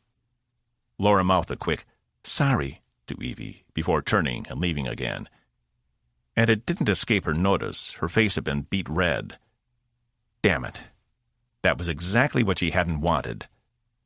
Laura didn't need to feel embarrassed she cared enough to come down here. It was just Evie was uncomfortable with anyone else seeing her vulnerable. And being in a sickbay bed was about as vulnerable as a person could get. "Damn it," she whispered, as Zax returned to her office. "I'm going to assume that isn't how you wanted that interaction to go," Box said. He still stood at the head of her bed. "No, not at all." "Wait a second. Are you and the lieutenant—" "No," Evie said, too forcefully. "I mean, there's nothing yet. There might be, though. I don't know." She closed her eyes. "It's been a really stressful day, Box. Can we talk about this another time?" "So that's why Caspian was so sure you weren't going to couple," Box said. "Now I get it," he said, his voice expressing pride. "Great. Now can you keep it down?" Evie said. "There are strict regulations about relationships between superior officers and those under their command, and I have to be careful." "Does that mean you're going to pursue it?" Box asked, his voice practically giddy. "No. I mean, I don't know. It's just, this isn't the best time. And we've got this alien thing to deal with, and—" "This makes so much sense," Box said. "Ever since Jatan, I've been so blind. I should have seen it 1,000,000 kilometers away." Evie knew how he felt. She wasn't great on picking up people's signals either. And though she'd noticed Laura's intentions back then, at the time she thought they were nothing more than playful. But it seemed there had been something more. Why did there have to be so much beneath the surface? Why couldn't it all be out in the open, like a giant flashing light on their chest that said, "Hey, I like you. Want to go out?" Not that it was something she could respond to easily anyway. It would be a lot less complicated if she wasn't first officer. Box placed a small device on her forehead. She tried to get a look at it, but couldn't see without a mirror. "What's that?" "Just a synaptic monitoring device. It will allow me to watch your sleep patterns," Box replied. "And I have to confess, this is my first time doing this procedure. Not that I don't know what I'm doing. I've seen 122 case studies of instances like this. And Zax won't be far away." "Are you supposed to tell patients it's your first time doing procedures?" she asked. His metal shoulder shrugged. "Zax is encouraging me to be more honest. She says Cass was a bad influence on me all those years, that I got too good at lying." His accent suddenly switched. "But from here on out, I solemnly swear to always tell the truth, no matter the cost." He bent down and winked at her with one optic. "Except maybe sometimes." Evie lay back in the bed. And Zax expected her to sleep in this environment? She'd be lucky if she even closed her eyes. But as Box made his way over to one of the control stations on the other side of sickbay, she could already feel the effect of not having the stims in her system. She stared up, taking note that she'd never really realized just how tall the ceiling in sickbay was. Above the soothing blue glow, she could see the inner workings of the ship, conduits, ducts, and wires all assisting in the operation of the ship. But it was better than having a ceiling right there. This way, it felt more open, less confining. And it was with these pleasant thoughts that she finally drifted back into unconsciousness. 21. After the events in the bay, Cass had retreated to his room.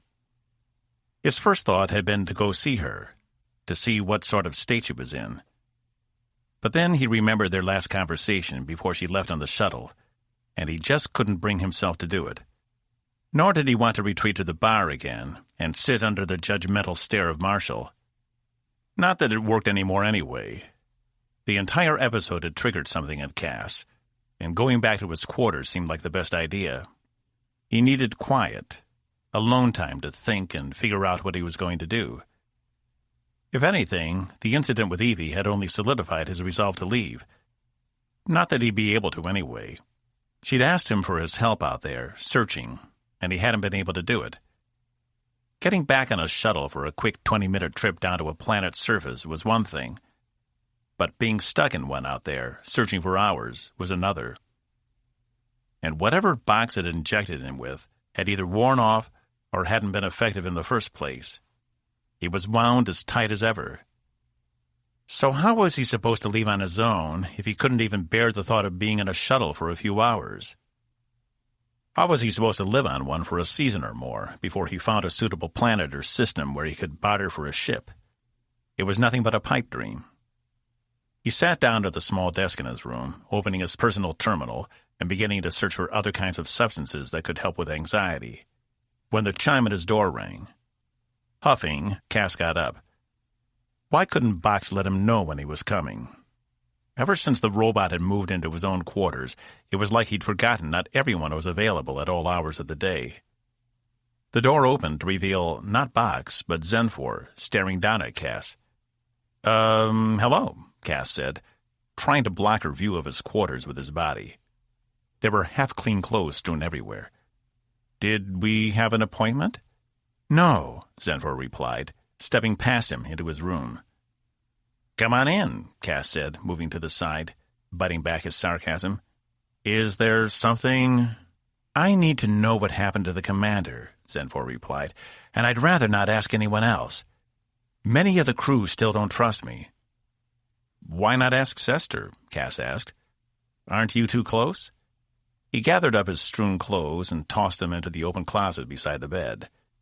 Sester would have to report I asked, she replied, not seeming to notice his movements around her.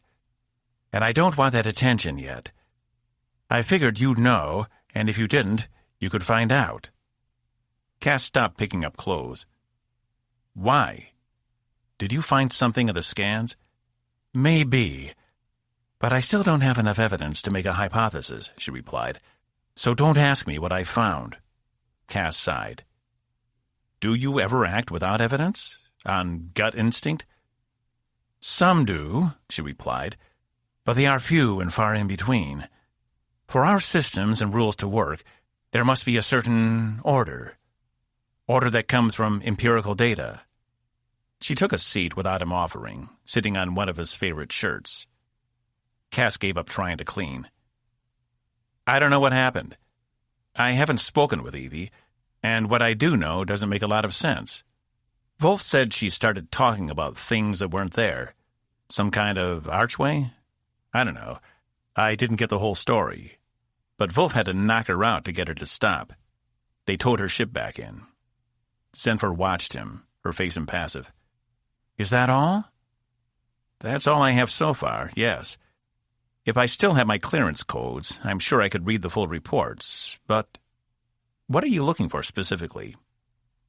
I'm having difficulty, she finally said, because I've never encountered anything like what I'm seeing from the scans. It shouldn't be possible, and yet the scans don't lie, which tells me it is something the Sill have never encountered before. What is? Cass leaned forward. Back at the nebula, when we encountered the creature, I was reasonably sure what it was right away, and I was right. A creature from an adjacent dimension. It made sense. These readings make no sense. I can't reconcile what I'm seeing with what I know to be true about this universe. What? Cass asked, exasperated. What are you seeing? A paradox, Zenfor replied, her face still impassive, but somehow also confused. If he didn't know better, he would almost say fearful, though there were no outward immediate signs. What kind of paradox? The scan shows something is there and not there at the same time. It shouldn't be possible, but I have verified the integrity of the scans. I don't know how to explain it." She stood again and looked out his window, her face away from him. It isn't often the Sill encounters something they've never seen before. And while exciting, it is also concerning. I'll need to let Melesse know, if she'll even talk to me anymore. "Have you received any correspondence from her?" he asked. "No, and I am worried. She must know by now I've broken my oath." She turned to face him again. "I need to know what the commander saw, if it was real or not." "Look," Cass said, "Evie, she's under a lot of pressure at the moment. She's had some personal things come up, and I'm not sure—" "You think her mental capabilities are compromised?" Zenfor's eyes narrowed. "I think she's exhausted and overworked. And she won't give herself time to—" He crossed the room to a sink and grabbed a glass of water, downing it in one gulp. "You're distressed," Zenfor said, facing her body toward him. "I'm fine," he said. She approached him, placing her hand on his shoulder. "No. Your heart rate is elevated, as is your blood pressure. You are in a state of high anxiety." "How can you tell all that?" he asked. She released him. "The same way I learned your language, by absorbing and interpreting the electrical signals your body produces." "Is that something all Sill can do?" "With practice, yes." She turned her back to him again. "If you don't know anything else, you can't help me further. I'll return to the weapons lab. If you find more information, let me know immediately." She reached the door and left without another word. Cass barely had time to process her swift exit before his comm chirped. He tapped it. "Robeaux? Boss? Can you come down to sickbay? She's asking for you." Cass's heart rate skyrocketed. If Zenfor thought it had been elevated before, she should see it now. What could Evie want with him? Especially after what had happened in the bay. "Yeah, give me just a minute," he replied. He tried cleaning himself up in the mirror before giving up and heading to see what fresh obstacle awaited him. "Box?" Cass whispered as he entered sickbay. The main part of the room was dark, and Evie was over in one of the beds, her eyes wide open as she stared at the ceiling. They shifted a second as Cass walked in, then returned to their previous gaze. There was a small black device on her forehead, but otherwise she looked fine. Box approached him, leading him over to the far side of the sickbay, out of her field of view. "What's going on?" Cass asked. He glanced over to the window that showed Zax's office.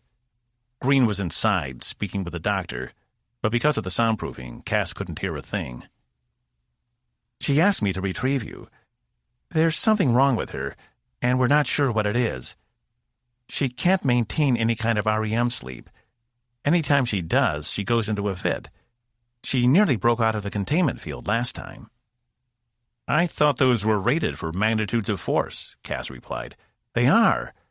We can't tell where her strength is coming from, but when she's asleep, it's like she's channeling this raw power." "Is it related to what happened to her on the shuttle?" Cass glanced in Evie's direction, even though he couldn't see her from here. "Again, we don't know. Zax has never seen anything like this before." Zenfor's words echoed in Cass's head. Could what she was experiencing be related to Zenfor's scans in some way? Or related to something in the system? "Has she said anything?" Cass asked. "Just that she wanted to talk to you. She's refusing to speak with anyone else. Not the captain, not Zax, not even me. And I'm one of her good friends." "Don't take it personally," Cass replied. "Oh, by the way, I figured out why she won't couple with you," Box replied. "It's so obvious I can't believe—" Cass held up his hand. "Stop. Now's not the time." "Can I go talk to her now?" Box nodded. Cass walked back around to the main beds. Hers was the only one occupied. "Why do you think the ceilings in here are so high?" Evie asked as he approached. She hadn't broken her gaze, and Cass followed it, so he was looking up at the ceiling too. "I don't know. Maybe it's just more efficient not to have one," he said. I like to think it's because the designers knew sickbays are so boring, and patients spent a lot of time on their backs. They could have covered all that with a smooth surface, but no. Look at all those little pipes and things to look at. It's like a tiny maze. Evie, Cass dropped his eyes. What's going on? She winced, then turned to him. I wish I knew. She swallowed hard. You once entrusted me with a secret that could have been devastating for you if anyone found out. I need to ask for the favor in return. Her voice broke as she said it, as if she'd been holding something back, and it had come barreling through anyway. Cass placed his hand on hers.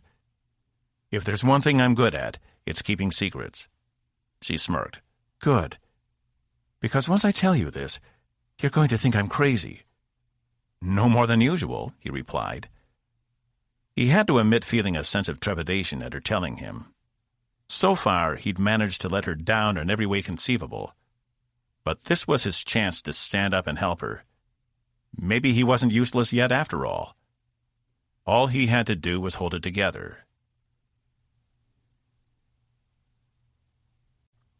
22. Evie took a deep breath.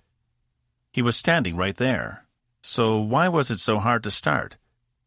She knew how it sounded, but after she'd woken up to find herself thrashing again after yet another brief bout of sleep, it had been time to take this seriously.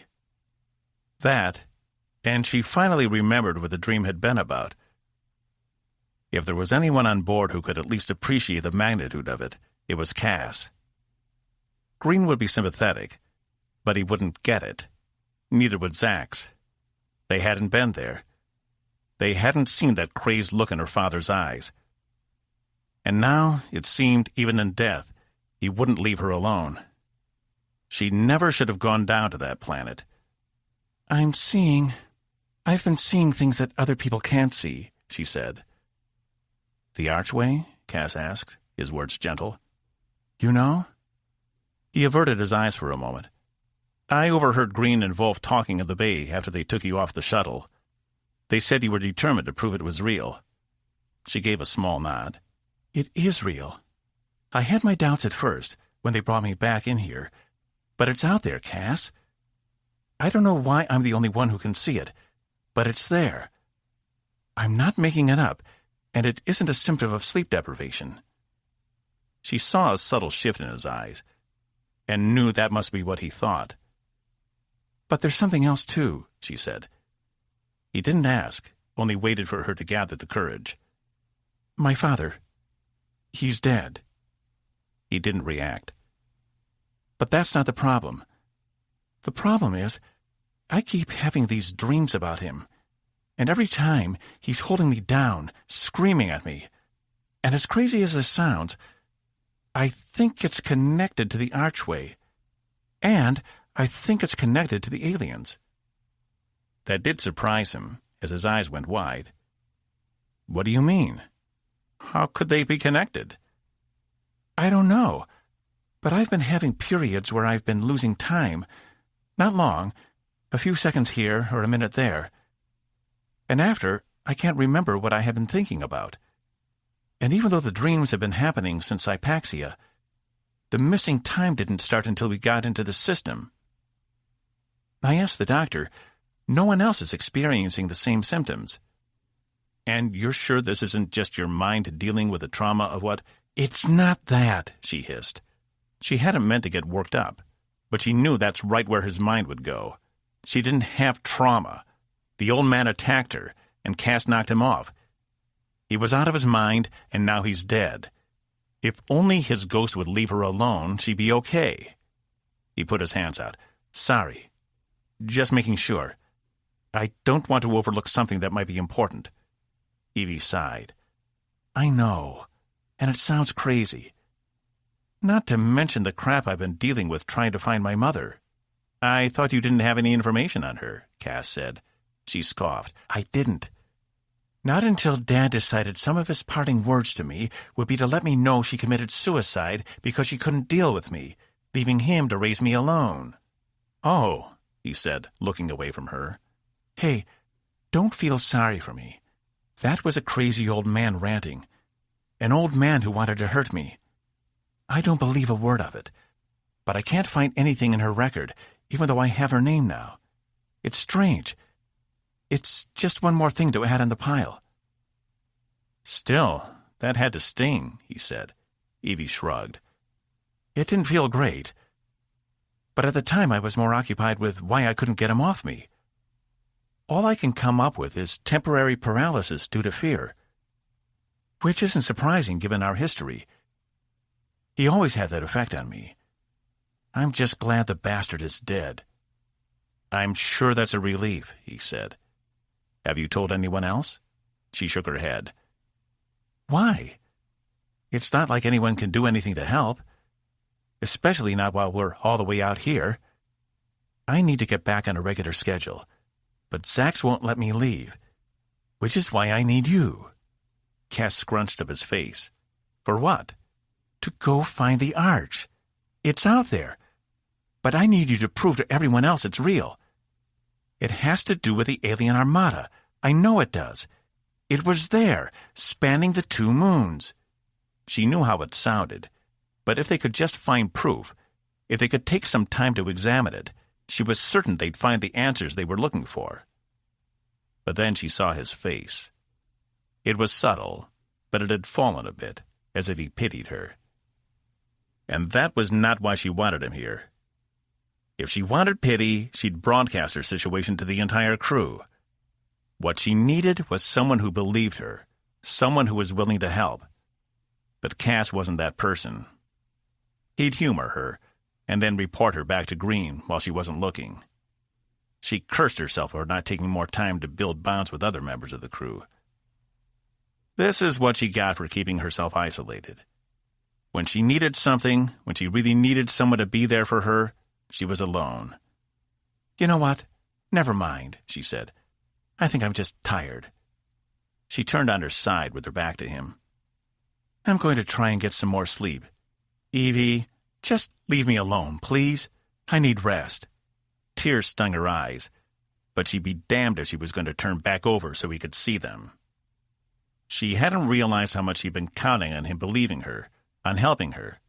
But then again, he hadn't even gone out in the shuttle on the mission. Why would he be willing to head out now? She caught the sound of him shoveling away on the metal floor, his footsteps muffled as he retreated to the other side of the space. No doubt to tell Zax and even Green what she confessed to him. How could she have been so stupid? She should have just done it herself. Waited until Box and Zax weren't looking, then used her command codes to break through the system and access the bay. Then she'd be able to prove it. She couldn't hear anything else, and wasn't sure if he'd left already, or if he was still over in the other part of the sickbay, reporting his findings. This was so typical. Ever since she'd been little, it had always been her and her alone. No brothers, no sisters, and friends that were few and far between. Not many kids survived an encounter with her father when she brought them home. All it took was a snide comment about their appearance or abilities that often made them leave and led to her ostracization on Sisk. No one wanted to take the chance, despite there being so many diverse species on the planet. She'd been only one of 7 humans in her entire community, and that included her father. It only made things worse. Evie was never willing to let his attitude infect her, like it seemed to do to others. She'd watched as what remained of his family had drifted away because of his behavior, and she remembered them all giving her pitiable looks, as Cass had done. She'd been fighting against that look her entire life. The only one who never seemed to join in was her grandmother. Maybe that's why she'd given Evie the sword, not because she felt sorry for her, but because she saw something in Evie that told her she was worthy to have it. Her father had never even touched it, and had told her on more than one occasion he never cared to. And somewhere deep down, that made her feel better, knowing it had never been a part of him in any way. As soon as she got back to her room, she was going to hang it back up. Had Grandma known about Amanda Lawson? Surely she would have told Evie if she had. But more than likely, her father would have done everything in his power to make sure no one knew. Once that man settled on a position, it was impossible to get him off it. And if he decided no one would know a thing about Evie's mother, then that's just how it would be. She never should have gone there. He hadn't deserved her compassion. That was one mistake she wouldn't make again. Cass stood by the side of the partition separating one side of sickbay from the others, watching as Evie's shoulders rose and fell in small shudders, her back still to him. "Well?" Box asked. "What did she say?" Zax had come up beside him while Green lingered in the background. He wasn't sure what to do. Should he tell them she'd confirmed the art story? But that she'd also admitted she was under immense mental and psychological pressure from everything that had happened on Hypaxia? "Did she say anything that might indicate her mental state?" "I don't think she's been honest with us," Zax said. "And I'm afraid that lack of honesty might lead to some damage if we're not careful." Should he tell him what she said? About her father and her mother and everything else? If Osborne Diazal weren't already dead, he'd take a shuttle back to Hypaxia right now and beat the man into a pulp. What on earth could have been going through his mind? Had he really been so crazy as to accuse his own daughter of killing her mother? Evie really had won the terrible father contest. Osborne beat out his own dad by a couple light years. But the fact was, she believed the arch was real, when no one else had seen it. And she'd asked him to prove it, to prove she wasn't imagining it. But that meant getting back in a shuttle, flying out there on his own, and finding the evidence. The odds were it didn't exist. There was no archway, and it had been nothing more than the result of an exhausted and overworked mind. But then again, what if she wasn't seeing things? What if it really had been there, and she was the only one who could see it? She wanted to check on me. I've been having some issues lately, and I declined going on the mission. Hence the injection, Box said, nodding at Zax, who ignored him. "Yeah, so, I think she's just really tired. She said she had a nightmare?" "She's told us the same, but says she can't remember them. But it seems as soon as she falls into REM sleep, something disrupts her brainwave patterns, triggering the nightmare. I fear she hasn't had any deep sleep in almost a week," Zax said. She pulled up her pad and tapped a few tabs on the holo display. "If she can't get sleep naturally, we might have to sedate her." "Is that really necessary?" Green asked from behind her. "Captain, if humans don't achieve REM sleep, it affects them in serious ways.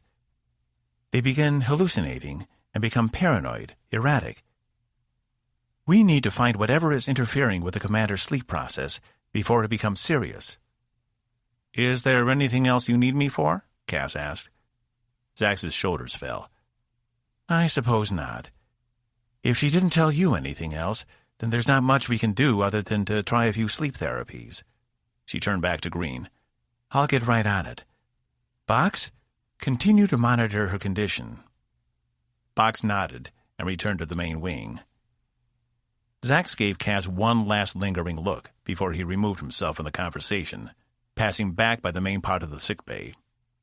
He glanced at Evie, who still had her back to the door. She deserved better than this, and he was going to make sure she got it. 23. The corridor seemed to warp away from Cass as he stormed his way down them to the closest hypervator.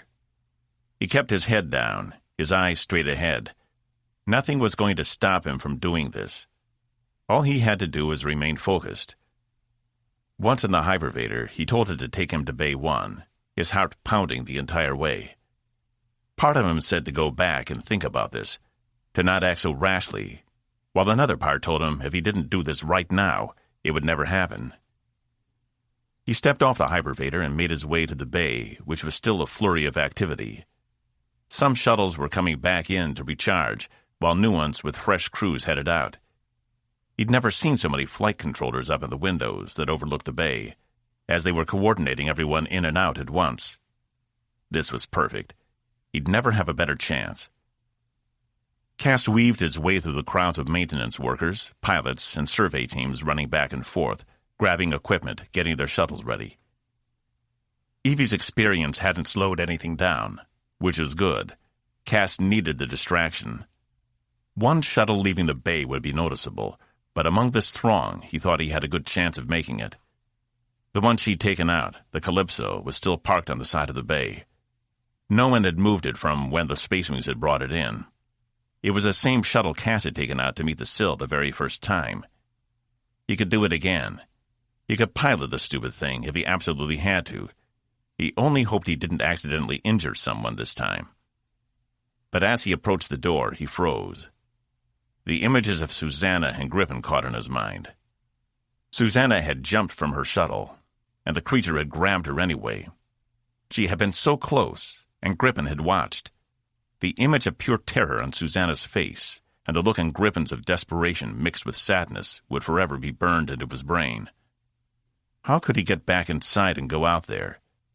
With no planet to land on, and no marker other than the blackness of space, how could he do it?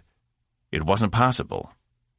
Someone shoved him from behind, knocking him from his thoughts, and it took him a second to come back to reality. He turned to see Saturina Yan standing there, a sour look on her face. She was dressed in her flight suit. She must have just come off escorting one of the shuttles. "Running off again?" she asked, watching him closely.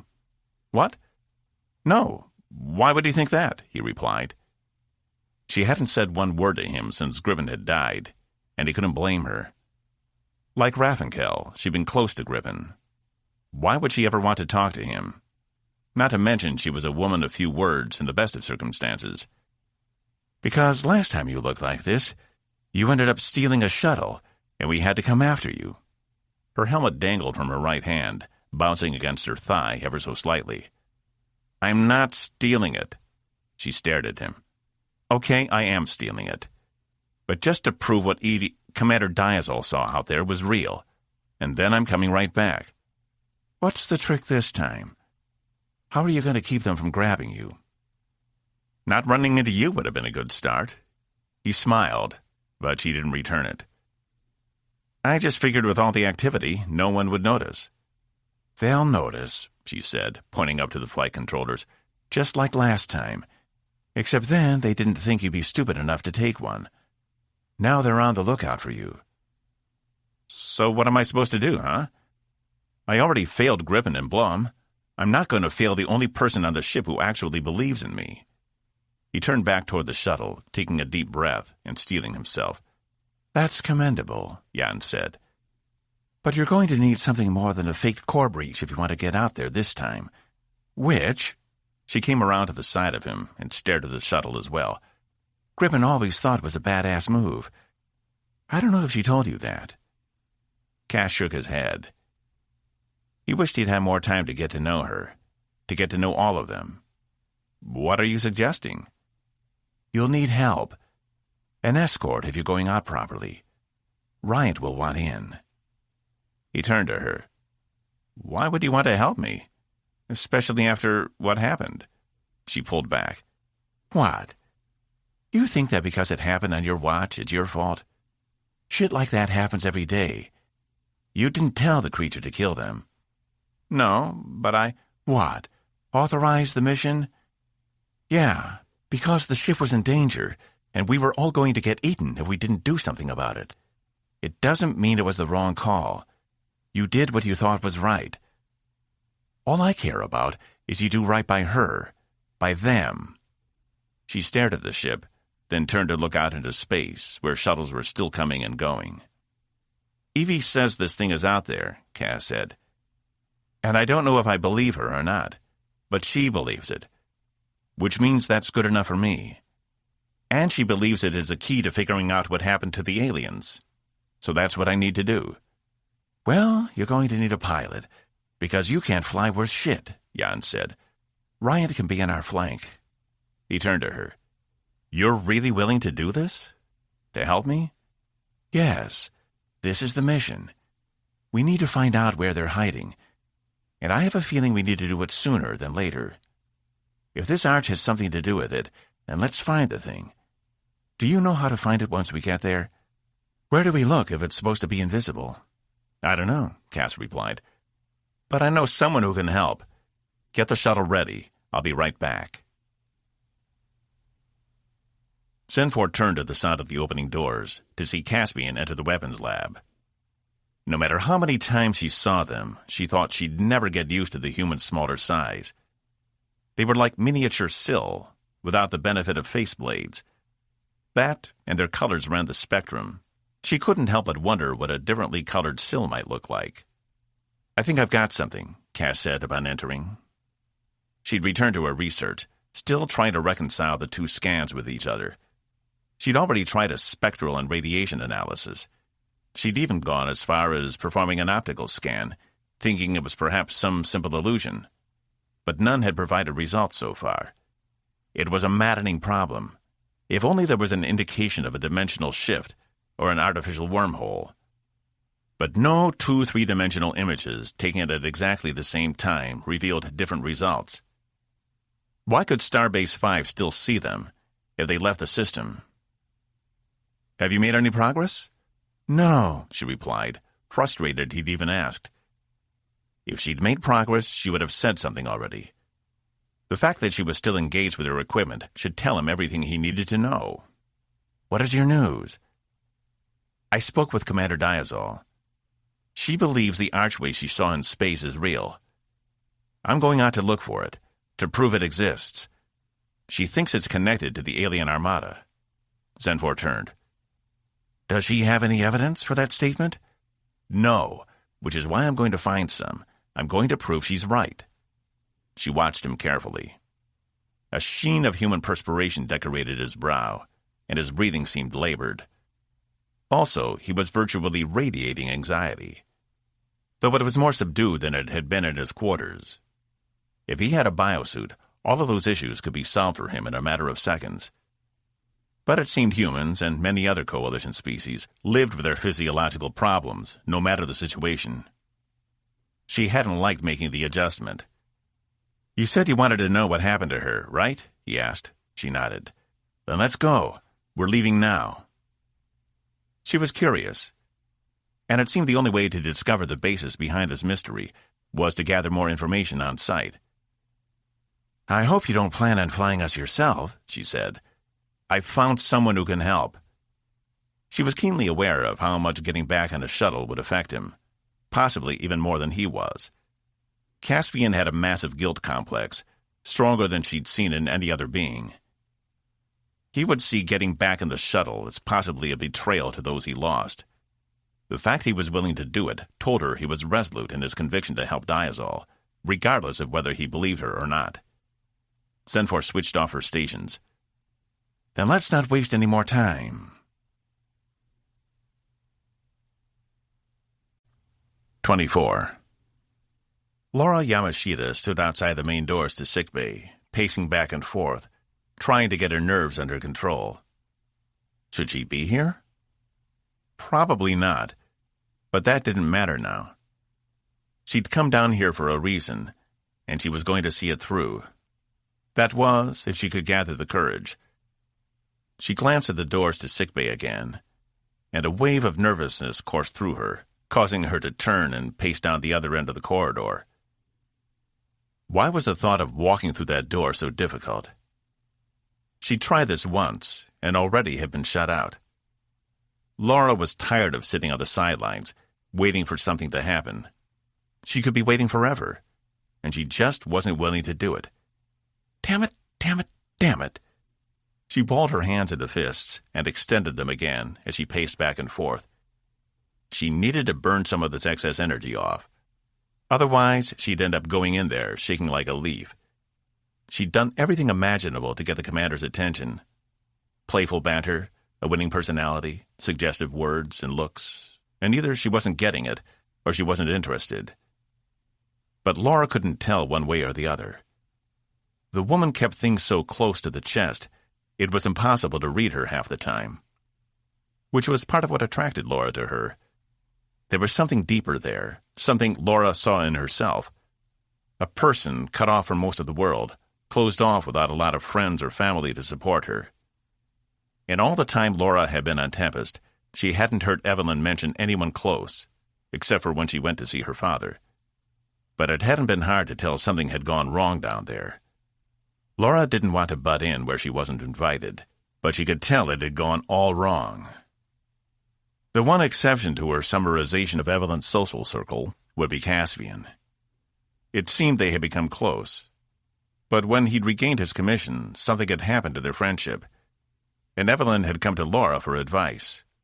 Well, not advice exactly, but she had confided in her. Kind of.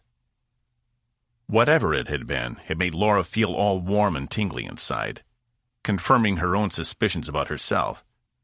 It wasn't just a passing crush or fling. She was interested in the commander. And it seemed the commander wasn't interested in Caspian. Not in that way, at least, which had been a huge relief. Why does this have to be so hard? She muttered. She stopped in the middle of the wide corridor and hopped up and down on the balls of her feet, willing all the nervous energy to exit her body. Crewman Alakcha happened to pass by at that moment from behind her and gave Laura a very strange look. Laura stopped hopping immediately and returned a sheepish smile, then turned to the wall in embarrassment. Hopefully, Alakcha would think it was just a strange human custom, and not Laura being a loon. Okay, enough of this. It was time to either commit or go back to her quarters, because this was getting ridiculous. What was the worst that could happen? The commander could see her and have her sent away again. That hadn't been one of the most embarrassing moments of her life, no. She made it about halfway to level 4 before the tears had formed in her eyes. But she told herself the woman had just arrived in sickbay. She probably wasn't feeling great and didn't want any visitors. At least that's what Laura had hoped. And that had been the driving voice that had compelled her legs to bring her right back here, only after a suitable amount of time had passed, of course. Evelyn might be thrilled to see her now. Well, maybe not thrilled, but hopefully she wouldn't have her sent away. She would want to see someone, right? Who'd like to be alone at the hospital all day, especially after the gossip Laura had heard from Sophie and Abernathy? Something bad had happened out there, and it had involved their new bridge engineer. Laura took a few steps toward the door, then stopped again. Another scenario populated her brain. What if the commander told Laura not to bother her anymore? What if she said she never wanted to see her again, that Laura was bothering her too much? What if she'd already stepped over some invisible line she didn't know about? Trying again might be the final straw and sour the commander on her forever. What if she was better staying right where she was? But she'd been down that road before. Too many times Laura had let people she cared about slip through her fingers because she'd been too scared to take the risk of pursuing them. Wouldn't it be better if she knew one way or the other, rather than live in this sphere of ambiguity? It was easy to think yes. It was even easier to say yes. But when it came to actually walking in that room and facing the prospect of being rejected again, she found it was more difficult than she ever could have imagined. Laura turned and made her way back down the corridor, away from the sickbay, all of the nervous energy having dissipated from her body, as if some sponge had soaked it all up in one clean wipe. Maybe staying at her third shift tactical station, where she got to see the commander, was better than the alternative.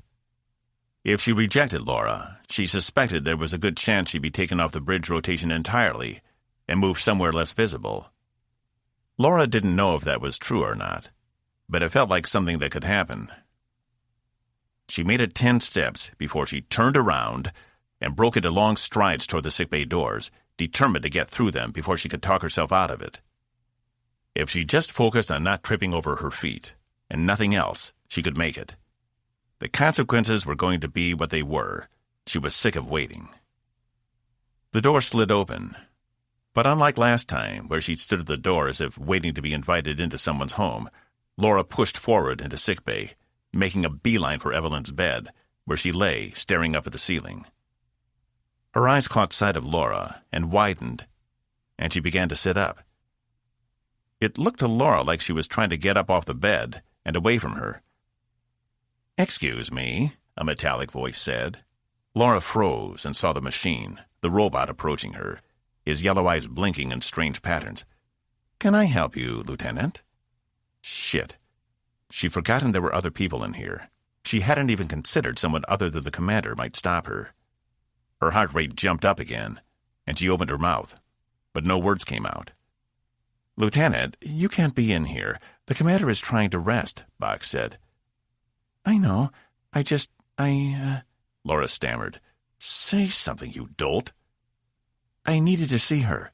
She took a breath. "I needed to make sure she was okay." "I can assure you she's under the best care imaginable. Mine." He held out one of his hands, indicating the doors. "Now, if you please."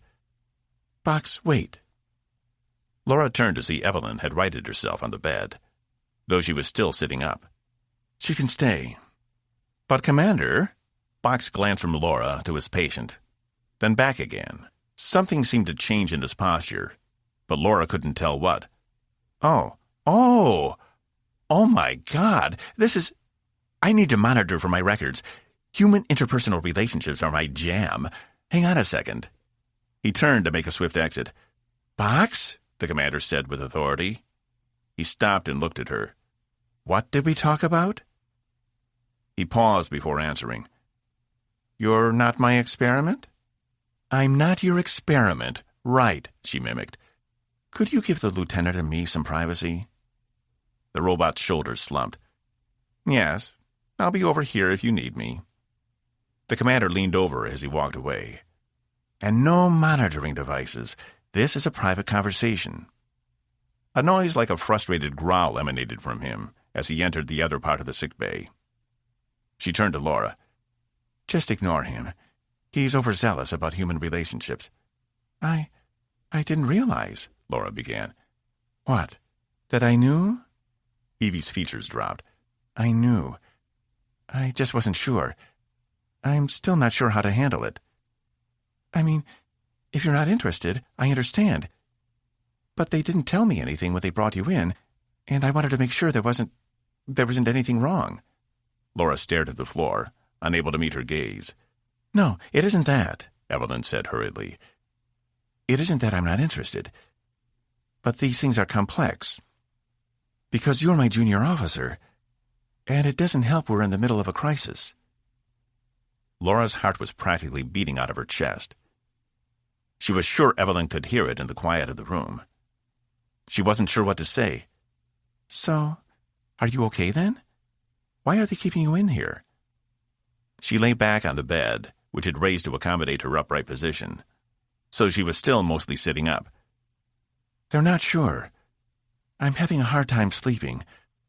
But I don't think it's anything serious. I'm not dying." A smile broke across Laura's lips. "That's good." She scooted closer to the bed, so she was right next to it. "I'm really glad to hear that." The silence between her words was deafening. She took a breath. "I wanted you to know, if you need someone to talk, or if you need to get something off your chest, I'm here. Thank you." She wrapped her fingers around Laura's, her warm hand causing Laura's breath to hitch. She might pass out. She might just pass out right here in sick bay. "I know I haven't exactly been receptive. It's fine. I mean, you're the first officer. You have a lot on your plate." Laura was having trouble concentrating. All she could think about was their hands now intertwined as she stared at them. She didn't know what to do. She hadn't actually believed she'd ever get to this point. For the first time since they'd been on that crappy old ship together, leaving Jatan, and Laura had watched Evelyn expertly pilot them out of almost certain death, she felt like maybe this could actually go somewhere. That all her pining hadn't been for nothing. "Still," the commander said, "it wasn't fair." She squeezed Laura's hand, then let go, drawing back. And while she was disappointed, Laura let out the breath she hadn't realized she'd been holding. All she could think of was how warm she'd felt. It had been a feeling that had traveled up her arm and into her core, radiating out from her. "Would you like to pull up a chair?" "Oh." Laura looked around, her excitability getting to her. If she wasn't careful, all that nervous energy would come bouncing right back. "Sure." She walked over to the far side of sick bay and rolled a portable chair over, catching sight of the robot leaning from around the corner. As soon as he saw her, he pulled back and out of sight. She smirked.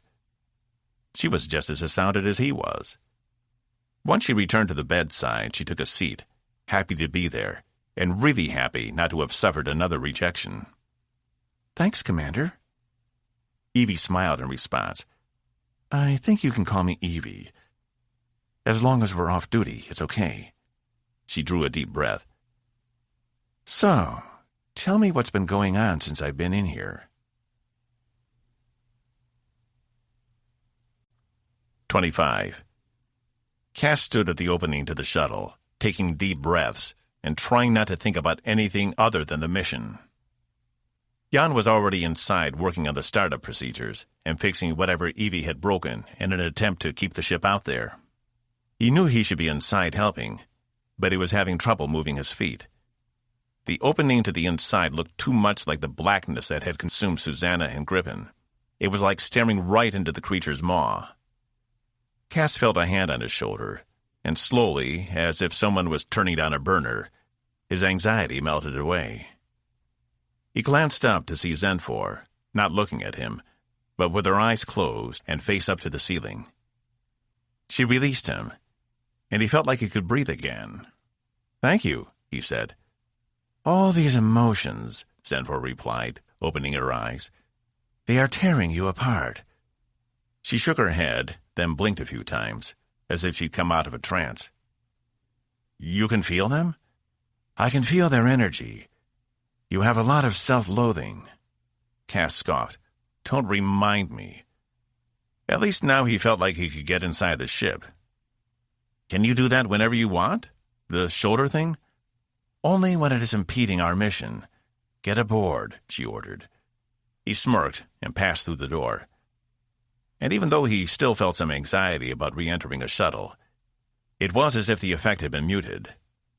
The sensation wasn't as sharp, and he found it much easier to ignore. Did the Sil have the capability to share all their emotions like this? It must make for some interesting relationships. "How are you feeling?" Jan asked, not turning from the console. Cass noticed a sizable crack in its face. "Better. The console helped me. What can I do to help?" "Check the fuel reserves and make sure whatever strain the ship was under didn't weaken any key systems. I'm still running a diagnostic." "I'll set up over here," Zenfor said, moving past him to the side of the shuttle, where an empty station sat. Zenfor ignored the chair and bent over, programming in her link from the weapons lab to bring up all her research data. "My plan is, once we get out there and close to whatever the commander saw, I'll be able to detect it using some unorthodox methods." "That's the hope," Cass said, bending down and opening the access panels in the floor, which regulated all the engine functions. It shouldn't take more than a few minutes to make sure everything was in good working order, at least good enough for this trip. They shouldn't have to go through anything too harrowing. Then again, that's what he'd thought when they went out to try and communicate with the creature. Everything was supposed to go to plan, and both shuttles were supposed to come back. He couldn't move his hands. He couldn't even set the deck plating down. "Breathe, Caspian. Remember to breathe," Zenfor said.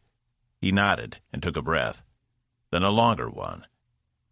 Then he closed his eyes and drew one in through his nose and exhaled through his mouth. He set the deck plating down and began to inspect the engineering components. "Bryant, you good?" Jan said over the comm. "Hey, I'm always good. Just waiting for you to get your lazy butts out here. I don't have all day." "Keep yourself in check, hotshot," Jan replied, "or I'll start doing circles around you in this thing."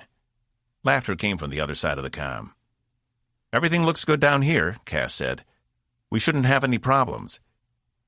He replaced all the deck plating and stood, moving to the front of the shuttle. His hand shook slightly, but he grabbed the head of the chair and remembered to breathe. "Then I think we're good," Jan said. "Are you ready to see if we can get past flight control?" Cass shook his head. "No. We're going to do this the right way." He tapped the ship's comm. "Captain, this is Robeaux." "Robeaux? What's going on?" Green answered. "I'm taking a shuttle out with the consul and Captain Jan. We're going to investigate Evie's claims. I think something is out there, sir." "Robeaux, we don't have time for you to waste chasing phantoms. If you want to join the search, fine, but we need you in Quadrant C-16. It hasn't been searched yet. Sorry, sir, but I think she's onto something, and it may hold a clue to what we're looking for out here. I'm not asking permission. I'm giving you a courtesy call. Cass nodded to Jan, who fired the engines as the door to the shuttle closed, sealing them in. Cass gathered up all his stress in his shoulders and tried to relax them, but it only halfway worked. Are you going to make me send the wing squadron after you again? Green asked. There was some seriousness there, but there was also humor in his voice.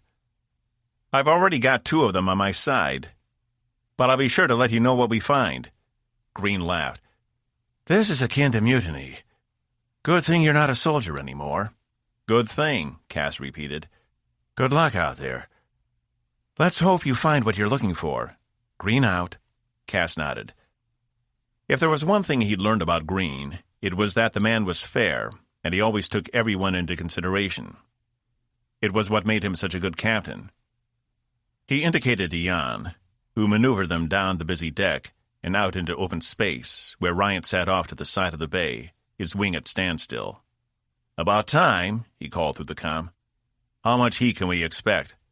None, Jan replied. Robeaux took care of it. She shot him a smirk. I'm inputting the shuttle's previous course now. It should take us right where we want to go. Do you think there's a chance we could speed it up? Cass still gripped the edge of the chair. Might help if you sat down first, she replied. He did as she asked, though he didn't feel much better. I think we can shave a few minutes off. Cass didn't like the grin on her face.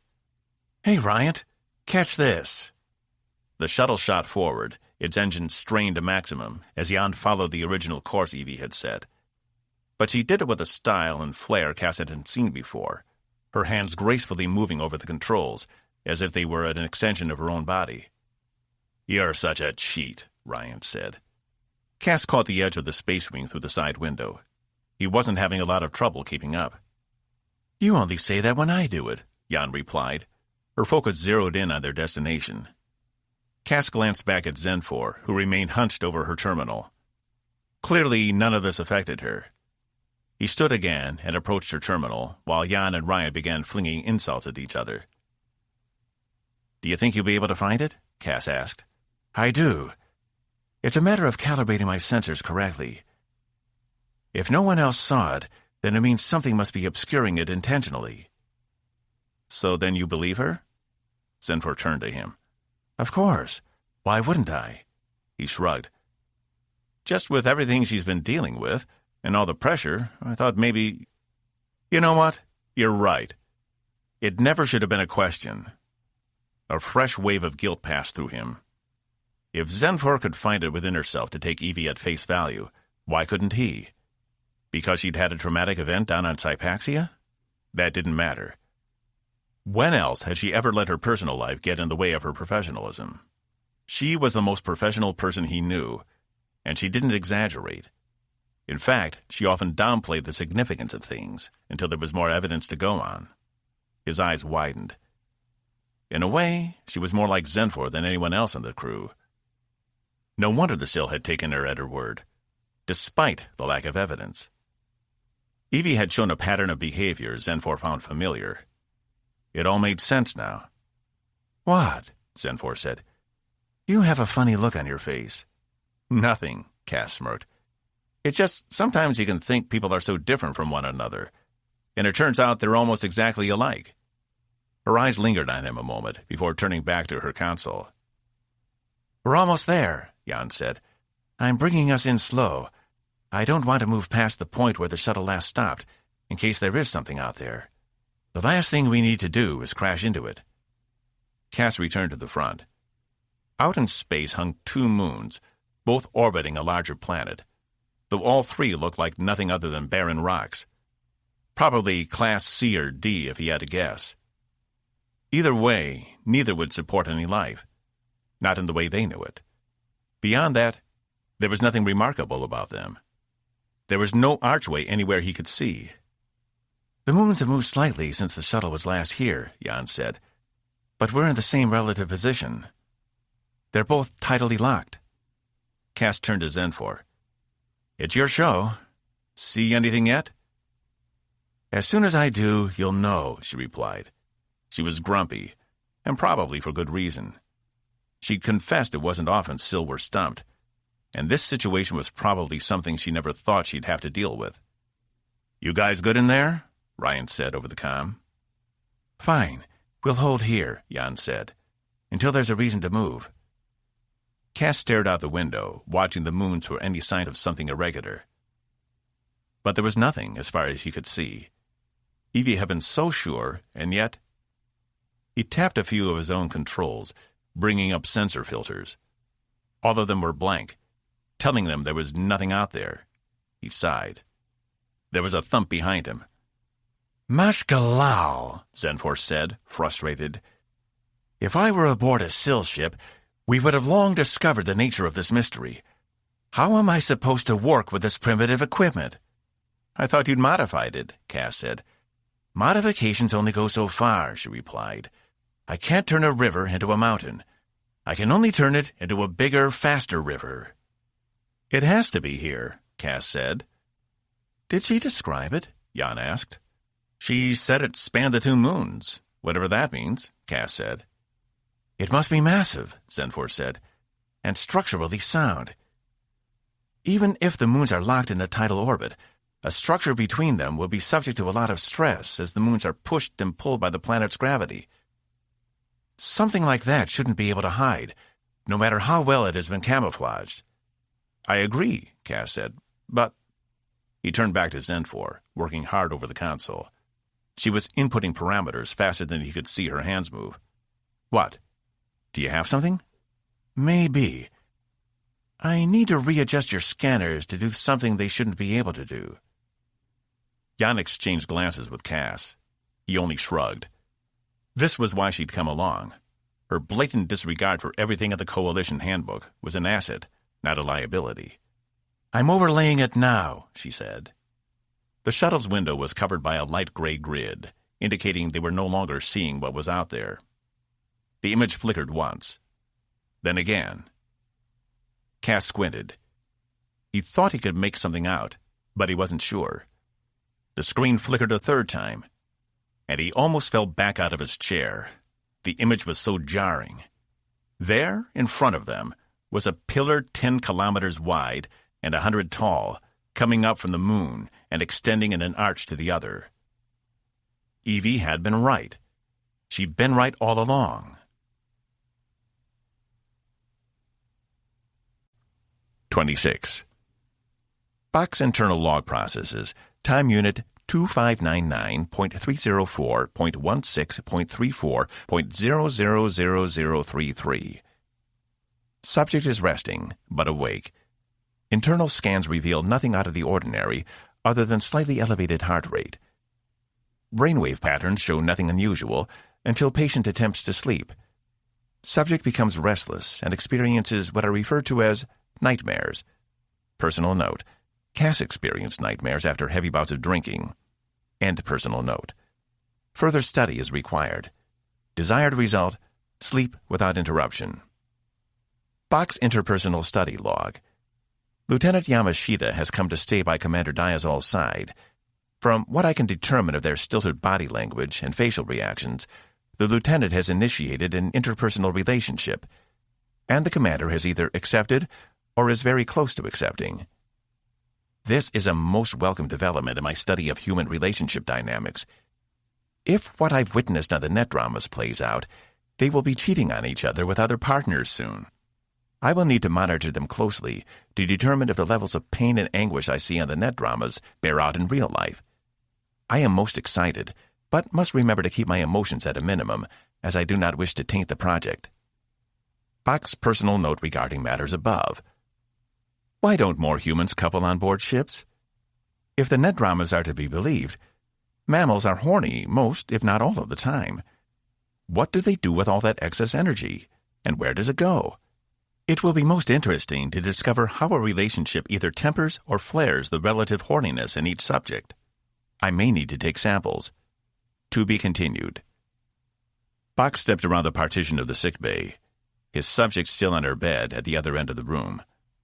Lieutenant Yamashita sat beside her in one of the portable chairs, her head nodding as she fought off sleep.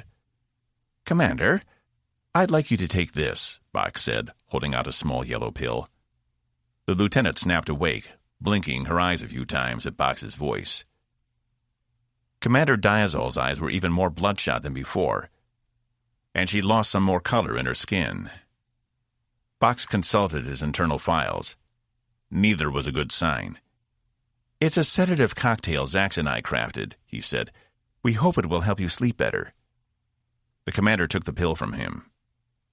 "Is it safe?" Lieutenant Yamashita asked him. Concern for her future partner's well-being. Action noted. "Yes, we wouldn't give her anything harmful. It's supposed to speed up the REM cycle during unconsciousness. The doctor hopes pushing through the bad stuff might help you get the rest you need." Commander Diazal nodded. "Laura, can you hand me that water?" First name basis, a definite sign of future intimacy. Action noted. The lieutenant reached behind her and grabbed the small glass on the table, handing it over to the commander.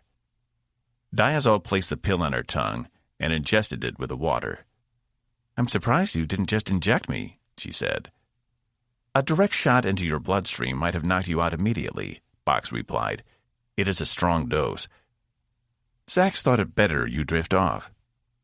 "And you're sure it can't hurt her?" Lieutenant Yamashita asked, watching the commander's face. "Curious.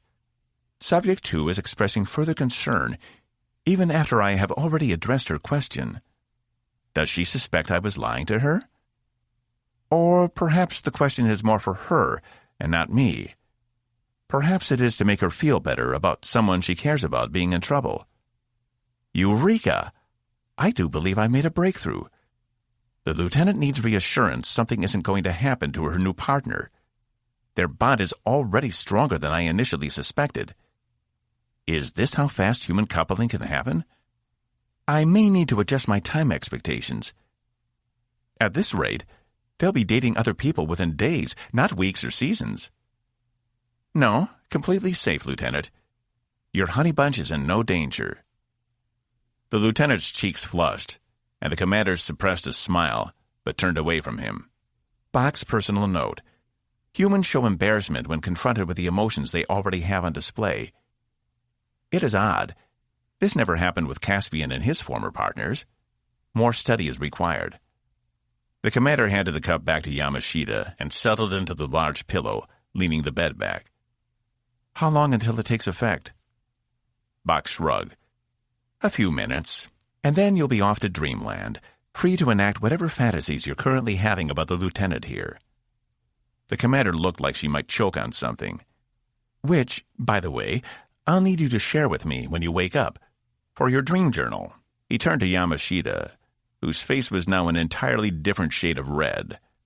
Box interpersonal relationship study log. Hypothesis confirmed. In the event they are confronted with the emotions they are already feeling, some humans experience the added sensation of embarrassment. But it is still unclear why. Both partners are clearly aware of the other's feelings at this point. What I don't understand is why the reluctance to keep them out in the open. Shelving for further analysis. "Box," he glanced back at the commander. "Do I need to tell you again?" "Tell me what?" he asked. This really was a conundrum. He needed to find another couple on the ship he could cross-reference his findings with. "Didn't I just say you weren't to use me as your experiment? Not more than an hour ago?" There was a definite irritation in her voice. Could it be brought on because he'd just embarrassed her? Or wait, no. It was because he had embarrassed someone she cared about. That must be it. "You did, Commander. But you didn't specify I couldn't study you as a pair." "Oh my God," Commander Diazal said under her breath. "I'm finally starting to see what Cass is talking about." She turned to her future mate. "Laura, I'm very sorry about him. Please don't be upset." "No, it's fine," Laura said, forcing a smile. In Box's experience, that meant she was very uncomfortable. Perhaps this experiment had pushed things too far. He hadn't wanted to upset anyone, only confirm his theories. "Box," Shut down whatever research you're doing on us, and please don't continue it anymore. I'd also appreciate it if you didn't say anything about any of this, specifically anything about me and Laura, until we have given you express permission to do so. Understand? Her eyelids fluttered, and Box could tell she was having a difficult time staying conscious. But the message had come through loud and clear. I understand. I apologize if I've hurt you in any way. He turned to Yamashita. And I also apologize to you, Lieutenant. I didn't mean to harm you. The doctor is still helping me with my bedside manner. It's okay, Yamashita replied. Just caught me off guard. Your concern for the commander is touching, Box said. And I wish you only the best. He leaned in closer. But watch out for chambermaids and fancy billionaires. They are the death of relationships. Thanks, Yamashita said, giving him a funny look. He captured the image of her face for study. He'd have to cross-reference that with a few others to determine what it meant later. Commander Diazal tried and failed to suppress a yawn, closing her eyes. In turn, it caused the lieutenant to yawn. Could there be some connection between interpersonal relationships and yawning? One seemed to have caused the other. He would file it away for study in future relationships. Lieutenant, you should return to your quarters to rest. You'll need your sleep if you want to be ready for duty tomorrow, Box said. She shook her head. I'm not leaving her. You said it gets worse when she tries to sleep, right? Hopefully not with the sedative she took. But we'll find out. I'll be fine, Diazal said, though her eyes were closed, and she yawned again. The lieutenant took the commander's hand. I'll leave once I know you're okay. Box glanced up to the readings on the screen behind the bed. It seemed when Yamashita took the commander's hand, it had an effect on her physiological responses. Her heart rate slowed, and her respiratory rate dropped. Perhaps they should have brought the lieutenant in here earlier to help keep her calm. The monitor indicated Commander Diazal was falling into an unconscious state. He should notify Zax of the change in her responses when the lieutenant touched her. It might be important in a way he didn't understand yet. Box internal log processes, time unit 2599.304.16.41.415894. Subject has been administered compound 0043 in an attempt to induce REM sleep. Sedative has proven effective. Final results remain to be seen. En route to report findings to Dr. Zax. Future note: do not perform interpersonal experiments when subjects are under duress. They do not like it. Further notation: all interpersonal experiments are to be... A scream interrupted his thought processes just as he'd reached the partition into the other side of sickbay. Box turned and ran back to the source, Commander Diazal. She was thrashing on the bed, yet the lieutenant still held her hand. What happened? Yamashita asked. She was fine a second ago. There was panic in her eyes as she watched the commander flip back and forth on the bed. Box had to move around to physically restrain her from flopping herself off the bed. Commander, wake up, he yelled, but she only continued to thrash. With one hand still on her, he reached over and tapped one of the controls by the bed. It created a slight discomfort in the area around the patient's ears, which was usually enough to wake them up without any damage or risk of harm. But it was ineffective. What's going on? Why won't she wake up? The lieutenant asked. From what he could tell, she was stuck in an unconscious state, screaming at or against someone in a dream. He glanced up to the monitors. She had reached REM sleep, but now he couldn't bring her out of it. Box hit his comm. Zax to sickbay. Code Gray. 27. Holy shit, Jan whispered. Bryant, are you getting this? What? I can't see a thing. It looks the same to me. Cass spun in his chair. What did you do? What are we seeing? Zenfor wore a proud smile. It was the most satisfied he'd ever seen her. We're seeing an area of space that has been pushed out of normal time.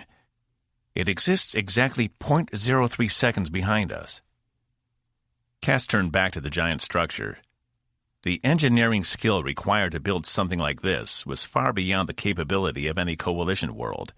It looked as though it had been carved from impossibly large blocks of stone, almost as if it were an ancient artifact, and not a marvel of modern engineering.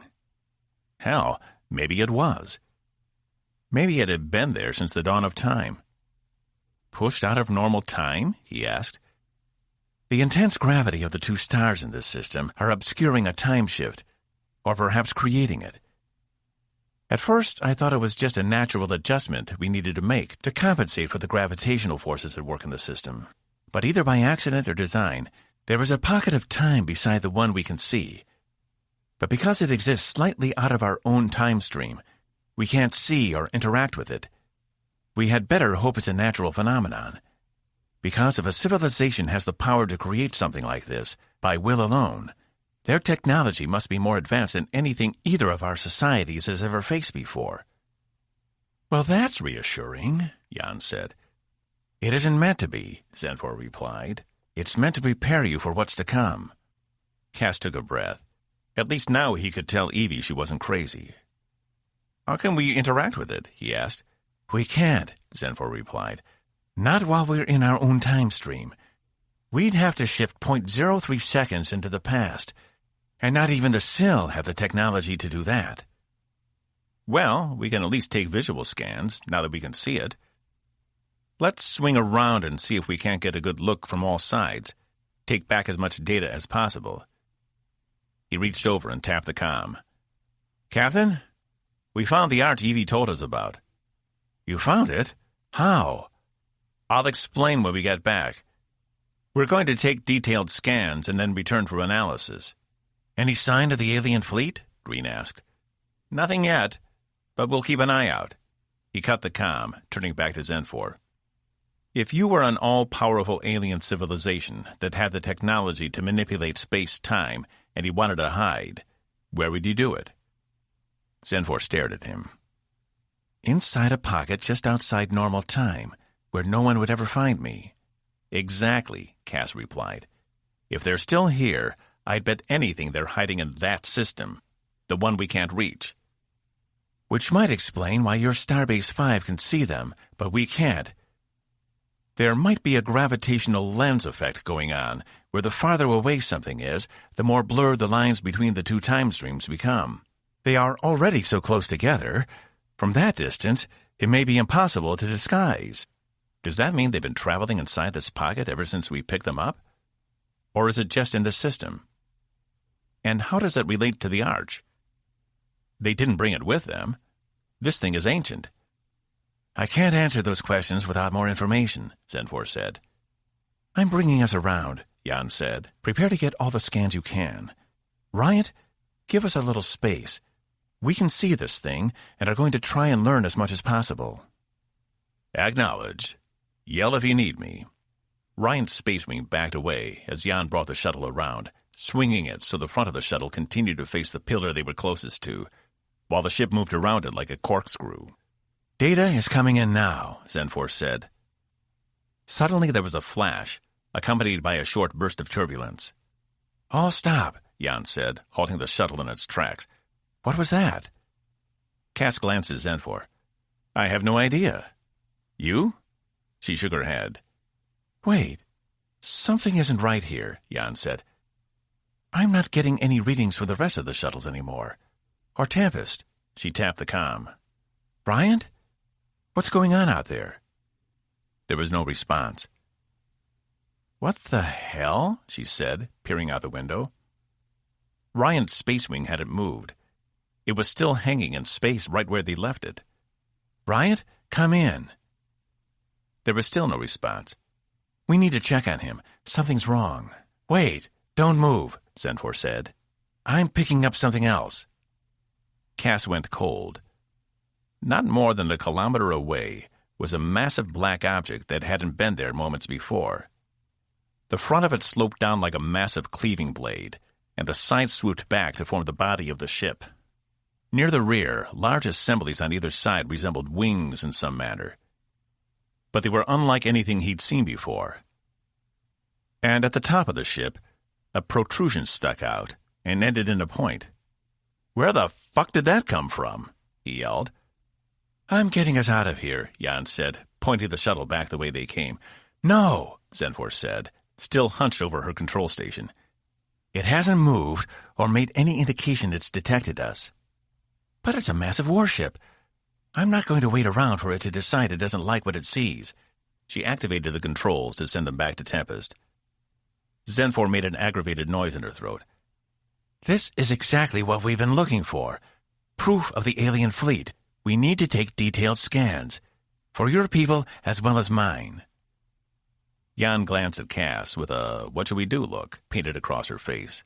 He had no idea. The ship was massive and unlike anything he'd seen before. Zenfor was right. They should try and get as much information as they could, but there was no telling how long they had. Why hadn't the ship made any indication they could see them? "I think we can't let this opportunity go. She's right." "Damn," Jan muttered under her breath. "We should at least get some backup." She tapped the comm again. "Ryant, come in. Are you seeing this thing?" "He isn't receiving the transmission," Zenfor said. "I believe we're inside the time anomaly. We came through when we passed under that arch. It must be a passageway connecting the two." "So what? We're a few seconds behind him now?" Jan asked. "Yes, though I'm not sure what the situation looks like to him. We may have disappeared off his sensors, or we may still be visible, though he's having the same problem and can't contact us." "You would think if that were the case, he'd be calling for backup," she replied. Zenfor glanced up. "I'm only speculating. This is technology I'm unfamiliar with. If you'd like to attempt to interpret this data, you are welcome to it." Jan sat back in her seat, frustration painted on her face. "Look," Cass said, "let's just gather as much data as we can, and if it looks like anything is about to change, we'll just go back through the archway." "Why not go back through now and bring a bunch of the shuttles back with us? Or even Tempest?" Jan asked. "There's no guarantee the doorway stays open all the time. We may have gotten lucky to cross over when we did," Zenfor replied. "I'm performing all scans now." "Wait, does that mean we may not be able to get back across?" Jan asked. "I don't know." The Space Wing pilot shook her head. "No, we're going back now. I'm not about to be stuck at the far side of some temporal gateway, unable to return." "Captain, wait," Cass said. "If Zenfor is right, this might be the only chance we ever get to study these aliens. That has to be worth the price of admission. If we can't get back, then it won't matter if we try right now or if we try when we're done scanning. But if we make it back over there and can't return, we'll have lost any chance we might have had." Jan sighed. "Fine. Let's just make this quick. So far, your equipment cannot penetrate their hull. But it is composed of material I've never seen before. It's a kind of mimetic alloy. It has the properties of different types of metals, but has none of them at the same time. This is very curious," Zenfor said. "Can you move the shuttle closer?" "Closer?" Jan yelled. "You've got to be kidding." Zenfor glanced up. "I don't kid." Cass nodded. "She really doesn't. I've never seen her tell a joke." Jan drew a deep breath and activated the controls. "Bringing us in closer. Caspian, perform scans using the secondary array. Visual and radiative only if you have to, but get everything you can." Cass nodded, realizing he hadn't moved at all since they'd seen the ship. He couldn't believe they'd found it. It looked nothing at all like any other ship he'd ever seen before. Even the sill ships were much more compact. But this seemed to resemble an ancient longship, like those used on the Earth of long ago. Things he'd only seen pictures of, what few pictures survived. The design was familiar, yet completely alien at the same time. He could only speculate as to its purpose. Troop transport? Science vessel? It was impossible to tell, especially since no one seemed home. The aliens wouldn't abandon it, would they? Unless it was active in a way they couldn't detect. Cass initiated all the sensors from the secondary array, gathering up info as the shuttle slowly drifted alongside the ship. "I'm still not detecting any power signatures. No heat or infrared," Zenfor said. "Do you have anything?" He didn't think he did. The side of the ship was smooth as glass, as though it had been poured from a mold instead of constructed. Out of the corner of his eye, he caught the flash of movement. "Wait!" Jan brought the shuttle to a stop. "What?" She'd activated the weapon systems. "I saw something," Cass said, scanning the side of the ship. "Something on the surface moved." He glanced down at his controls and rewound the visual feed he'd been taking. "I didn't detect any changes in my readings," Zenfor said. "Here." He pointed to the image of the ship. There had been a ripple in its side as he passed, as if the surface of the ship was water reacting to the shuttle moving over it. "Go back a few meters," he said. Jan put the shuttle in reverse, back to the area on the side where he'd seen the change. "Stop here." The side of the ship rippled again. A waveform that undulated until it formed itself into what looked to be a hatch, perfectly matched to the shuttle's docking clamp at the back. "Zenfor?" "I see it," she said. "Still no power signatures, though. Is it real, or an optical illusion?" "There's only one way to find out," she replied. "We board the ship."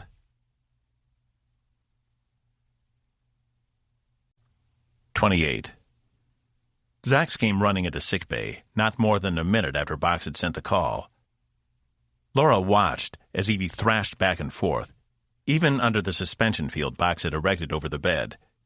He told Laura she had to let go of Evie's hand, despite that being the one thing she didn't want to do. In the end, he'd had to threaten doing it himself if she didn't comply, and she relented. "Give me a status," Zax yelled, yanking on her white coat with two of her forearms, while the other two fumbled with an instrument in her hand. "Unknown," Box said. "I administered the cocktail you developed, and she fell asleep. But then she started screaming, for no reason," Laura said. "She was fine 1 second, and the next it was like someone was killing her."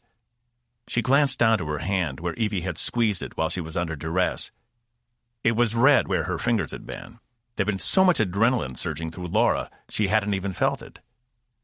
Zax stared up at the monitor. "Did you try to wake her?" "Using auditory therapy, and by trying to shake her awake," Box replied. Evie yanked one way, and the field around the bed buckled, a jolt of energy moving over the bed as she thrashed. "Re-establish the field," Zax said, running across the room and gathering a bottle from one of her cabinets. She placed the vial into the device she'd come in with, and passed it from her lower hand to her upper hand. "The power is down," Box replied. "Lieutenant, please stand back." She'd scooted closer when the field dropped. Evie was grunting now each time she thrashed. She wasn't kicking, but instead was moving back and forth like she was fighting off some invisible attacker holding her down. All Laura wanted to do was help her. Zax appeared on the other side of the bed and placed the small device under Evie's nose. Her eyes fluttered open immediately, and she screamed again, grabbing out for anything. Laura took her hand in both of hers, holding it close to her chest. "Shh, Evie, it's okay," she cooed. "No!" Evie screamed. "Get him off me!" "Commander," Box said, "there is no one on you. It is a dream." "I can see him. I can see him right now," she yelled. Her face was awash in terror, her eyes wild and unfocused. "She's having a hallucination," Laura said. "She thinks it's real." "It is real," Evie replied. "He's here. He's right here." "Who is?" Zax asked, studying the monitor again. Evie continued to thrash, but Laura held tight, determined not to let go. Though the woman was strong, Laura was getting jerked back and forth. It was surprising she had this much strength. I don't know," Evie said, calming a bit. "I've never seen him before, but he won't let me go. He won't let me leave." "Where are you right now, Commander?" Zax asked. Laura glanced at Box, whose yellow eyes blinked at her, then returned to his patient. Laura had no idea if that meant anything or not, but she couldn't bear the thought of something happening to Evie, not now when things were finally starting to look up. "I'm in a long, white room. No, it's not white. It's gray." But it's moving too. Nothing is solid here. It's just me and him. I can't see anyone else. Can you describe him? Evie thrashed again. Fuck! Why is he so strong? She yanked again, and this time the motion almost brought Laura off her feet, but still she held tight to Evie's hand. He's a dark gray with what looks like plates all over his body. He's not quite human, but I can't tell. She was struggling with her words. His head is long in the back, and he's got these eyes. They see into my soul. I don't want him looking. I can't have him. She broke off into a scream again. Get off! You have to do something for her, Laura implored. Please, this is hurting her. It's got to be neurological, Zach said, as if she were talking to herself. Box, grab me the kyanized desitrate. She turned to Evie. Commander, I'm going to give you an antipsychotic, okay? Evie only continued to thrash, while Box ran off to the other side of sickbay. Damn. She glanced at Laura. Because she's not responsive, I'm informing you I'm making a medical decision for the good of the patient. I need you to witness I attempted to reach the commander for consent. Laura nodded as Box returned with a vial. Sax inserted it into the same small device she'd held onto earlier, and pressed the entire device against Evie's neck. A mild dose? Box asked. I don't want to risk anything larger, Zach said, not without knowing what we're dealing with. How long does it take? Laura asked.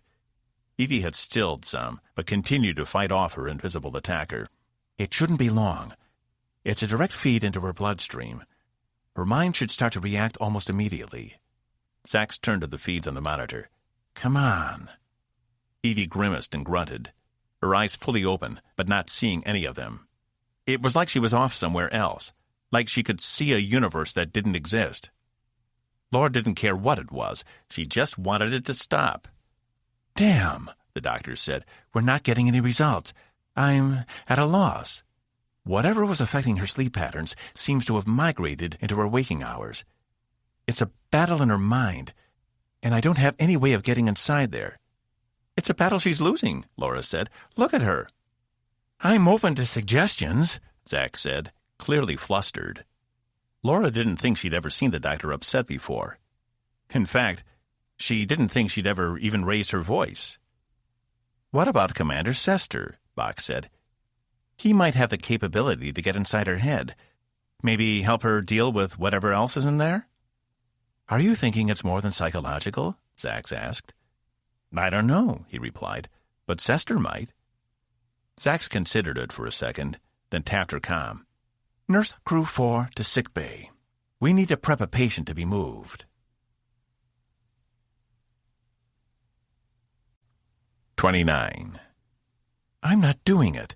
I refuse. This may be our only opportunity to study the aliens up close, Zenfor replied, standing near the back hatch of the shuttle. Please maneuver it into position so I may disembark. No, Jan replied.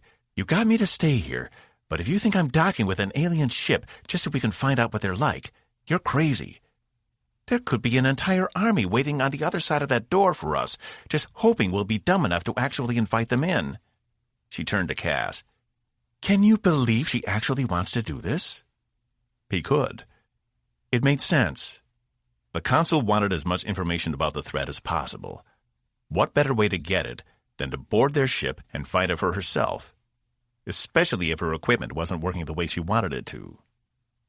But Cass couldn't blame Jan for not wanting to get any closer. They knew absolutely nothing about the species, other than the fact they inhabited other parts of time. Whether it was for a nefarious reason or not was yet to be determined. But if his time near the Excel Nebula had taught him anything, it was that you couldn't assume something had only benevolent feelings when you didn't know anything about it. From here on out, everything was a threat. Is there no other way to find out anything about them? Cass asked. Your sensors won't give me anything to work with. If I was on a SIL ship, I'd at least be able to determine their level of technological advancement. As it is, I believe our best opportunity to learn about them lies beyond that hatch. And if it's a trap? Jan asked. Then we will know.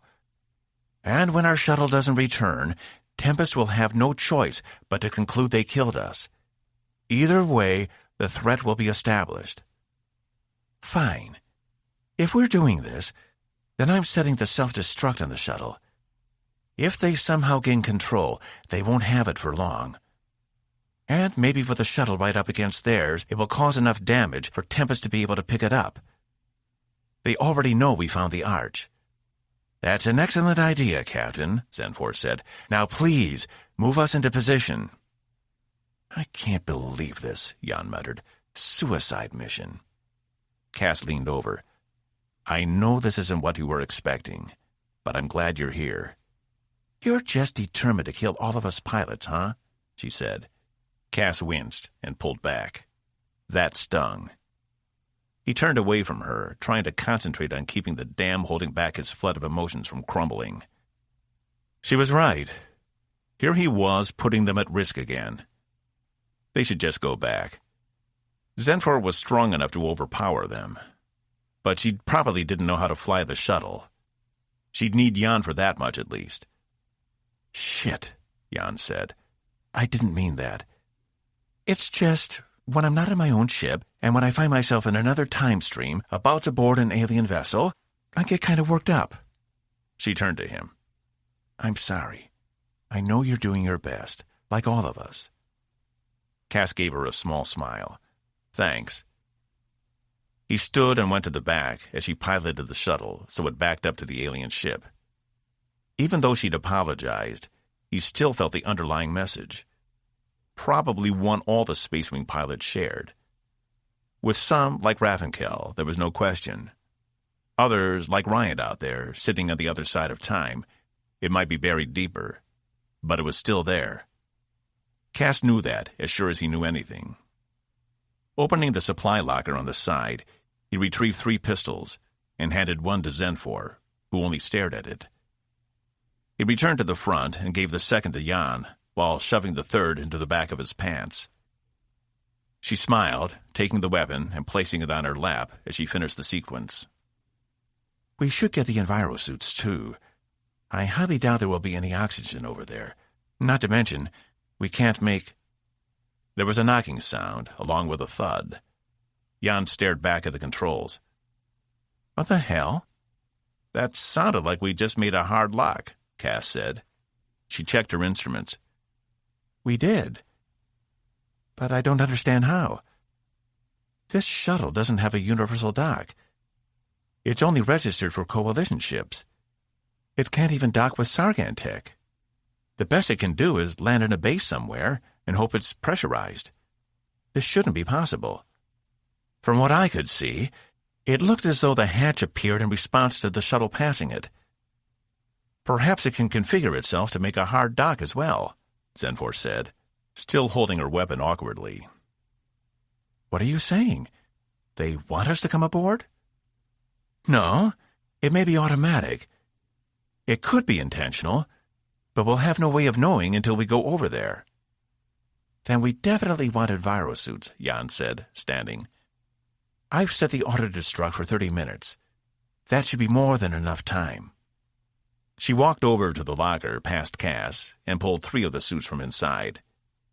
She handed one to Zenfor, though it was painfully obvious she was much too tall to fit. Anything larger? She asked. Jan screwed up her face. I'm afraid not. But you can use one of these. She tossed Zenfor a small device Cass recognized as a repel field. Clip it to yourself somewhere. It will form a small field around you that will at least prevent you from catching any diseases or large temperature changes. Though if there's no oxygen, I don't know what we can do. I can hold my breath for almost 10 of your minutes, Zenfor replied, hooking the device to her belt. It should be enough to gather cursory information. Cass slipped into his envirosuit, not having worn one in quite some time. He hadn't had any on the reasonable excuse, because all his hab-pods were self-sustaining. Had there been a breach, all he'd had to do was seal them all and use them as lifeboats. Probably the last time he needed one was when he'd escaped Cathora. He checked Jan's suit, and she did the same for him, confirming all their connections were in place. Zenfor activated her repel field, which produced a slight blue glow around her for a moment before dissipating. "Are we ready?" Cass asked. Jan held her weapon at her side, her focus on the door. Zenfor reached over and pressed the panel which retracted the door. It slid up into the top of the shuttle to reveal a portal to the ship exactly the same size as their port. It even vaguely looked like Coalition tech. "You said this material was memetic," Cass said. "Does that mean it can also detect other technology? Emulate it somehow?" "It would be a wonder if it could," Zenfor said. She stepped forward to the hatch on the other ship. Cass moved to stop her, wanting to prepare himself for what might be on the other side. But she moved too quick, and he braced himself, aiming his weapon at the portal. Instead of sliding, it melted away into nothingness, revealing a cavernous space beyond. Cass activated the light on his envirosuit, and Jan did the same, as the space beyond was dark, save a few sources of light along the walls, though they didn't exactly look like any kind of light Cass had seen before. They seemed to almost be concentrations of the hull, as there was little discernible difference between them and the side of the ship itself. "At least they have lights," Cass said. If Zenfor heard him, she didn't look back. He'd never forget how absolutely alien the Sill ship had seemed, without any light to illuminate it. Even when he found his flashlight, the place was strange. This was more like what he was used to, though the technology was far more advanced than anything he'd seen before. They took a few steps into the ship, and Cass's indicator on his suit told him there was an oxygen atmosphere inside. Oxygen-nitrogen atmosphere. Not exactly what we need, but as long as we don't need to run really fast, we can breathe it. The air is just a little thinner than we're used to. "Thinner than you're used to," Zenfor said. "I think I'll just keep my helmet on," Jan said, looking around. "'Cause there's probably a pretty good chance we're going to be running from something before it's over." She had a point. Cass opted to keep his helmet on, too. They moved slowly through the space. It reminded Cass of one of the bays, though there were no other shuttles around. In fact, for such a large space, there was nothing around. No supplies, no containers, and no crew. What could they do with all of this space? And why would they need so much if they weren't going to use it? "Are you getting anything on your scanners?" Cass asked. "Faint energy signatures, more than we got outside the ship. No life signs yet." Zenfor was walking ahead of them, moving faster than Cass cared to. He picked up the pace, and Jan stayed in step with him, checking behind them every few seconds to make sure they weren't followed. "I wonder if there's no one aboard," Jan said. "Maybe that's why the ship didn't react to us entering the time bubble." Cass couldn't be sure, but he didn't feel like it had been abandoned. He'd been on abandoned vessels before, and they were typically a lot dirtier than this. Grit and grime had piled up over years of disuse. And while it was possible they only left recently, he still didn't think that was the case. Though he couldn't put his finger on why. The giant area was interrupted every 10 meters or so by a giant pillar that seemed to grow right out of the floor itself, all the way to the ceiling high above them. Above, there were second and third floor catwalks, wide enough for at least a couple of human-sized people to traverse at the same time. Cass kept looking up, expecting to see a face staring back down at him, but all he saw was empty space. "What are we looking for?" Jan asked. "Anything," Zenfor replied. "Anything that will tell us who they are and what they want, what their plans are." "How long until the shuttle blows?" Cass asked. 24 minutes, 37 seconds, she replied. "Zenfor, let's hurry it up. We still have to get back to the shuttle," Cass said. In response, Zenfor picked up speed, walking faster down the large space. When she reached a wall, she turned to the left, following something on her diagnostic device. "What? What is it?" Cass asked. "I'm picking up plasma energy," she said. Plasma energy could be one of 100 different things. It could be burn-off from the ship's engines, or it could be the fuel the species used to power their engines, or it could be a salad dressing for all Cass knew. What he was certain of was they were getting deeper and deeper into this alien ship, and so far he'd seen no sign of anything that could help them out. "Here, come quickly," Zenfor said, breaking into a trot. Cass and Jan exchanged glances, and while Jan matched her pace, Cass aimed his weapon behind them and ran backward, not wanting the sudden movement to spook anything in here. It was like being in a cave of bats and not knowing what might set them off. They passed through a portico, and for a second Cass suspected it might look like the arch they'd seen outside, but as far as he could see, there was no resemblance. It was just a regular pass-through in the wall, nothing special. He turned to see Zenfor standing over a pillar in the middle of the floor. It was about 1.5 meters tall, completely smooth and round in appearance, and looked as though it had grown from the floor. There was nothing to indicate it was bolted down, or even a separation of deck plating. "What is it?" Cass asked. Jan scanned the room, both hands on her weapon, as she checked the high spots, looking for anything that might indicate an ambush. "I'm not sure," Zenfor replied. She reached out and touched the top of the pillar, and the room was filled with bright spots of light. Cass and Jan ducked down at the same time. Had they activated an alarm? Or something that might hold them here? He checked the portico they'd walked under. It was still open and clear.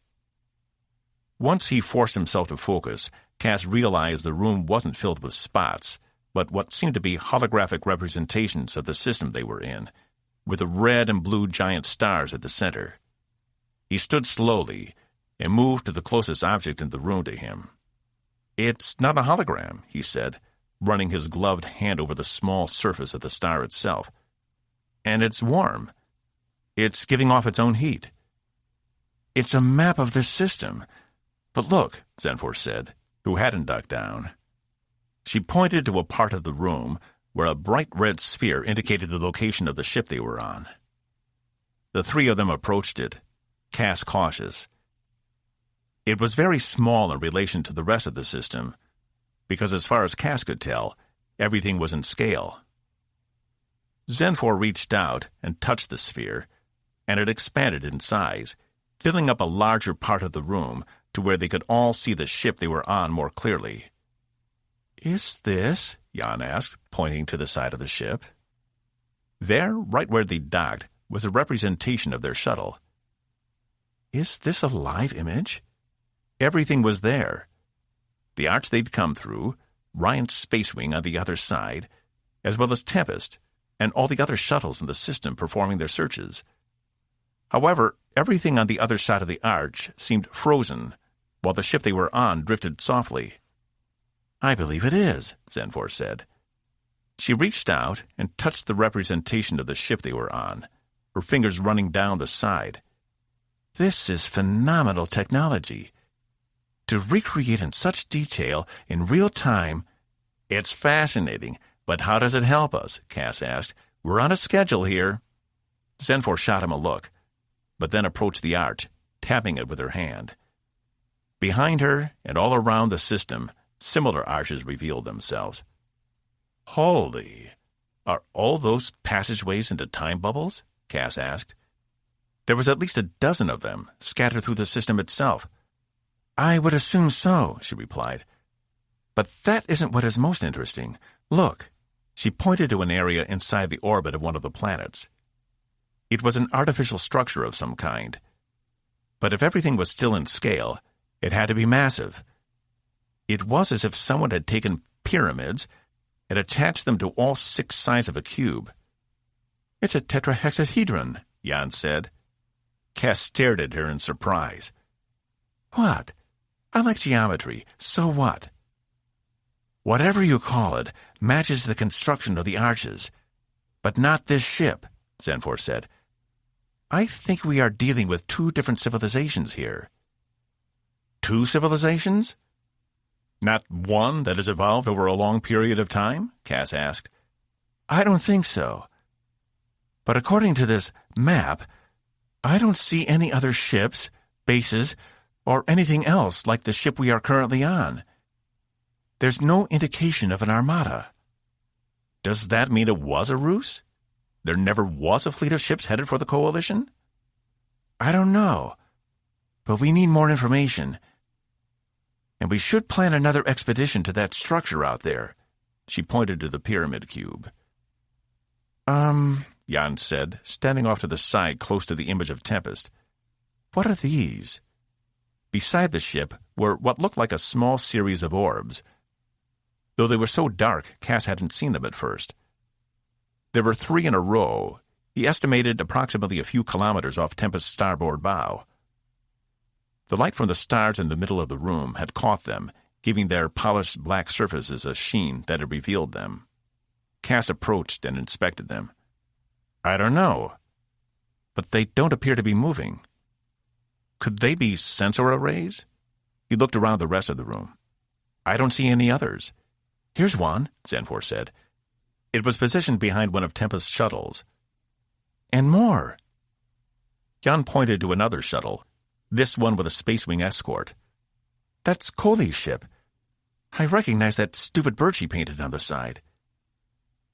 So they're what? Following our ships? Cass asked. Either that, or they're acquiring their targets. Cass's chest went tight.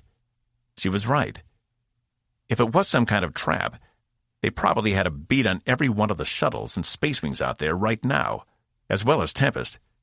Can we get back in time to warn them? Zenfor studied the map. I think so.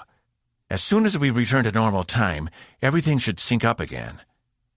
They might have time to avoid them, assuming they can shake them at all. How have none of them reached their targets yet? Those shuttles have been out there for hours, Jan asked. They'd have to be the most inefficient missiles I've ever seen, if that's what they are. Let's not leave it to chance, Cass said. Can you learn anything else from this map? He stared at Zenfor. Not in the time we have. Then let's get back and make it quick.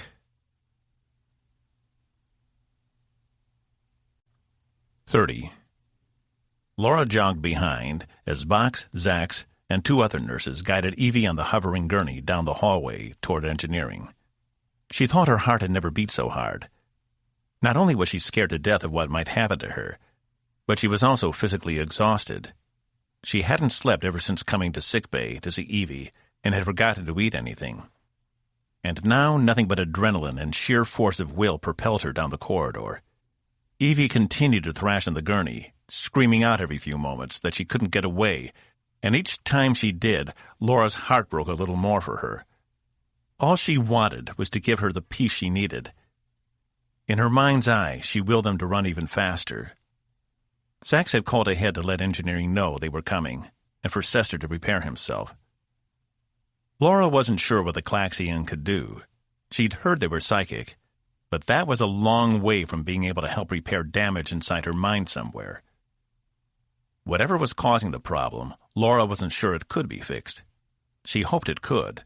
She hoped she was wrong. Right, Zax said, and the entire unit of 4 people and gurney turned at once, then picked up pace through the wide space. People on either side jumped out of the way, and Laura caught some of their faces as she passed. Some were concerned, others outright surprised, and a few were awash in pity. Evie would probably hate that.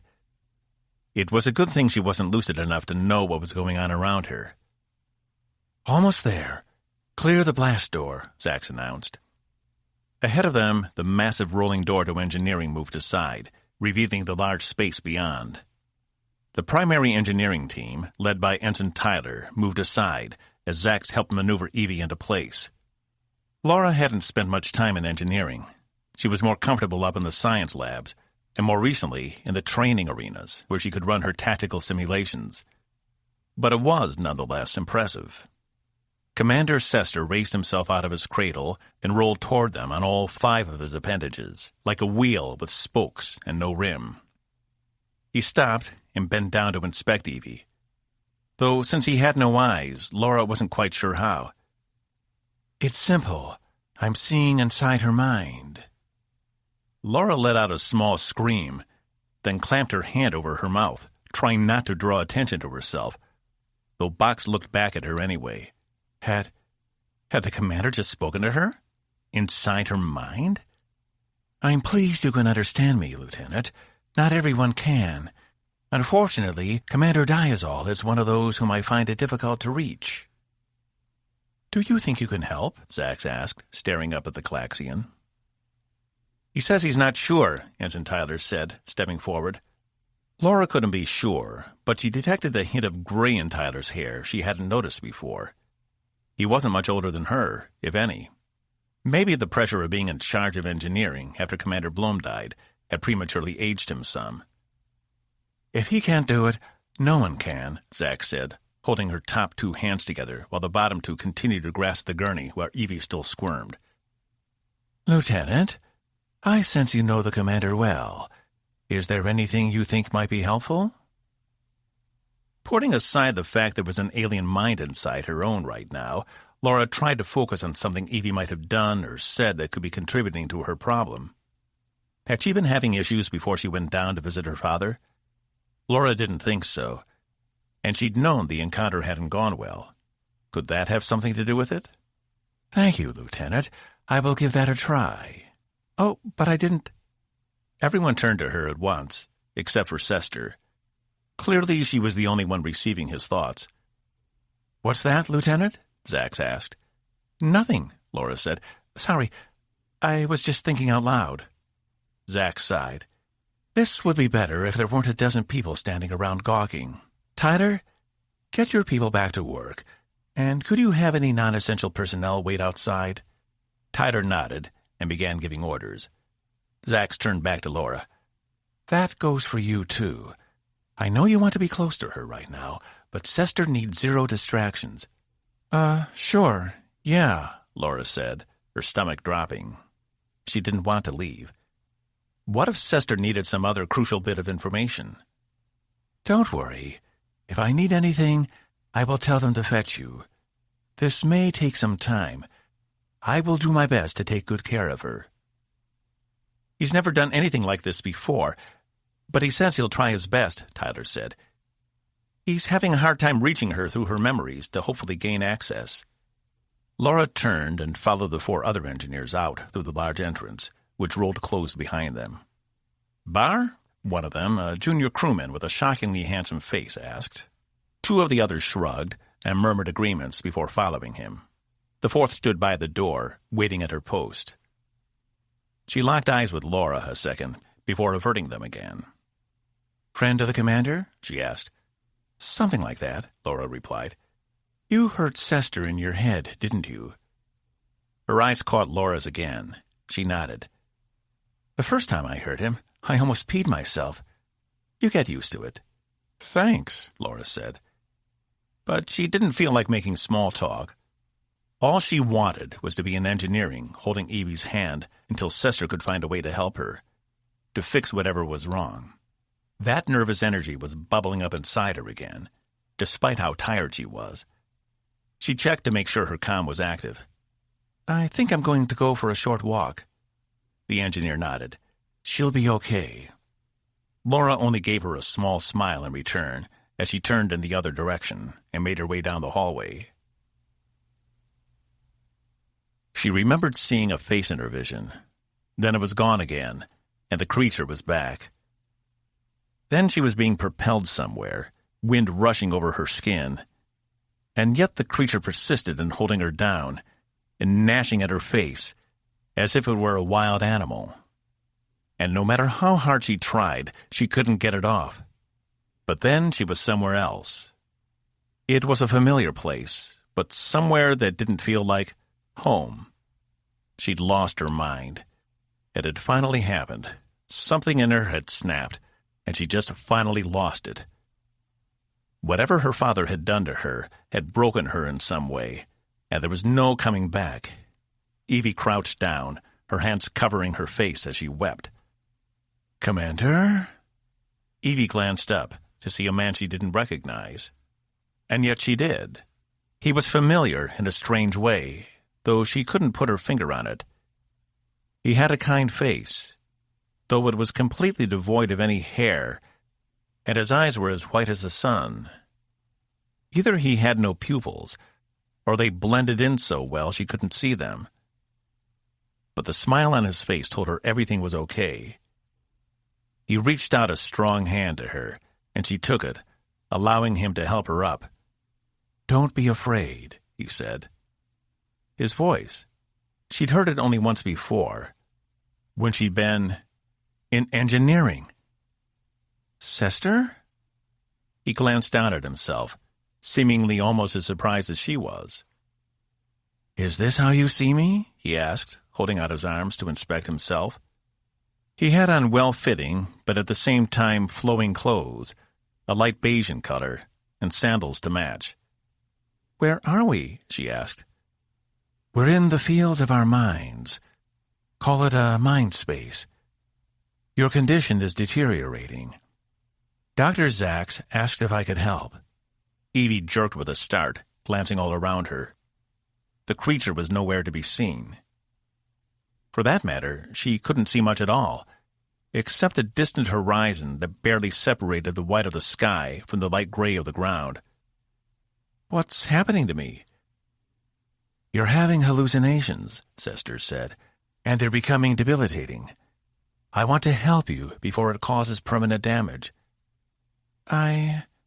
She continued to survey the landscape, as barren as it was. The harder she looked, the more things came into focus.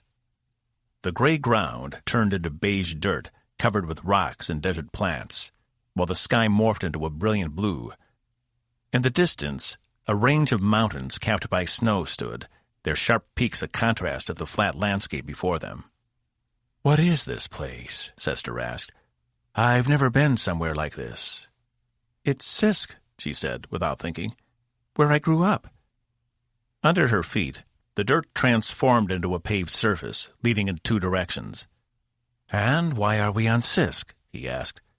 I don't know," she replied, though she had an idea. And it wasn't one she wanted to explore. She already recognized the road. It was the one that led to her old home, at the edge of Grast, the central city on the third continent. As she turned around, she could see the city itself rising from the ground as if being pushed up from beneath. It formed into place perfectly, as it had been the day she'd last seen it, 13 years ago. The system's star, Hummel, burned bright in the sky. There was no cloud cover to speak of, and she could already feel the sun burning her arms. "Come on, we have to get out of this midday sun," she said, taking off on a trot along the road. "It's easy to burn if you're not careful. The best time of the day to be out is twilight or dawn." Sister ran beside her toward the city, though it shimmered away, and in its place her old home took its place. "No, not there." "What is it?" Sester shielded his white eyes from the sun with his hand. "It's my house." Evie looked behind her, but there was no trace of the city anymore, only unending desert. Hummel wasn't giving them any breaks. They needed to get inside. She could already feel her skin cooking. Damn! They took off on a trot to the house, Evie taking a long breath as soon as they entered its shadow. "I used to challenge myself as to how long I could stay out here in the middle of the day," she said, pointing to what amounted to a yard in front of the house. "Stayed out too long one day and got some really bad sunburn. Dad wasn't too happy about that," she said. "Why are we here?" Sester asked. "My father just died," she said, "and I don't know, but I think something happened to me when he did, or just before he did. He did something to me, and nothing's been right since." She bent over, her hands on her knees as she stared at the house. "I don't want to go in there." "I'm here with you," Sester said, placing his hand on her back. It was cool to the touch. "I'll help." She took a few deep breaths. Something about this was very strange. She hadn't seen any of these visions before Sester had shown up. It had always been the gray creature every time. "Okay," she said, "stay close. I don't know what we're going to find in there." Sester nodded. Evie placed her hand against the small pad beside the door, and it opened with an audible click. She pushed it aside slowly and stepped into the cool, climate-controlled foyer. It wasn't anything magnificent, but it was expansive enough to allow light in from the windows above the door, which illuminated the space. In front of them was a staircase that led to the second floor, while to the right and left were a sitting room and dining rooms, respectively. Beside the staircase, the hallway led into the back of the house. She could hear the faint hum of Norconian opera, as she did every day she came to this place. It was exactly as she remembered. "He'll be in the back," she told Sester. "Who?" "My father." Just saying the words aloud sent a shudder down her back. She reached out and took Sester's hand as she made her way down the hallway to the back of the house. A small kitchen was off to the left, and there, with his back to her, was her father, working away at one of his reports. The scene was peaceful and serene, and could remain that way as long as she didn't bother him. "Evelyn?" he asked, not turning around. "Home from school so late?" Because of its close sun, most activities only operated at night, which included school. Many people used the day to sleep. She approached, taking each step with care. She reached out for him, and as she did, the scene shifted around her, as if someone had shaken an hourglass as everything dissipated. Her father turned, but it wasn't her father any longer. Instead, it was the gray creature, and Evie jumped back as it turned to face her, its dark eyes boring into her. She stumbled back and let go of Sester's hand, and the creature lunged for her. Her back hit the ground, which was at the same time the floor of her childhood home, and not, as the image of the house flickered in and out like a bad sensor signal. The creature moved to push her down, and she swung, connecting with its jaw. "No!" she yelled. But it didn't faze the creature. He grabbed her arms and shoved her down, positioning himself over her. "Sester!" "Commander, you can do this. Don't let your panic engulf everything else." What was she supposed to do? Just let it happen? That was unacceptable. "I'm not going to just let—" "No," Sester said. "You have the strength to beat it, but you have to focus. Don't let the fear distract you." She stopped thrashing and stilled her mind. She had the strength. This wasn't her father, and he no longer had any power over her. Evie gritted her teeth and surged, breaking the creature's hold on her and knocking it back on its gray ass. As she stood staring over it, she realized its lips were moving. "She didn't commit suicide. She didn't commit suicide. She didn't—" A cold chill ran down Evie's back. The creature with its strange voice disappeared, as did the house, the desert, the city, the ground, the planet, all of it. And Evie was floating in open space, staring at a very green planet she'd never seen before. It was a terrestrial planet, but it had rings around it, also tinged a dark green, and 2 moons in close orbit. Evie glanced behind her to see Sester floating there as well. "I don't understand," she said. "What is this?" "I don't know," he replied. They were yanked toward the planet, and she found herself falling through the atmosphere at impossible speeds. At this rate, her body should have burned in seconds, but they were still intact. And instead of hitting the ground with the force of a bomb, she and Sester landed softly on the top of a verdant hill, where below stood hundreds, if not thousands, of the gray creatures staring up at them. "Are these—" she began, but couldn't finish the sentence. They were whisked away again, just as fast, to an entirely different planetary system. Faster than they could be taken by an undercurrent, faster than using the Sill's jump points. They were floating yet again, though this time Evie recognized the system. "It's Omicron Terminus," she said. "What are those?" Sester asked, pointing to the small black spheres inhabiting the system. They shouldn't be able to see them against the darkness of space itself, but somehow she could. "I think they're mines," Evie said. "Are you sure?" Sester asked. "I don't know why, but yes, I'm sure." 31. Halfway back to the shuttle, Cass would have bet 100 aliens would jump from the ship's shadows and stop them in their tracks. But the trip back had been as uneventful as their voyage into the ship, despite the fact he was even more on edge, and they made it back to their shuttle with time to spare. Disengaging the self-destruct, Jan removed her helmet and took the pilot's seat. Zenfor returned to her station while the shuttle's door slid closed. Cass couldn't be sure, but he thought he saw movement on the other side of the door before it completely closed, though it could have just been their side of the door rematerializing, or doing whatever it did. He didn't care. They needed to get back over to the right side of time to warn everyone about the spheres. "Did you get a good scan of the position of all those things?" he asked Zenfor. "Uploading it into the system now. We should have a map when we return." "Good. 'Cause with as many that were out there, I think we're going to need it." Somehow they'd made it into the system without disturbing any of the spheres. But now they were everywhere, blocking off any kind of exit without a very precise exit strategy. Cass couldn't help but think they'd been lured here, either by the Andromeda aliens or by someone else. But regardless, they couldn't stay if the ship was in danger. They could come back and explore this layer of time later, assuming that they could return at all. "We're free of docking," Jan said. "For a second there, I wasn't sure it was going to let us go." "Why is that?" Cass asked. "Because something about all of this isn't right." She took a breath, plotting a course back to the Arch. "Think about it.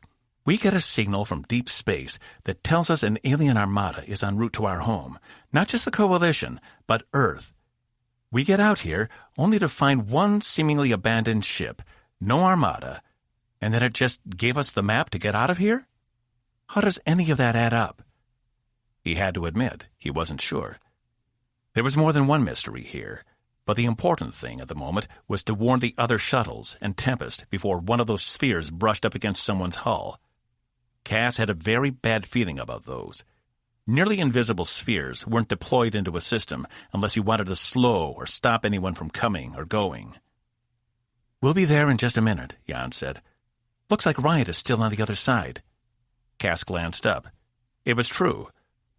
Riot hadn't moved from where he'd stationed himself when they went in. "Does he have one of those spheres near him?" he asked. "Not according to my map data," Zenfor replied. "Okay. As soon as we get across, I'm going to send a general alert and transmit the map to everyone at once so they can avoid these things. It's a miracle no one has hit one so far." "Closing in," Jan said, as the Arch loomed large before them. Cass was still struck by just how massive it was, spanning the 2 moons. He wished they'd had time to get a better look. Below him, the deck plating vibrated, and he had to hold onto the sides of his chair to keep from shaking away from it. "Little rougher coming out than going in." Jan narrowed her eyes and focused on the far side of the Arch. The ship continued to rumble until finally they were on the other side. Manning the comm units, Cass's feed was inundated with messages. "Calypso, report your position." "Calypso? What happened? I've lost you on screens. Come in, anyone." Cass glanced up in time to see Ryan's space wing pull itself right beside them. "What the hell?" he asked. "What happened to you guys?" "You couldn't see us?" Cass asked. "No. You were beside the moon 1 second, then you were gone. And then, almost as soon as you disappear from screens, you reappear coming the other direction?" "Wait a second," Cass said, looking back at Zenfor. "We were only in there a few seconds?" "Yeah, that's—" His comm was cut off by a priority communication coming through from Tempest. "Mayday! Mayday! We've been hit. All ships converge on Tempest. I repeat—" The comm cut off, and Cass glanced over to see 3 massive explosions on the side of Tempest, right where the black spheres had been. "Oh my God," Jan said. The ship listed to the side as another explosion impacted the side. Fire and debris littered the space around the hits. "Get us back there now," Cass yelled. Jan hit the accelerator, and Ryan did the same, pointing a target right back to the ship. "Transmit that map. Tell everyone to be on the lookout for these things. They are definitely mines." Zenfor nodded. "Sending now," she said. There was another explosion to their right, as a shuttle disappeared off the screen, its accompanying space wing barely missing the blast. "Just lost the Tagetus," Jan said. "They must have hit one." "This whole thing has been nothing but a trap," Cass yelled. "They lured us in here and made us think they're hiding, but they're not even here at all." I know why we were able to avoid the mines before we entered the arch, Zenforce said. He turned to her. According to the records incoming from all the other shuttles, they only appeared as soon as we passed through. When we entered, they activated. Before that, they were invisible, or at least inactive. Great, Cass said, turning back to see Tempest now on her back, still turning from the force of the explosion. He tapped the comm. Tempest? We're coming in. Does anyone read me? This is Robeaux on the Calypso. There was no response on the other end. Are they receiving us? I'm not sure. But Tempest isn't transmitting anything now. The damage might have knocked out the communications array, Jan said. Can you get us in there without the flight controllers? Cass asked. She shot him a smirk. Easy. Her hands worked the controls, so the shuttle began to roll and pitch to match Tempest's spinning. Riot? Help get the rest of the shuttles back safely, Cass said. They don't need to be out here in this minefield. We found what we're looking for. You got it, Riot replied, and the Space Wing peeled off. Cass tapped his personal comm. Maybe just the main system was out, but the person-to-person comms might still work. Evie? What's going on in there? There was no response. That wasn't good. Cass's heart rate picked up again, despite the fact his stomach had been in his throat ever since he'd seen those 4 explosions on Tempest. He couldn't get a good look, but at least it seemed like emergency force barriers might be holding, as no more debris was exiting into space. But he didn't want to think about how many of the crew they'd lost in those explosions. One was closer to the center of the side of the ship, where the bridge was located. Captain Green, do you read me? Cass asked. Still no response. He tried not to let the worst situation implant itself in his mind. He couldn't let himself think about anything other than getting back to the ship and getting it under control, and hopefully get out of this mess. Everyone, hang on to something, Jan said. We're heading in. Evie awoke to the shudder of the ship as she was thrown from her gurney. Just before she hit the ground, she managed to get her hands out in front to brace her fall. Alarms blared all over engineering. Wait, why was she in engineering? She glanced up to see Zax and Bach struggling to get up as well. Sester climbed back in his cradle, engaging with the ship's systems. We have 2 confirmed breaches, Tyler yelled. Decks 4 and 7. Another explosion rocked the ship again, throwing Evie back to the ground. She forced herself to get up to assess what was going on. There's a 3rd breach on Deck 11, sir, someone yelled. Seal all compartments, Evie managed to order, despite she was having trouble finding her balance. The last thing they needed was an explosive decompression from damage due to an adjoining section. 11 was only 1 deck below them. Confirmed, someone said. Evie tapped her personal comm. Bridge, report. There was nothing on the other end. Zax came over and inspected her head, holding it between 2 of her hands while running a third across her hairline. Bridge? Internal comms are down, Commander, Tyler said from his station. We're cut off from the rest of the ship. There was another explosion. But Evie had been ready this time and grabbed onto the nearest station, keeping herself upright and holding Zax at the same time. Are those incoming weapons or something else? She yelled. Unknown. We don't have eyes on the outside of the ship down here. Evie ran over to Tyler's station. Raise full defensive barriers and reinforce the armor plating of the sections that aren't damaged. Yes, ma'am, Tyler said, ordering his people to their jobs. The commander says we've lost all engine power and are adrift, Tyler called out. I need to see what's happening out there, Evie said. But she was stopped by Box, who indicated Zax behind her. Commander, are you... I don't have time for this, Evie said. The ship is under attack, and we don't have any idea if we're going to be here in the next 5 minutes. I think my metal state can take a break. Not if you're compromised, Zax said. I need to know if I should relieve you of duty. Several heads turned in her direction. Evie took a deep breath, preparing to lay into the doctor. Only she stopped a moment. She remembered where she and Sester had been, the planet, then here, in this system. The alien creature was gone from her mind. Was that what it had meant to show her? Visions of some alien world? But how had it gotten into her head in the first place? Whatever the source, she could deal with that later. What was important was she felt better than she had ever since they'd left Sypaxia. "Whatever Sester did, I think it worked," she said. "For the moment, I'm fine. Can I get back to work now?" Sachs regarded her a moment, then stepped to the side. Evie glanced at Box, whose eyes blinked a few times in succession. She supposed it was about as good of an endorsement as she was going to get. "Do we have eyes outside? What's going on out there?" she asked. "We can't communicate with any of the shuttles," Tyler said, "but I'm not detecting any enemy ships anywhere in the vicinity. I don't know what hit us, but it tore through the bulkheads easily." "Damage report coming in, Commander," Crewman Alaksha said. "Full compression lost on Deck 11, 22 missing or dead, and the primary energy conduits have been ruptured. We can't move until they're repaired. Can you find a workaround? Reroute? I'm working on it," Alaksha replied. She needed to get to the bridge, find out what was happening up there. Engineering wasn't suitable for a full operations report, and without the bridge relinquishing control, she couldn't run the ship from down here.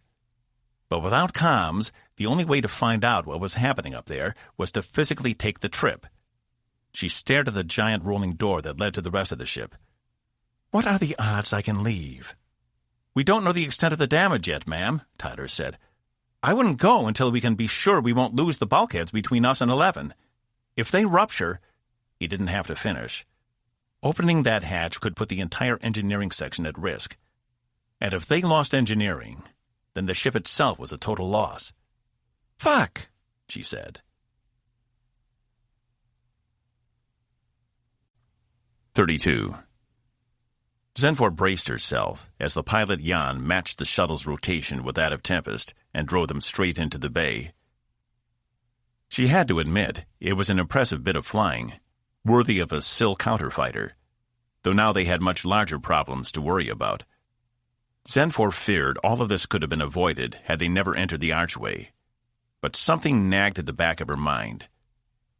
The mines had been much too far away to hit Tempest when they'd seen them on the map display on the alien ship.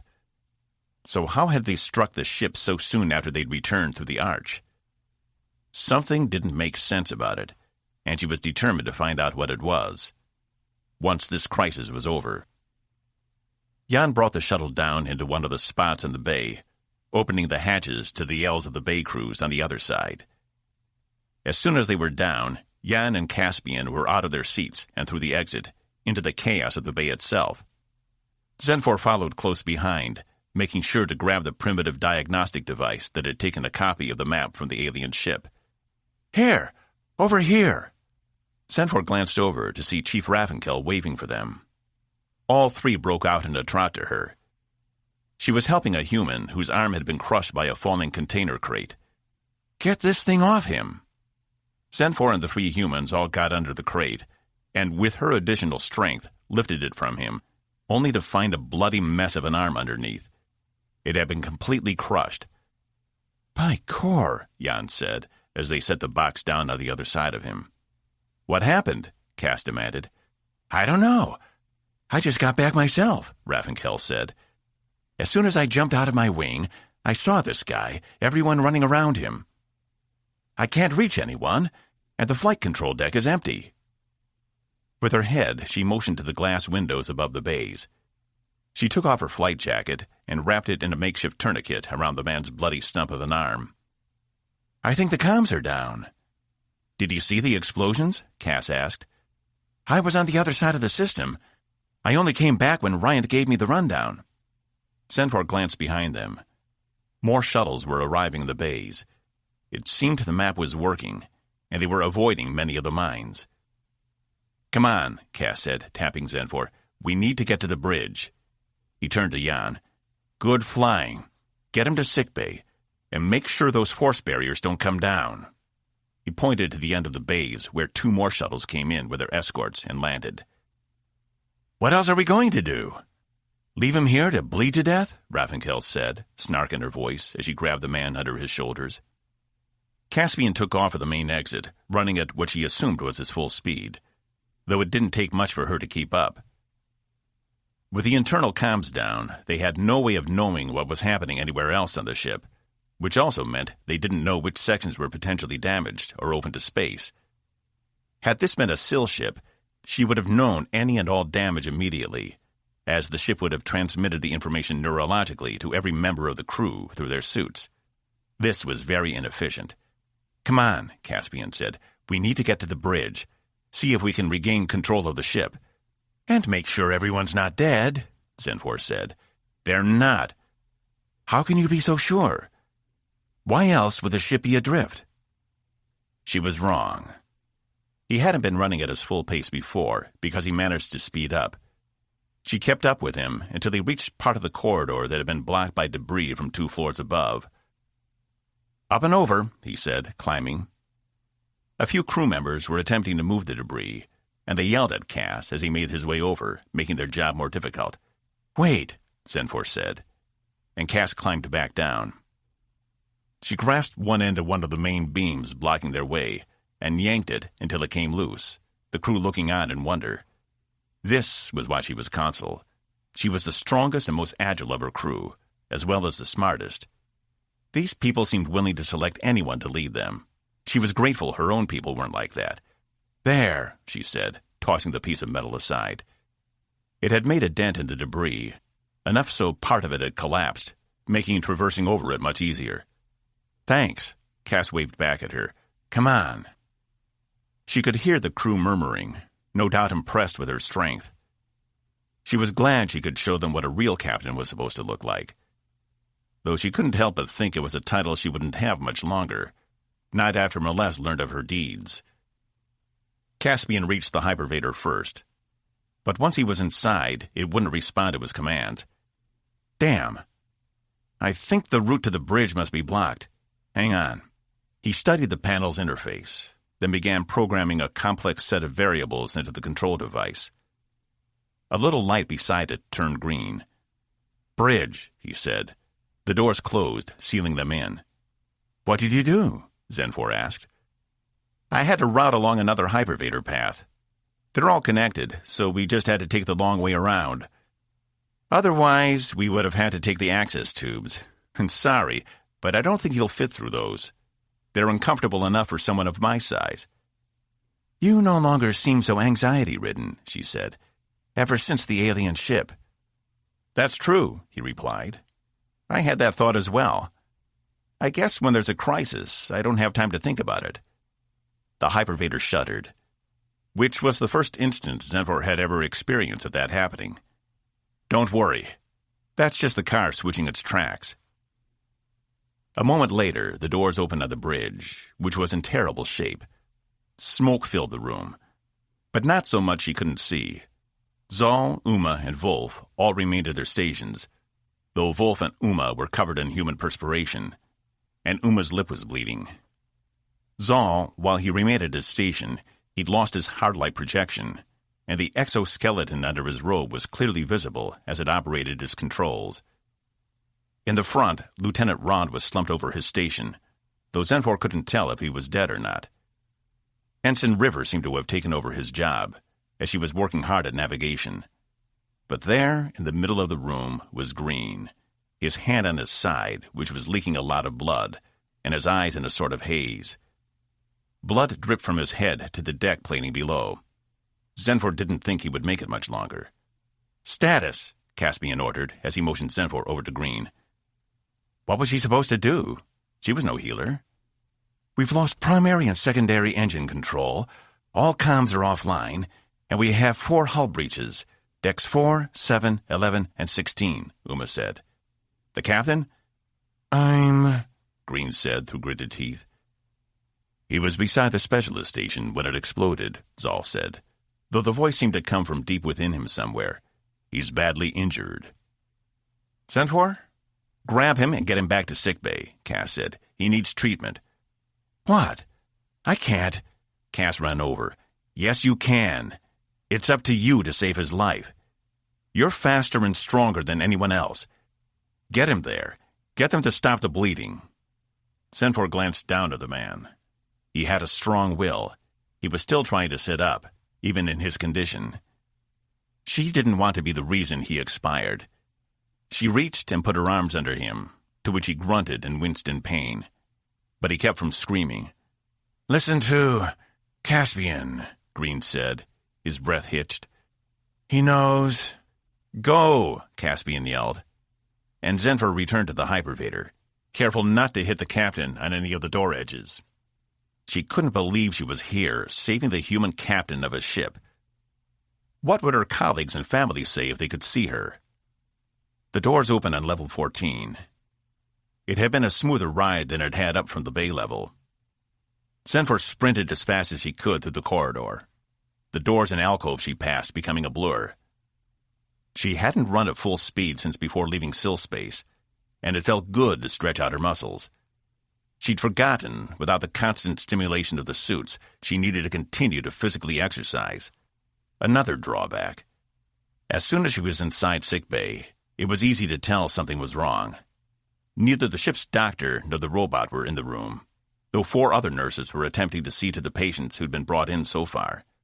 All the beds were full. "Captain," a nurse said, running up to them. His identifier said Menkel. "Bring him over here," he said, directing Zenfor through the partition into the surgery wing of sickbay. 2 of its beds were unoccupied. "Where is the doctor?" she asked. "I think she's in engineering," Menkel said. "She was headed down there with a small team before—" He gestured at the chaos around him as he began to examine the captain. "I need a full med unit in here. We're going into surgery." Zenfor backed off, allowing the medical personnel to do their work. Even she could tell the captain was in very bad shape, and she had little knowledge of human anatomy, other than what she'd read with Melesse. For some reason, the doctor hadn't returned. Did that mean she was dead? Or had she been trapped in engineering? Perhaps that was where Zenfor could be of the most help, getting the engines back online. It was only 4 decks above her. That was where she needed to go next. She took one last look at the captain, then left the human healers to their jobs as she returned to the chaos of the corridors. Crew she'd never met ran past her in both directions, everyone trying to put out their own personal fires. Zenfor took off down the corridor behind a group of crewmen, each with tools and some with fire-suppressing equipment. They loaded into the nearest hypervator, and she got in behind them. "Level 11, the lead one said. "Level 10, Zenfor added. "Are you going to engineering?" one of the group asked her. Zenfor recognized her as Ensign Talia from the weapons bay down on 15. She nodded. "Engineering is locked down. We got hit on 11, and it might have compromised the structural integrity of 10. We've got emergency force barriers in place, holding everything together. But we won't know how bad it is until we see it." "Is it something you need assistance with?" Zenfor asked. Talia glanced at some of the other members of her group. The lead one nodded. "Yeah," she said. "That'd be great. Thanks." 33. "Zal, how bad are the internal comms?" Cass asked. The robotic skeleton didn't move, except for his hands. Cass realized the exoskeleton had eyes where human eyes should be, which made sense. But they were more like Box's sensors than actual eyes, though instead of yellow, they glowed a faint red, which was not reassuring at all. "We've lost our long-range antenna, which we would normally use for a backup," Zal said, his voice unchanged from when he had the hard light projection. "And the internal comm hub was destroyed by one of the blasts. It will have to be manually reconnected with a new one." "Fine," Cass said. "Communications is on 6? I'll print one and get started on it." "Sir?" Zal interrupted, causing Cass to stop short. "The captain technically put you in charge. You should stay here and coordinate efforts. I can make the repairs." Cass furrowed his brow. No, he was done with the coalition. He'd tried the whole rank thing again, and it hadn't worked. In fact, it had done the opposite of worked. It had almost gotten everyone killed. He couldn't take command of the ship. "Zal, I really think it's better you or Uma—" "I'm with the lieutenant," Uma said from Tactical. "You have more experience than any of us, and right now we need you." Cass glanced over to Ensign River, who had turned in her seat and was nodding along. "This is crazy," Wolf said from behind him at the engineering station, to no one in particular. "This ship is fucking crazy." "Caspian has proven himself quite valuable in the past," Zal said. "It is within his capability to do this task." Wolf huffed. "Fine. Whatever. Orders, Captain?" "Damn," Zal was right. He didn't have time to weigh the pros and cons. Without Green or Evie, wherever the hell she was, the ship needed someone coordinating efforts to get it back on track, especially before more of those fucking spheres decided to impact the hull. Zal, go work on the comms. Lieutenant Uma, what's our tactical status? We've got force barriers covering each impact location, and they're holding. I can't be sure, but I think added reinforcements have been provided to main engineering, Uma said, as Zal left his station for the second hypervator on the bridge. The impact in 11? Cass asked. She nodded, which meant people in engineering must know something they didn't. He was content to leave them to solve their problem until communications could be rectified. Sester knew what he was doing. What about our current weapons? Blades and darts are at 25%. I can give you a few hits if necessary. Armor is significantly weakened on the port side of the ship, but holding. All other sections are at 80%. Ensign River? Show me a shot off the starboard side of the ship, Cass said. An image appeared of open space, with the system's 3 stars in the background. The red and blue giants were immediately visible. And in the distance sat the 3rd yellow star, and a bunch of bubbles of time no one can see, Cass thought. But at least he didn't see any of those spheres on that side of the ship, assuming they were still out there and hadn't disappeared back to wherever Zenfor said they'd come from. Lieutenant, he said, indicating Uma, can you still connect with logs from the shuttles? There's a map in the Calypso's databanks that tells us where all these mines are. I need you to find and download it. Working on it, sir, she replied. Cass ran up to Rond, who was still splayed out over the helm station. He pulled the young man back, though he couldn't see any indication of injury. What happened to him? He asked River. I'm not sure. He might have hit his head. It happened when the 3rd blast hit us. Cass put his fingers to the man's neck. He had a pulse. With some effort, Cass lifted the man out of the seat and laid him down in front of the stations, flat on his back. As soon as they got the comms back up, he'd call for medical. Until then, without knowing his injuries, there wasn't a lot they could do for him. Can you handle the helm? He asked River. Yes, I believe I can, she replied. I'm still trying. We're listing, and until the engines come back. Use whatever you've got. Emergency thrusters. Decompress a storage bay if you have to, but we need to stop the ship from moving if we can. I don't want to attract any more of those things. He turned back to Uma. How's it coming? I think I made a connection with the shuttle, but it's not solid. It could go at any second. Cass returned to the command chairs. Do the best you can.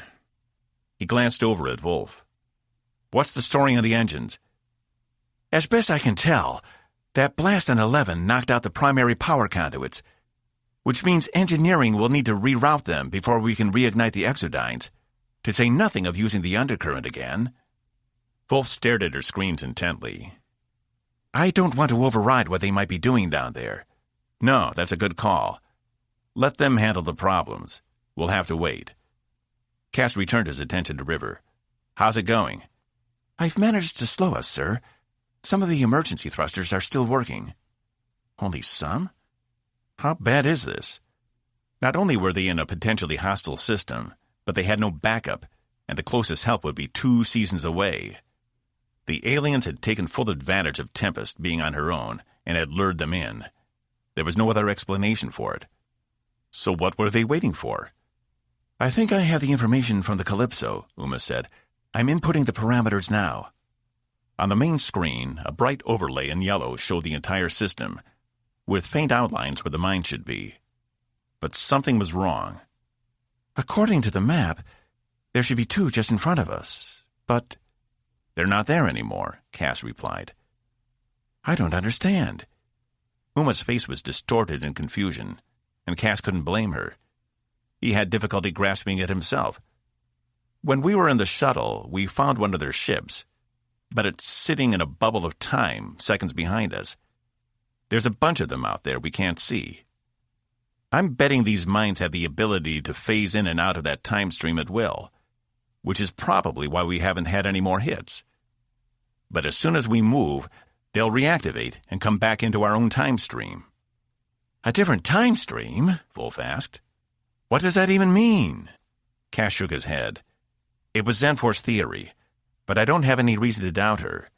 She knows technology like this better than we do. But I think it's how they hide from our sensors. Though something wasn't right.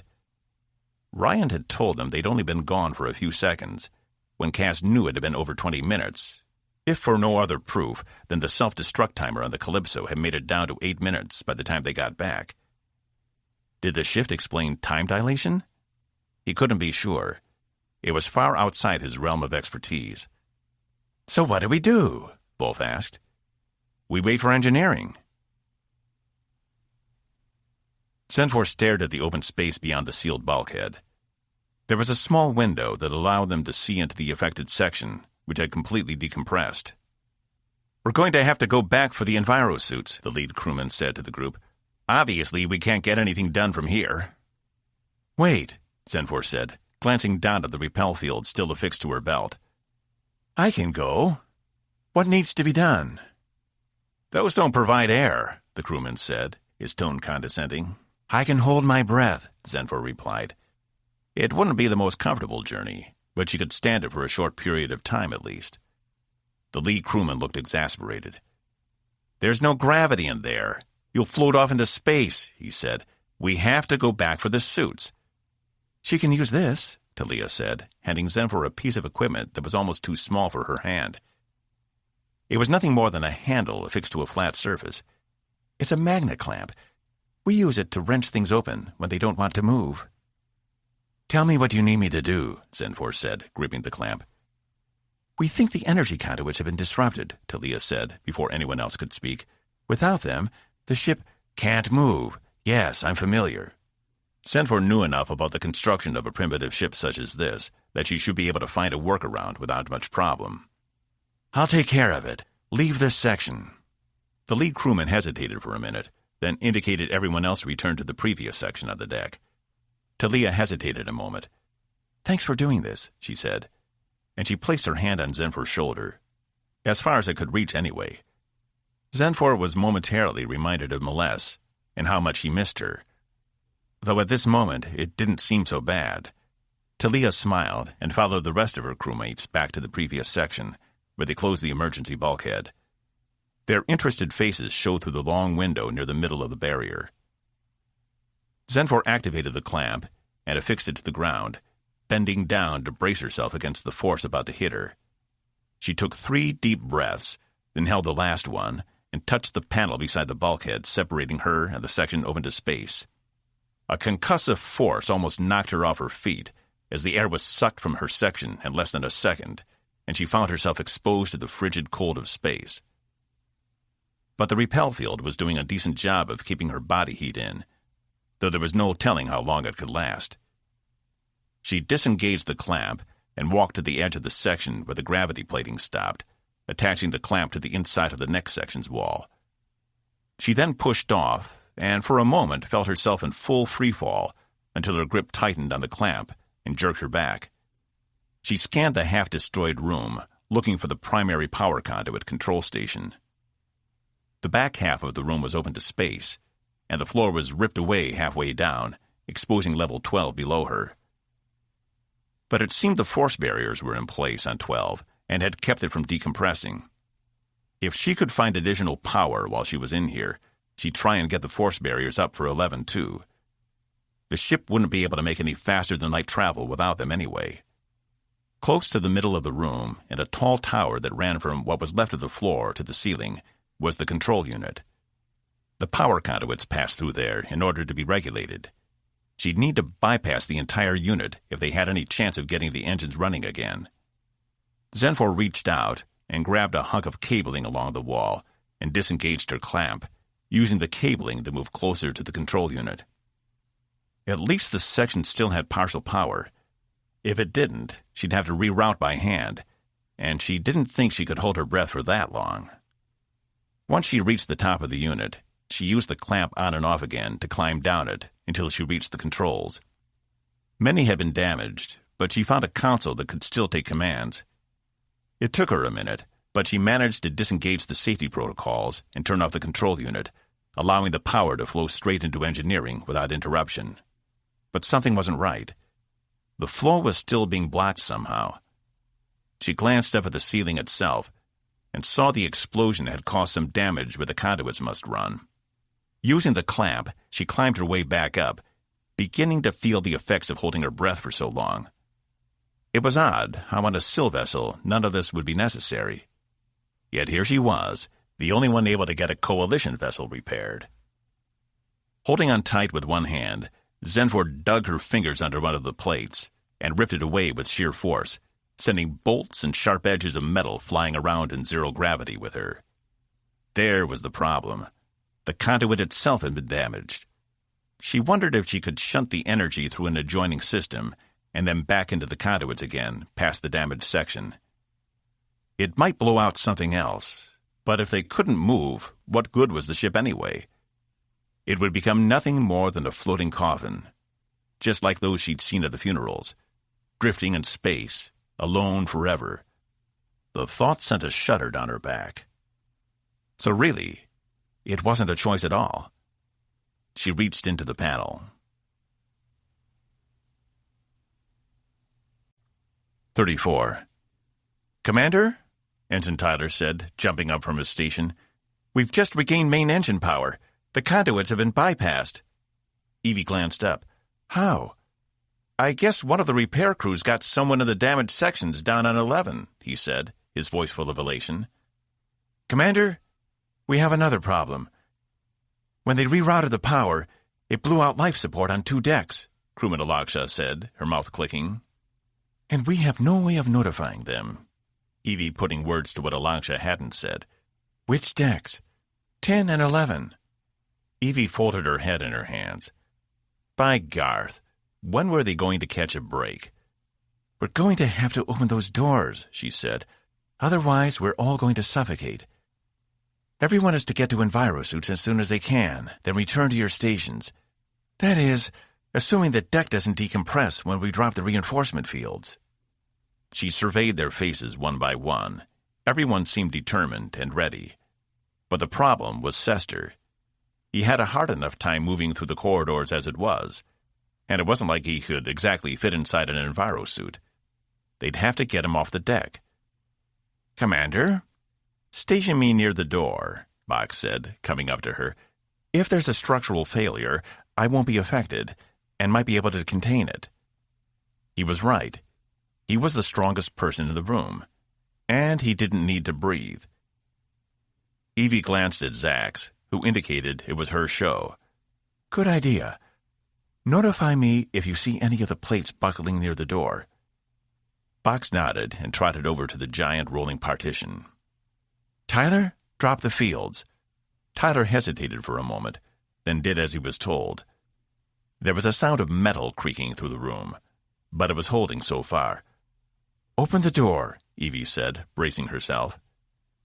She could see his hand shaking as it hovered over the control. He balled his hand into a fist, then extended his fingers again, tapping the control. The massive door began to roll away. Box stationed right at the opening.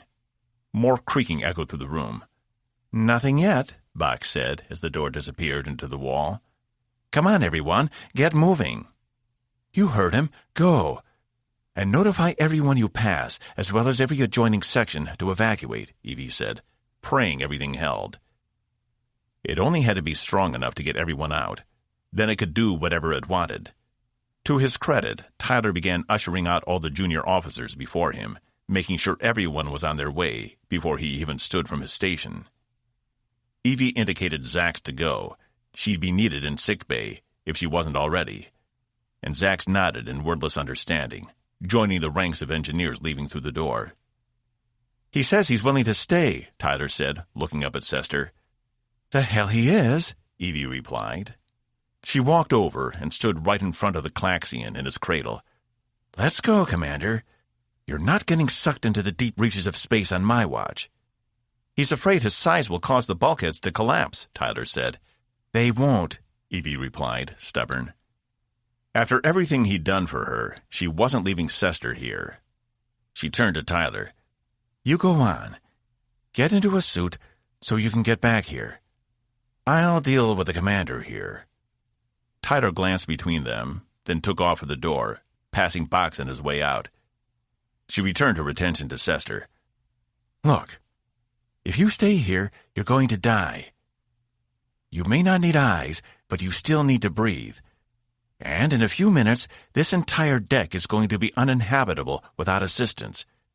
And we are not about to lose our best engineer. And before you think it, yes, you're better than Cass or Zenfor or anyone else. You're probably the smartest person on the ship, which means you already know I'm right. You told me not to let the fear overwhelm me. I'm telling you the same thing. Now, let's go. Sester raised two of his arms out of the cradle, along with his head arm, and extricated himself from the device. She reflected on how human he'd appeared in her head. For some reason, that was the image she'd thought of when she saw him. Sester crouched down, elongating his limbs so he moved across the floor slowly and methodically, distributing his weight evenly. Evie kept ahead of him, approaching Box. Status? It's holding so far, he replied, but, well, I guess we'll just find out what happens, he said, his voice suddenly cheery as Sester approached. If we get sucked out into space, I'll do everything I can to throw you back in the direction of the ship. That's reassuring. Thanks, Evie replied. You're most welcome. It's times like these when I wish Cass would have taken me up on my suggestion of adding a jet backpack to my superstructure. I always told him it would come in handy one day, and he just brushed me off like always, telling me to stop being a nuisance. Well, I can't wait. Box, Evie said. Not now. Right. Sester approached them, and the creaking of the plates increased, causing him to slow. Oh no, don't stop now. Let's move, Commander, Evie said, moving out of the way. Sester continued forward, passing the massive door and box slower than Evie thought he needed to. But then again, Klaxians weren't used to things like this. They were pacifists by nature, which meant they weren't often in harm's way. She reflected just how much courage it was taking Sester to do this. Once he was in the corridor, he folded himself tighter and moved faster, using his limbs to grab onto the sides of the corridors to propel him forward quicker. That's it. He's clear, Evie said, leaving engineering. Box followed and tapped the panel beside the door, closing it again. There was a final creak and moan from the bulkheads, and for a second Evie thought that was it. But they held as the door closed. Good work, she said. Now, let's get up to the bridge. The corridors were chaos. True to her orders, the engineering crew had gone to personally notify everyone on the deck to evacuate or find an envirosuit if they needed to stay. Since envirosuits were limited, most had opted to leave and were in the process of crowding the hypervators or using the access ports. Evie had helped direct Sester to a hypervator that would take him to one of the cargo holds on 4, where he would be able to stretch out and could access secondary controls. As she and Box ran around people, she had to move aside as a maintenance crew already decked out in envirosuits pushed their way past. Evie recognized them as a structural crew. Tyler must have already notified them to get back to engineering and shore up the weak bulkheads. If they made it through this, she would make sure he received a promotion. Evie and Box had taken refuge in an abandoned adjacent corridor while the maintenance crew ran past. And had Evie not glanced behind her before they left, she wouldn't have seen the figure slumped against the wall near the end of the corridor. Box, she yelled, indicating the person, help me.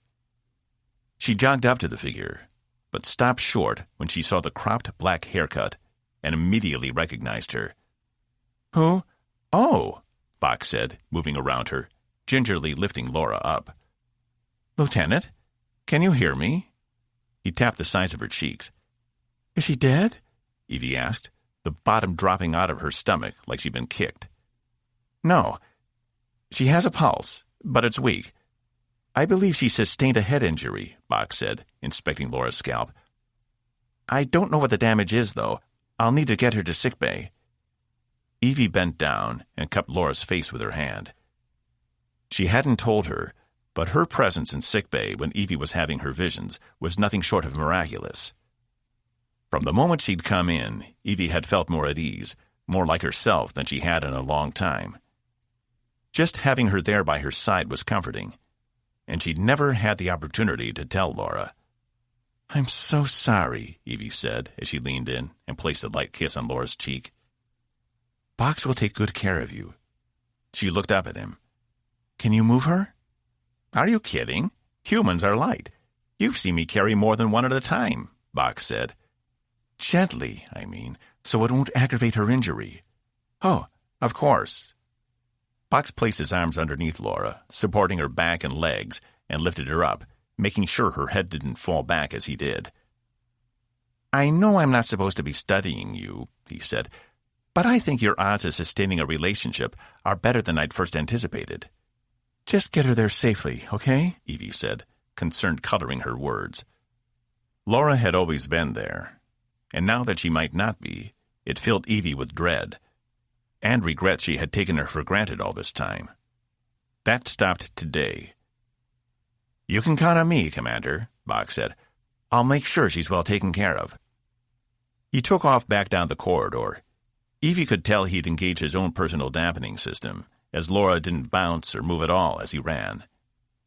He turned the corner and was out of sight in the throng of people. Evie swallowed hard and returned to the main hallway. Getting a hypervator would take forever, and the bridge was only 2 decks above her. She was better off taking the access corridors. She pushed her way through the people, trying to keep everyone calm and collected, but urging them to exit areas on this level. She needed this chaos. It was the only thing that would keep her mind off Laura, and if Box had made it to sickbay yet. She reached one of the access hatches to the maintenance tunnels and climbed inside, directing a group from one of the science wings to follow her. They'd been standing in the middle of the corridor, looking lost. "Keep up," Evie said. "As soon as we're clear to 9, you can return to the main areas." It was much quieter in here than it had been out on the floor, where she'd just been. Only the hum of the ship and a few errant sounds, probably from maintenance crews working to reinforce the ship. She could only hope the bridge was still intact. One of the explosions had happened on Deck 7, which was too close to the bridge for her taste, despite the fact it was fortified in the middle of the ship. That hadn't stopped Blackburn from being killed, and it didn't mean they were free of harm either. Most of the main systems converged on the bridge, which meant there was a lot of power running through that section of the ship. If any of those conduits was ruptured... She shook her head, trying not to think about it. But instead, an image of the gray alien came back to her from her journey with Sester. She didn't know who he was or what he was meant to represent, but she had no problem mentally blocking him anymore. He tried to lunge for her as she climbed, but was knocked away with a force 10 times his own. "Can't get me anymore, fucker." She smiled. There would be time later to figure out what it all meant. For now, she had to find the captain and help get the ship back under control. It was the only way they were going to get out of this mess. 35. "Sir, I've managed to connect the new comm hub down on Deck 6, Zal said, but I had to come back through the maintenance hatches. For some reason, the hypervators are all held up." "Perfect," Cass said, not attempting to mask the sarcasm in his voice. He'd added to the things to deal with later. "How long until we have comms?" 10 more minutes. I have to reset and reprogram the system." Cass sat back in the captain's chair, wiping his brow. 10 minutes until they knew what was happening in engineering.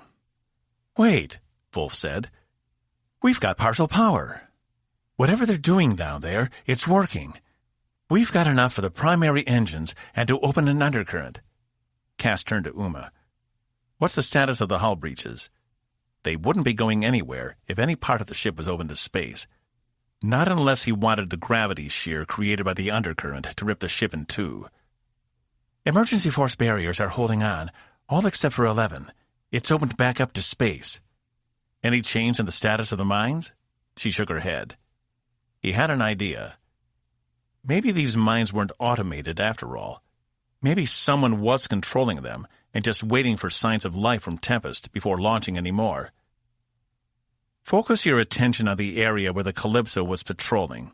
Do you see 2 small moons?" "Yes, orbiting that small planet." "Right. That's where the arch is. Scan that area for any other ships."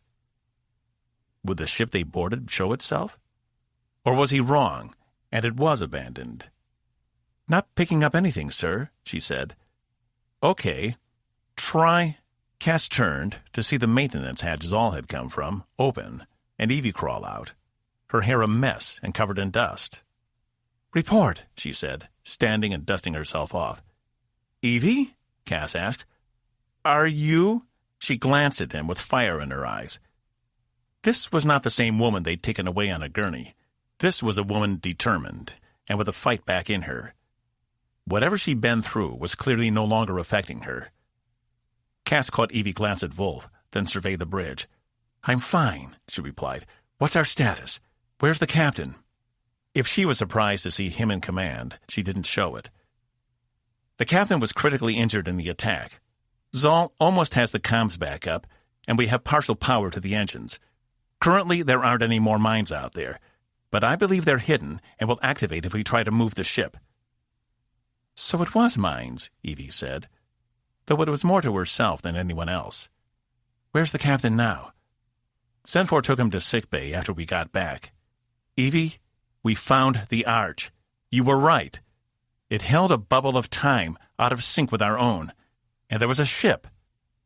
She zeroed her attention on him. "What kind of ship?" "I think it might be one that Starbase 5 saw, but I haven't confirmed that yet. As soon as we came back through, the mines exploded. We also lost another shuttle out there before we recalled them all," he said. "We managed to download a map of the mines, but they've disappeared off our scanners again." "Okay," Evie said, surveying the bridge. "I'm taking over the helm, and I'm getting us the hell out of here before we get hit with any more of these things." "But," Cass said, lowering his voice, "how do we know we won't hit any more if we can't see them? They might have moved." "Because I've got a map too," she said, pointing to her head. She walked over and took the helm position beside Ensign River. "Wait a second," Wolf said. "You're not going to just let her take control of the ship. She's been having hallucinations." She left her station and turned to Evie. "No offense, Commander, but you haven't been in the best mental state since we took the shuttle out." "Trust me," Evie said. "I remember." "How do we know she isn't going to see something and run us right into one of those mines out there?" Wolf said. Cass shrugged, happy to have someone on the bridge who could take over. She was right about the Arch. Plus, she's the ranking officer now. It's her call. "Not if she's mentally incapacitated," Wolf said. "Technically, you shouldn't even be up here. And now we're supposed to hand over control of the ship to her?" "Commander, if you can't work under these conditions, I'll relieve you of duty," Cass said, standing firm. "You can't do that," she replied. "I can," Evie said, turning in her chair. "And he's right. Either return to your station or leave the bridge." Wolf seemed to consider it for a minute. She glanced at Cass, then Evie again, and shook her head, returning to her station. "I can't believe this," she said. "Is this how the Coalition's most advanced ship runs? No wonder you lost your last engineer." Cass felt the floor drop out from under him. As if they were moving on their own, his feet propelled him toward Wolf, intent on decking her. But before he reached her, another voice rang out, stopping him in his tracks. "Don't you have any respect? Commander Blom was an excellent officer and volunteered to go on her mission. She sacrificed herself for the good of the ship and its crew." Cass turned to see Ensign River standing, staring at Wolf, her eyes blazing.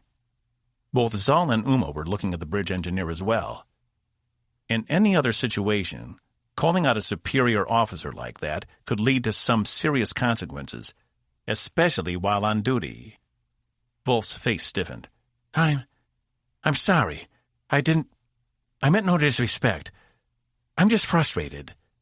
I suggest you bottle that frustration until we are clear of this threat, Commander, Evie said. She was the only one who hadn't turned around. Instead, she was programming something into Ron's helm station. "Yes, ma'am," Wolf replied, taking her seat in engineering. Everyone else returned to their positions as well. Cass had to admit he was impressed with Ensign River. She normally seemed so timid and reserved. It turned out Blum had a lot more support than he'd ever realized. "We've got comms back, ma'am, sir," Saul said, unsure who to direct the news to. "Commander, I'm relinquishing control of the bridge to you," Cass said. He should have done it as soon as she'd come onto the bridge, but he'd been so stunned to see her, it had slipped his mind. "Stay where you are," Evie said. "I'll have my hands full doing this, and we may need someone to coordinate." Was this a test?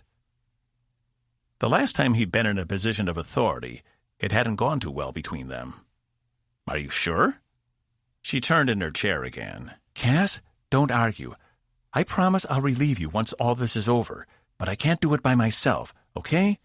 No games, no hidden agendas." He nodded. "Okay. Great." She turned back to the front and continued inputting her information.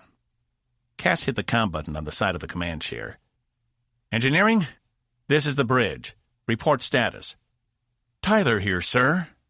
We've lost life support on this deck, but we have enough power to move. Commander Sester is up on 4, coordinating with us down here. We're trying to help reinforce the hull breach on Deck 11. The sill almost asphyxiated getting us back online. I had some people take her to sickbay." "Wait. Zenvor was down there?" Cass asked. "Yes, sir. If it weren't for her, we wouldn't have power." Evie turned and gave him a look of surprise that he was sure mirrored his own face.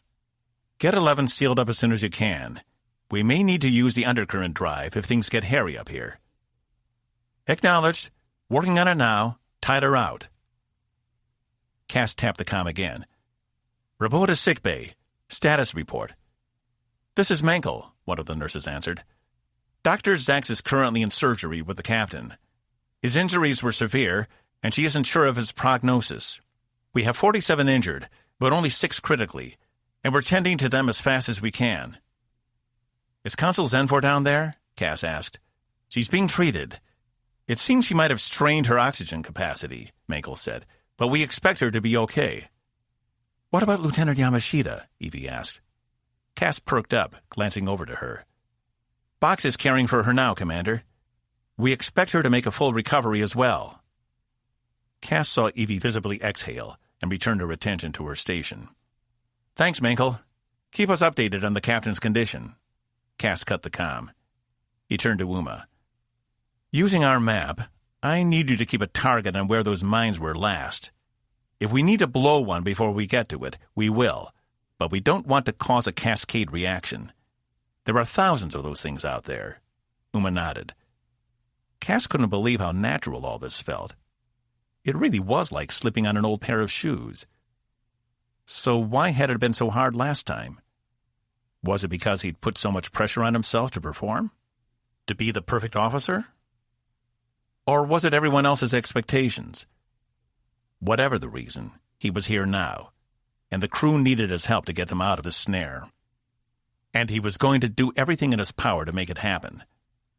"The show is all yours, Commander," Cass said, nodding to Evie. She took a deep breath.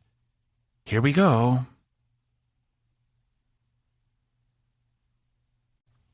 36. "Okay, Evie. Okay, you can do this." She tried focusing on the images in her mind, the one she'd seen of the system itself with all the tiny black orbs. She could see Omicron and Terminus out in the distance, and the third, smaller yellow star, a distant point, just as it appeared on the screens before she'd closed her eyes. Visualizing the field, the sphere stood out in her mind. It was a little hazy, but she was reasonably sure she could get them through this. "What is she doing?" she heard Wolf whisper to Cass. But he didn't even acknowledge her. Or at least it didn't sound like he did. She couldn't blame Wolf for being nervous. Last time she'd been in this position, Evie had almost killed the engineer. But she had a handle on it now. She was going to get them through this. Evie opened her eyes and glanced over at Ensign River, who was watching her with great interest. "Natalia, I'm going to need your help here," she said. "Keep an eye on my plotting. Don't let me drift, and watch the back end of the ship. It can't be swinging all over the place. This has to be precise." "Got it, Commander," she replied, her mechanical hands on the controls. Evie had never looked in the ensign's file to see what had happened to cause her to lose her original hands. But she would after this. No, she'd go a step further and talk to the ensign about it.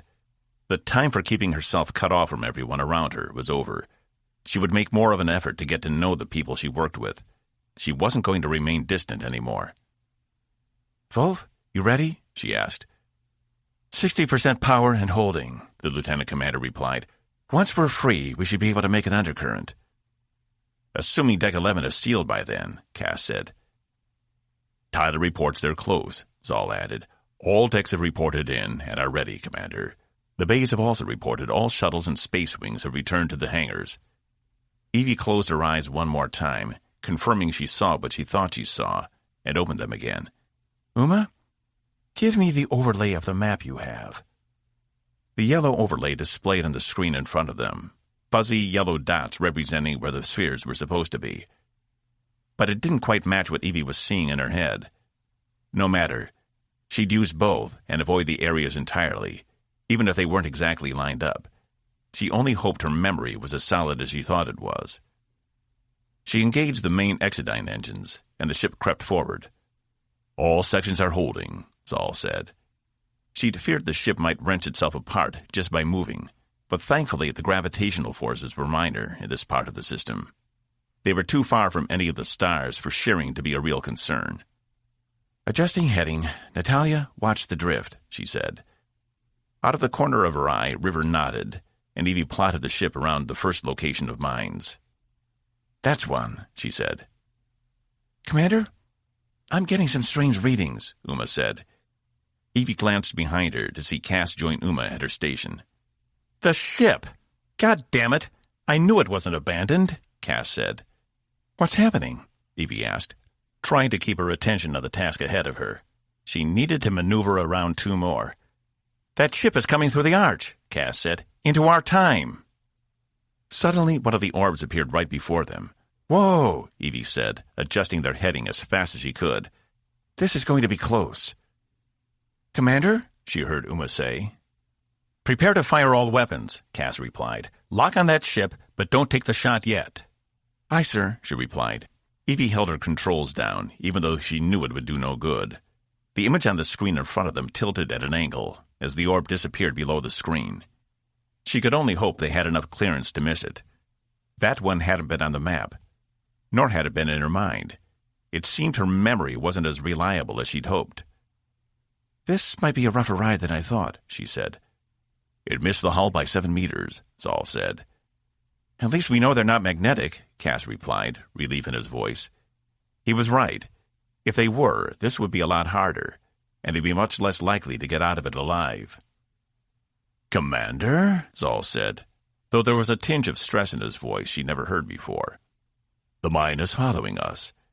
It seemed to have some kind of propulsion I can't discern." "Where's the ship?" Cass asked. "It's leaving the archway now, headed for us," Uma said. 4 minutes to intercept." "I don't guess there's any chance of them running into the mines, is there?" Evie asked. "I think they're the ones controlling them," Cass replied. "This whole thing was nothing but a lure, probably to ascertain our defenses." "Shit," Evie said, as another mine appeared in front of them. She had to program a new heading fast. "I've got you, Commander," Ensign Rivers said, her hands flying over the controls. It wasn't the same vector Evie would have programmed, but it was enough to get them out of the way of the mine. It disappeared around the edge of the screen. 4 meters, Zal said. "Nicely done," Evie said, smiling at the ensign, who smirked back. She readjusted the heading and turned for what she hoped was an open section in the maze. If they couldn't count on the maps, they'd be flying blind, which meant she'd have to slow down if they didn't want to accidentally run into one of these things. And she wasn't keen to find out what happened when that ship finally caught up with them. "Evie, I know you know this, but we need to pick up the speed," Cass said. She shook her head. There was just no way. "Where are our defensive barriers?" 80% still, Uma said, except for the sections that are open to space. Those are down to 10. Any hits there could end up crippling us. What is the explosive? Fuck! Another mine had just appeared in front of them, and Evie forced Tempest down below it, straight down the Z-plane. She'd stay on this trajectory until they had to change again. 2 of the mines are now trailing us, Commander. But they don't seem to be catching up, Saul reported. Evie took a breath. She was going to get them out of this, no matter what. What is the explosive yield of one of those mines? She finished. Roughly 50,000 terajoules, Uma replied. 50,000. The hull could take a couple of those with the defensive barriers up and still come out okay. But they'd have to be strategic. She couldn't let them hit the upper levels. Those weren't as reinforced as some of the lower sections. And the engines were out of the question. But if she could move the ship in the right direction and maneuver it right, 2 minutes to intercept, Saul said. Evie, I say we blow those two tailing us, and then try to get out as fast as we can, Cass said. If it causes a cascade explosion, we might not be able to outrun it, she replied. Plus, we don't know how many more are left out there. I thought you had the map. It's inaccurate, she replied. Great, just great, Wolf said from her station. We're all going to die out here. Can it, Cass said. Evie, do the best you can. But we can't let that ship reach us. You and I both know nothing good will come of that. He was right. Whatever the ship was, whatever it wanted, it was not likely to be friendly. If it were her on that ship, she'd want to catch Tempest while it was still active, while it still had people working on it, so she could learn as much as she could about them, especially if she was about to invade their territory. By coming here, they'd handed the aliens a gift on a platter, and she was going to make damn sure they didn't get to feast, even if it required extreme measures. She took a deep breath and increased power to the engines. There's no way we're going to make this, Wolf muttered. Evie did her best not to pay her any attention, but it was hard to keep that negative voice under wraps. And all of a sudden, she was back in her father's house again, staring at his back as he worked. No, I've beat this, she said. I'm done with you. Done. You can't get rid of me just like that, her father said, his back still to her. You don't just get to walk away, Evelyn. He turned around in his chair, and Evie recoiled. It was her father, and yet not. It was as if her brain couldn't decide whether it was seeing the alien or the man who had raised her. But both spoke the same words in the same gravelly voice. You can't be like the rest of them. You've always kept your distance because it was a smart thing to do. It was the way you kept yourself safe. If nothing else, I taught you that. All you taught me was to be afraid of forming any real bonds with people, she yelled. That getting close was something to fear. I finally have people in my life who want to get to know me, and I'm not turning my back on them. She thought of Laura down in sickbay, and how she'd stayed by Evie's side when she needed someone there, and Cass, who, despite everything they'd been through, had ended up believing her in the end and finding the archway. Even after all her best efforts, people had found their way into her life, and they were much too precious to let go. You only think they want to get to know you, but they're really only out for themselves, as everyone is. Be careful what you wish for. They may not be so friendly once they find out who's beneath the surface. His mouths, curled into an ugly grin, and Evie couldn't believe this had been the man she'd spent every day of her childhood with. But this wasn't him. This was only what her mind was conjuring. None of it was real. Oh, it's real, all right, he replied, startling her.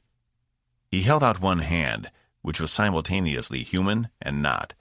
In it was a small orb covered in cuts and striations. Some of the cuts were deep enough Evie could see a glowing red core beneath. The orb turned in his hand on its own. At first she was confused, but the longer she stared at the orb, the more she realized she'd seen it before. Only she couldn't remember where. It doesn't matter, Evie said, looking him in the eyes. I'm done listening to you, and you can rot in the ground for all I care. That chapter of my life is over. Her father's face fell, and so did his arm, the orb shattering on the ground as it hit. Evie snapped back. 37. What the hell is happening? Wolf yelled. Cass stood, watching Evie at the helm. It seemed she had gone into a trance. Ensign River, take over, he yelled, running over to Evie. He shook her by the shoulder. Hey, Evie! Her eyes were still wide open, but she wasn't focused on anything. I told you. I knew this was going to happen, Wolf said. Cass tapped Evie's cheeks, hoping to bring her out of it. The last thing they needed was to lose what little advantage they had. "Sir, the alien ship is 1 minute from intercepting, and those mines are still behind us," Zal said. Cass turned to River. "Can you get us out of here?" Grief and terror colored her face. I'll do my best, sir." River set her face and began plotting a new course. "Lieutenant, prepare to fire on those mines," Cass said. Uma nodded in response. Cass tapped the back of his hand. "Robeaux to medical. We have an emergency on the bridge. Send—" "Wait!" Evie jerked in her seat and out of Cass's grasp. "Those aren't the right coordinates." It wasn't an accusation to River, more like a revelation. "Here, I've got it now," she said, working hard on the console to input a new heading. "What happened?" Cass asked. "What's going on?" "I can see it again," Evie said. "The map of the mines. I've got it in my mind, and it's clear." She turned to him. "They're moving, Cass. The aliens are moving them at will, trying to slow us down until their ship can reach us." "How do you know they're moving?" he asked. "Because I can see a real-time map of them, right now," she said. Her voice was light, practically giddy. "And now they can't stop us. Wolf, I'm going to need everything you've got." Cass watched as she shunted all the power to the Exodine engines, and the ship lurched forward, plowing through the system. Evie made what seemed like random adjustments on the fly, sending them this way and that. "Oh, I think they're getting frustrated," she said, a smile in her voice. "They're activating all the mines." "She's right," Zal said. "I'm now reading 122,000 mines, all converging on our location." "Don't worry," Evie replied, just as Cass's heart rate picked up. "They won't be able to catch us." The ship dived down, then back up. "Whoo, this is fun. Isn't this fun?" she asked, turning to him. He was a little more than disturbed at her lack of seriousness, but as long as they were missing the mines. "The alien ship is working to keep up with us, but is falling behind," Zal said. "The bastards thought they had us," Evie said. "They might have even given you false hopes with that map you picked up. But they never saw me coming." "You think our map was deliberately wrong?" Cass asked. "I think it was meant to make you think you had a method of escape. Then, when we tried, we'd be disabled, and they could take their time with us. But that's not happening now." The ship pulled into a roll, and Cass was reminded of when Evie had been in control of the reasonable excuse. She'd used some of the same moves, though the ship had been much smaller. "How are we coming on those hull breaches?" she asked. "All teams are reporting the sections have been reinforced," Zal said. "Though if they're looking outside, they may be a touch space sick." "They'll get over it," Evie replied. She glanced up to Cass. "You might want to get back to your seat while you've still got it." She winked. He couldn't help but be impressed. She was in complete control, and she knew it. Cass returned to the captain's chair. She was right. It would probably be the last time he'd ever get to sit in it. He'd managed to become a starship captain after all, even if only for a short time. "We're almost clear," she said. "Only a few more." The ship jerked wildly back and forth, and Cass watched River work to keep up with Evie's moves, keeping the whole ship on its line. "That's it. The field is behind us." "The two mines are still 50,000 kilometers astern," Zal said. Evie turned in her seat. "You know what to do." Cass nodded. "Lieutenant Uma, destroy those two mines. Ensign, plot us a course out of here. Commander, make sure we don't blow up." "Firing now," Uma said. The image on the screen flipped to the rear view, and for a brief second Cass missed the old 3D center display. "Course laid in," River replied. Behind them, the blades detonated on the mines, creating a massive explosion. Evie had been right. All of the other mines had been in pursuit as well. The alien ship was caught up in the destruction. "Helm, get us the hell out of here," Cass ordered. Evie punched it, and the undercurrent opened ahead of them. Cass watched as the remnants of the explosion continued to ripple through the system. There was no telling if it would permeate the temporal barrier to the bubbles, but there was a good chance everything on this side, save the heavenly bodies, would be destroyed. Evie slumped back in the helm's chair as the undercurrent rippled on the screen ahead of them. Cass took a breather as well, visually checking all the members of the bridge crew. It was impossible to tell what Zal was feeling, as his exoskeleton remained rigid and unmoving from its position. Uma seemed shaken, but gave him a nod of approval. He glanced back at Wolf, who had a sheepish look on her face under all that pink hair. She mouthed, "Good job," and he took it in stride. In reality, he'd done very little. It was Evie who'd saved them. If not for her, that alien ship would probably be taking them apart piece by piece right now. Cass stood from his chair. "Commander?"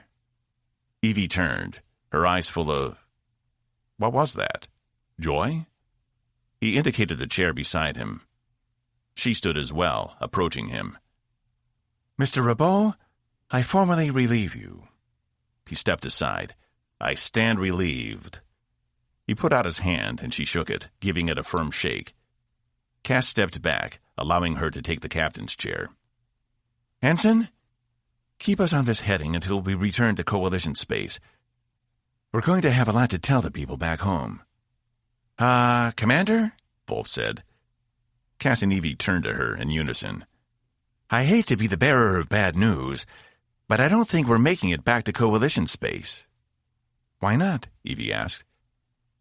"Because I'm getting updated reports from engineering.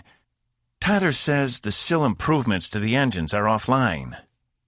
And without them, and Sister out of engineering, we're stuck at standard speed." 38.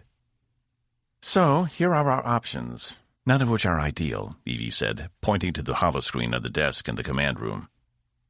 She had called Cass in there after Volk's revelation they wouldn't be able to get back to Coalition space in the same amount of time it took them to get out here. It was hard to imagine. 5 days here, but nearly 200 back. They didn't have that kind of time.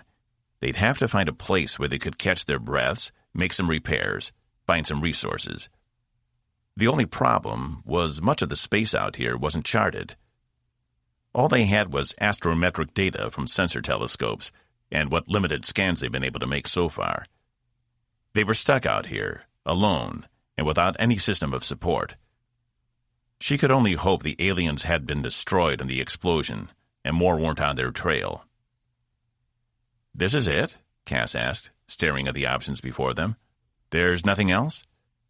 "Nothing close. Until we get Sester back in engineering and Deck 10 up and running again, we're stuck with normal undercurrent travel. Which means this ship has a limited travel distance of 5 light years per day. That's it. And we just don't have any idea what's out here. Any system we enter could be inhabited or not. We might run into the aliens, or a species we've never even heard of. But the fact is, we need raw materials if we're going to repair the ship. And that means we need to refine cyclax and galvanium. This is all we've picked up so far." Cass stared at the 3 systems on the screen, and she knew what must be running through his head. Each one was worse than the last. She'd had Zal draw up info on the closest 3 systems, but it didn't look as though any had habitable planets, at least not habitable in the traditional sense. "This one. Why are we calling this Option A? It's got a Class A star with 4 planets, all so close they're basically molten. We couldn't even send down ships to gather materials." She shook her head. "I know, but initial scans reveal the planets are rich in base elements. It would be a job, but we'd have to siphon off the materials and cool them before we could use them in any way. And this one, Option B, is full of gas giants and 2 small planetoids. One dead and one covered in glacial ice, with oceans 1,000 kilometers deep." "I know," she said. He wasn't telling her anything new. He was just venting. Better to let him get it out all at once, then they could move on. "Oh, Option C. I love this one. One planet with possible value, except its surface temperature is over 500 Kelvin. And the atmosphere is nothing but toxic gas." "I actually think that's our best option," Evie said. Cass ran a hand on his face. "Why can't this area of space have any hypaxias?" She cringed at the word. but let it roll off her shoulders. There probably were more habitable worlds somewhere in the vicinity, but without a survey ship or more advanced equipment, Tempest was unlikely to find them. She was built for stealth, not exploration. And despite all the talk of recent expansion by Coalition Central, they'd made few inroads to actually expanding their territory. It was amazing how difficult it was to maintain and patrol a large area of space. Okay, say we go with C. How are we supposed to extract anything? Envirosuits can't handle that kind of punishment. If you have a better idea, I'm happy to listen, she said. Cass slumped down into one of the chairs, while she took a seat on the other side. Things looked a lot different from over here. She hoped the captain would be up again soon, though they still hadn't had word from sickbay. When the team had come to retrieve Rond, Evie had asked if they had any update, but with so many people in sickbay, it had been too chaotic. They'd promised Zax would contact her as soon as she was out. I don't, Cass finally replied. So we might want to go back to Omicron Terminus before too long. If any part of that ship survived, it could be valuable. Or it could be another lure. I'm not about to give them the second chance to get their hands on us. What you learned while you were in the ship will have to suffice for now, unless the captain orders different. As soon as Zenfer is back on her feet, I know she'll want to take a look at it. We're going to need her back in engineering, too. I don't plan on being stuck out here for another half-year while we limp our way back to the Coalition. Regaining full undercurrent power is our first priority, while the long-range antennas should be our second. I don't think we could stay out here that long if we wanted, Cass replied. We don't have the supplies for that, do we? She shook her head. They'd loaded up on Sypaxia, but even then it wasn't more than 2 seasons' worth. What should have been more than enough. We may have to start rationing, until we're sure we can get things back up and running. Cass smirked. That's why I'm glad I'm not in command anymore. That's going to be a fun announcement. You're an ass, she said, returning the smile. You did pretty good out there today. Thanks for being there. He nodded, a satisfied look falling on his face as he took a relaxed breath. And thanks for believing me. It wasn't easy. He leaned forward. Is everything okay now? Are you okay? I don't know. Something happened down in engineering. I saw a series of images, including Omicron Terminus. And come to think of it, a habitable planet. But it's getting fuzzy again. It was full of those aliens. And you think those are the aliens Starbase 5 picked up? The ones that set the mines and were on that ship? She hesitated. I think so, though I don't know. But somehow when Dad attacked me, something happened. And I don't know how to explain it. But I've got better control over it now. I can make the visions go away. Evie took a long breath, glancing around the room. And hopefully, now I can get some sleep. We all could use some of that. As soon as Sester has the engines back up and running, I'm going to spend more time with him. He helped me to get control of it. Now if I can only figure out what it all means. He gave her a kind smile, one she'd rarely seen on him. I'm here to help in any way I can. Thanks, she replied. I'm going to need all I can get. The call had come in not long after they'd left the command room, and Evie had ordered Ensign River to adjust their heading for Option C, the one with the Death Planet. Evie had left Wolf in charge, and they'd taken the hypervator down to sickbay on 14. What's the status? Evie ordered as soon as they were through the door. Cass hadn't realized when the medical team said sickbay was full, they hadn't been kidding. All the beds were occupied, and the nurses had made makeshift stations on the floor wherever they could put a person. People were up against the walls, holding their own regenerators as the nurses worked on the more critical cases. Cass didn't even see Box. He must be in the other part of sickbay, or in surgery with Zax.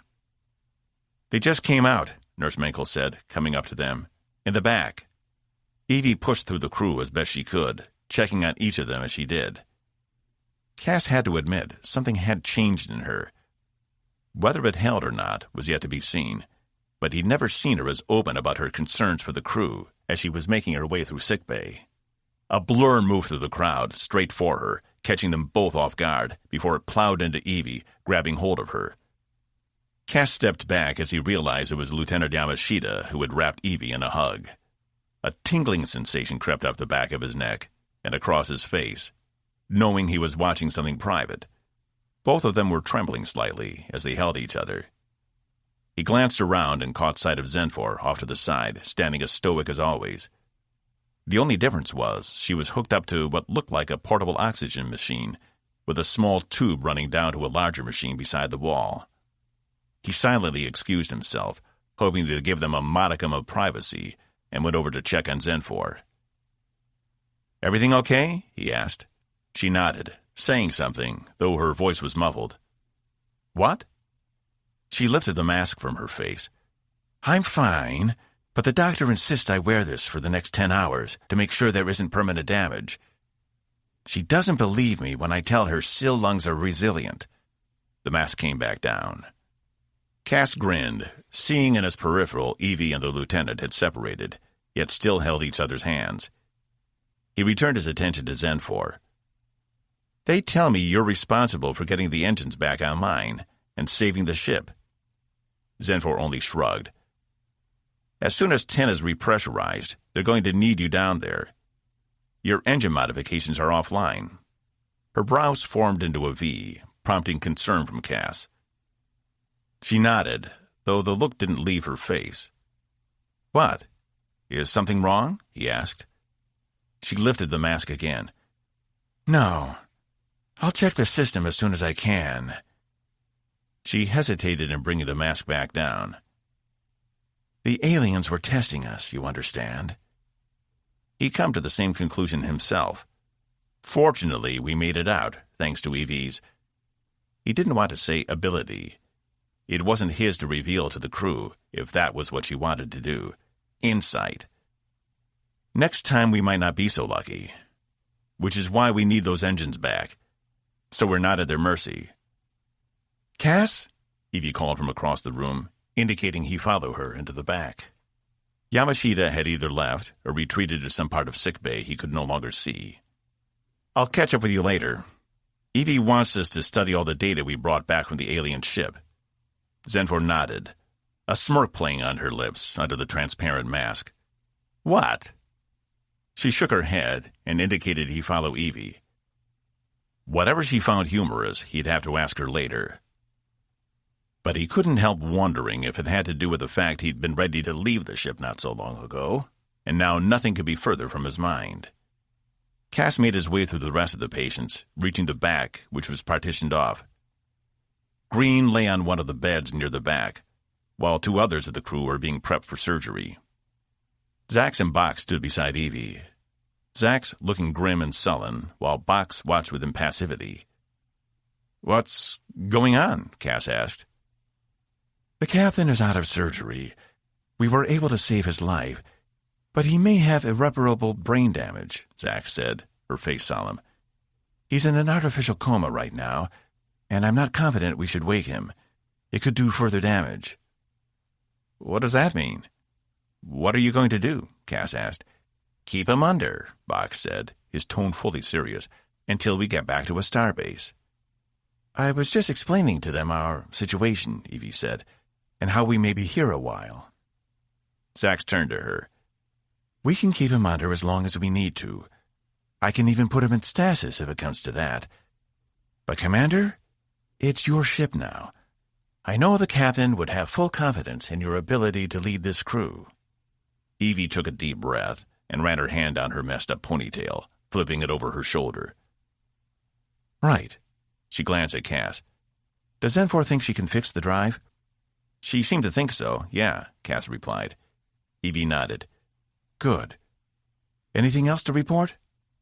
"I received the final casualty report. We lost 29 in all when those mines hit. All to decompression." Evie's eyes twitched, but otherwise she remained stoic. "Understood. We've only got 1 other critical. Everyone else's injuries are mild. Just bumps and bruises mostly, like Lieutenant Yamashita. We should have everyone clear in a few more hours. Their new captain seemed satisfied. Notify me if anything changes about Green's condition. For the time being, we'll leave this in your capable hands and sort out the rest. She turned to Cass. Come with me. She indicated they leave sickbay together. Congratulations on your promotion, Box called. Cass rolled his eyes. It was just like him to be inappropriate at a time like this. Zax needed to redouble her efforts on his bedside manner. When he and Evie got out into the corridor beyond sickbay, she leaned up against the wall, closing her eyes. "Are you okay?" he asked. She shook her head. "Fine." "It's not your fault. Trust me, I know. I've been down this road before. It feels like there's something you should have done to prevent it, but there was nothing." "I don't," she began before correcting herself. She turned to him. "How do we even have 29 more funerals?" "We'll find a way," Cass replied. "We'll honor them all." She shook her head again, her eyes dropping. "With Green out?" Cass pressed his lips in a line. "I guess congratulations are in order. Though I wish it was under better circumstances." "That's not what I was going to say. We've lost a lot of key personnel today. People are going to have to step up." Realization dawned on Cass. "Oh, no. Wait a minute," he said, putting his hands up. She approached him, her eyes shimmering. "I don't have time to debate this with you. I can't run the ship by myself, and it isn't like we're near a port where we can just swap someone new in. We're all alone out here until we get the engines fixed, and I don't have time to worry about proper procedure. You've done the job before. You can obviously handle yourself on the bridge. But Evie, last time was last time. Neither of us was in a position where we were ready to accept it. This is different. As of this moment, I'm promoting you to First Officer of the Tempest, with rights and responsibilities included therein. Congratulations, Commander." She stuck out her hand. He allowed it to hang there. "Evie..." He recalled her disappointment when he told her he wasn't going on the shuttle mission, and how he'd let her and everyone else down because of his inaction. He'd vowed never to let that happen again. The ship was in crisis, and they needed him. And he knew Susanna would be proud he wasn't letting his guilt or self-loathing stop him from helping her crew. Because they had been hers, in a way. And by taking Evie up on her offer, he was fulfilling an unsaid promise. She was counting on him, and there was no way he was going to allow himself to fail. Not after everything they'd been through. "Thank you, Captain," he said, taking her hand. "It'll be an honor to serve." This has been Journey's Edge, Infinity's End, Book 4, by Eric Warren. Narrated by Larry Gorman. Copyright 2019 by Eric Warren. Production copyright 2020 by Eric Warren.